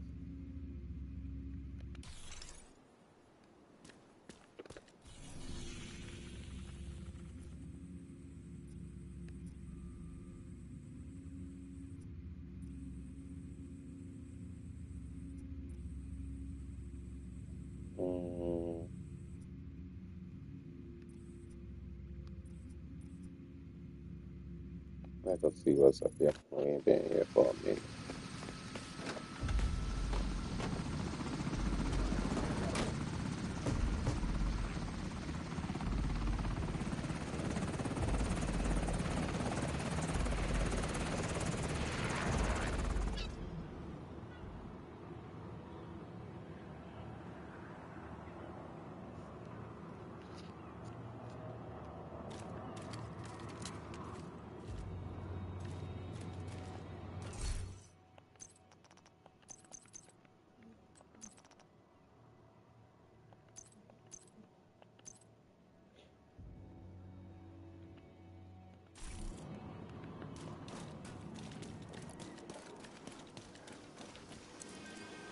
Okay, Agent.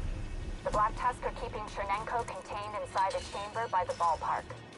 There's no way you'll get in undetected, but I'll guide you through best I can. To get to the ballpark, you'll need to go across the go-karts. Expect contact. There's a patrol on the track. Yeah, you suck. Hostile radio. Intercepted. Deploying UAV. Sumner, sir. Division agents are attempting to breach the perimeter. Well, take care of it. Protect the asset. Of course, sir. Everything under control there, Sumner? You got stuck up Sure. there. I'm on top of it. Thanks.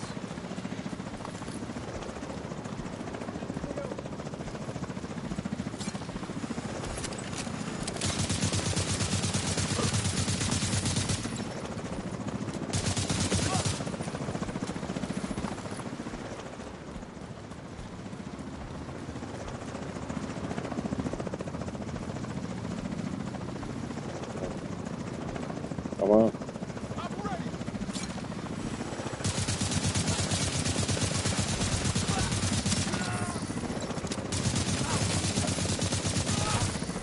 Head west through the murals to the roller coaster. That's it?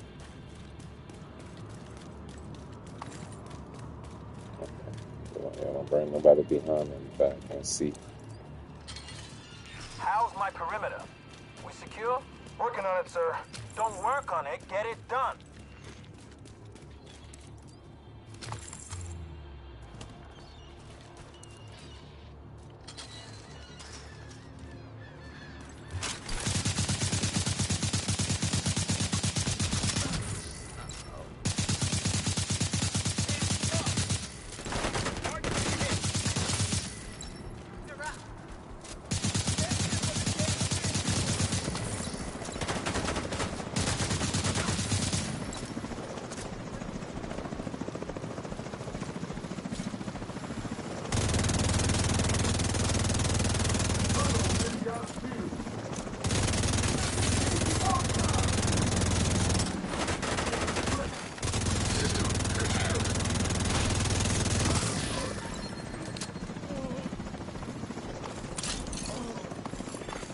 System restored.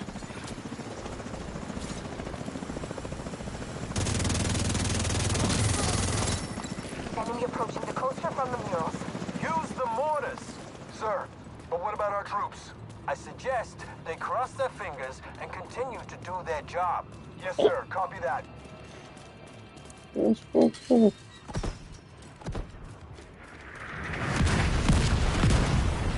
Mortars are coming from a mobile unit near the shoreline south of your position.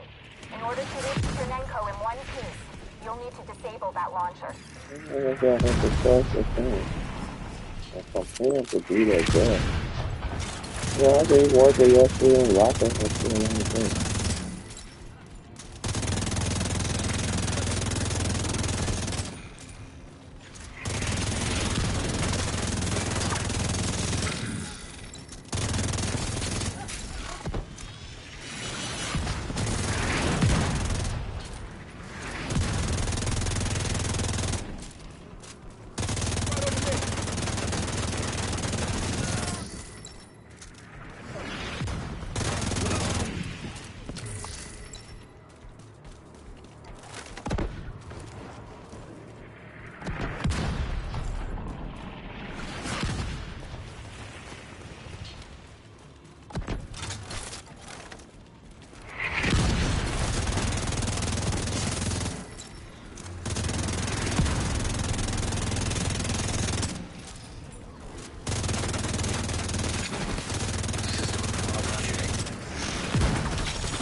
Assistance needed. System activated.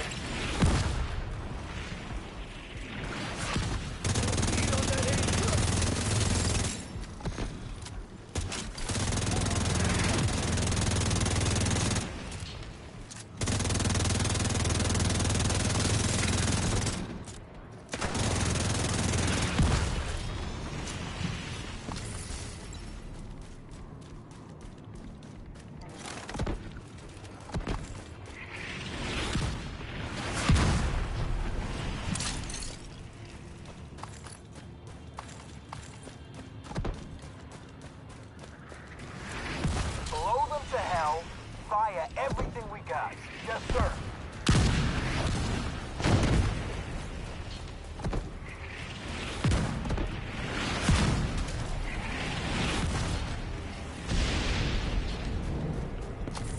I remember the first time I did this mission. I came in, running outside, and I got blew up. I didn't know she was going to shoot the rocket launcher right there.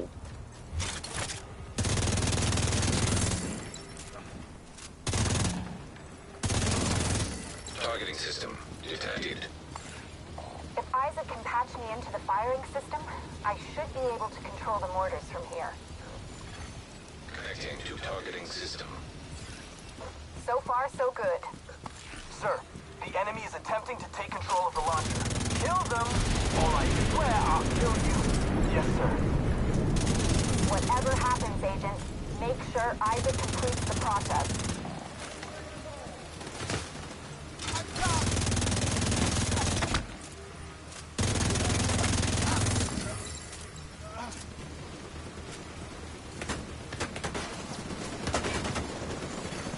Targeting system commandeered.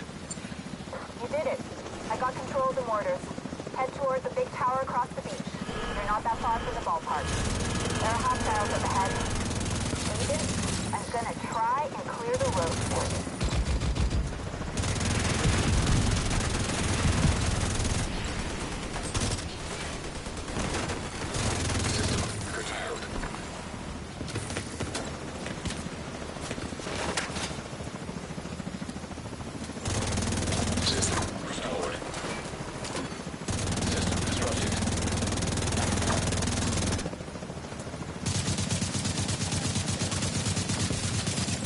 I'll take out some of their defenses.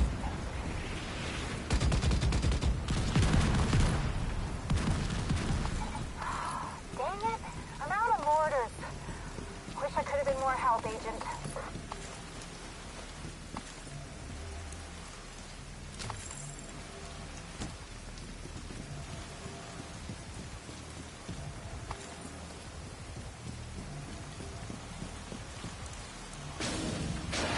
What the fuck is going on? Yeah, Sir, hospitals, the enemy breached the gate. Then take care of it. Yes, sir. One time we can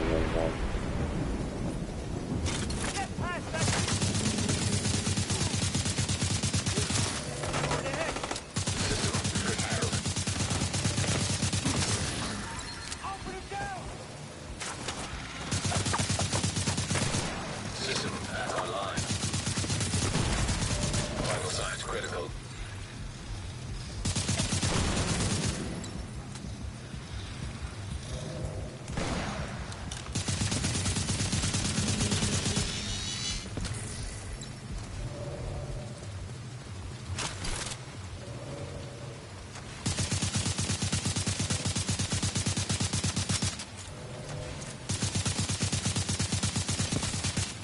There's a gate ahead. If you go through it and up the ramp, you can access the ballpark from the bleachers.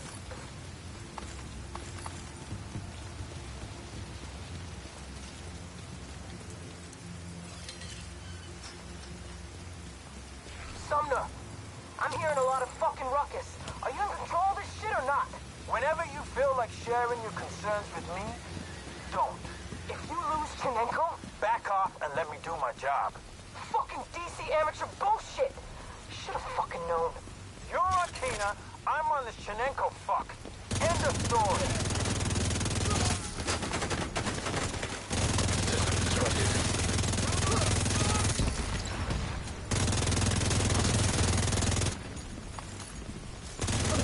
System reactivated.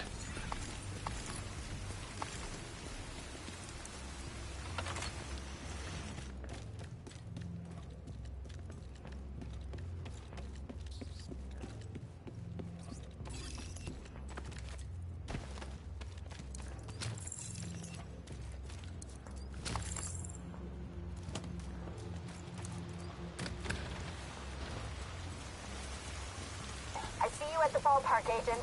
Chinenko is right there, inside the containment chamber. Do not allow the division to get anywhere near the asset.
chopper inbound. Just need you to get Chernenko out of that chamber.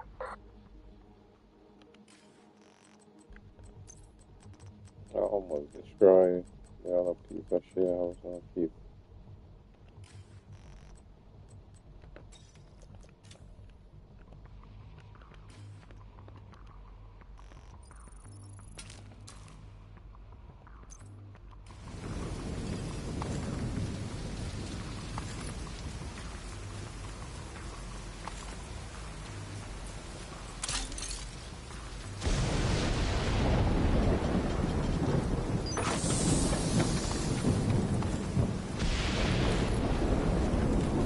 Thank you.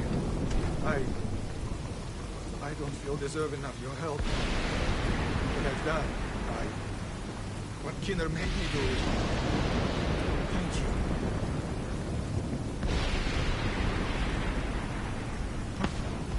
Explosions? What the hell? Okay, we need to get Chernenko on that extraction chopper now. Hey, get your ass on that chopper.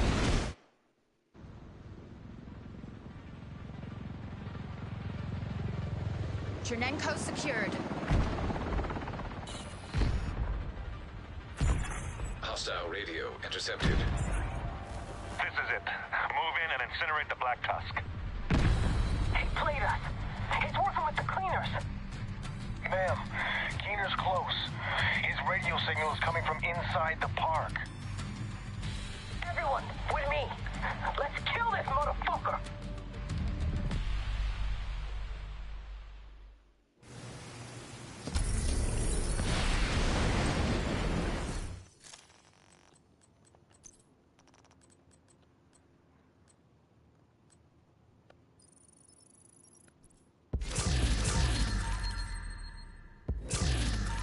I low-key don't be wanting no bonus.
Ladies and gentlemen, I appreciate you watching.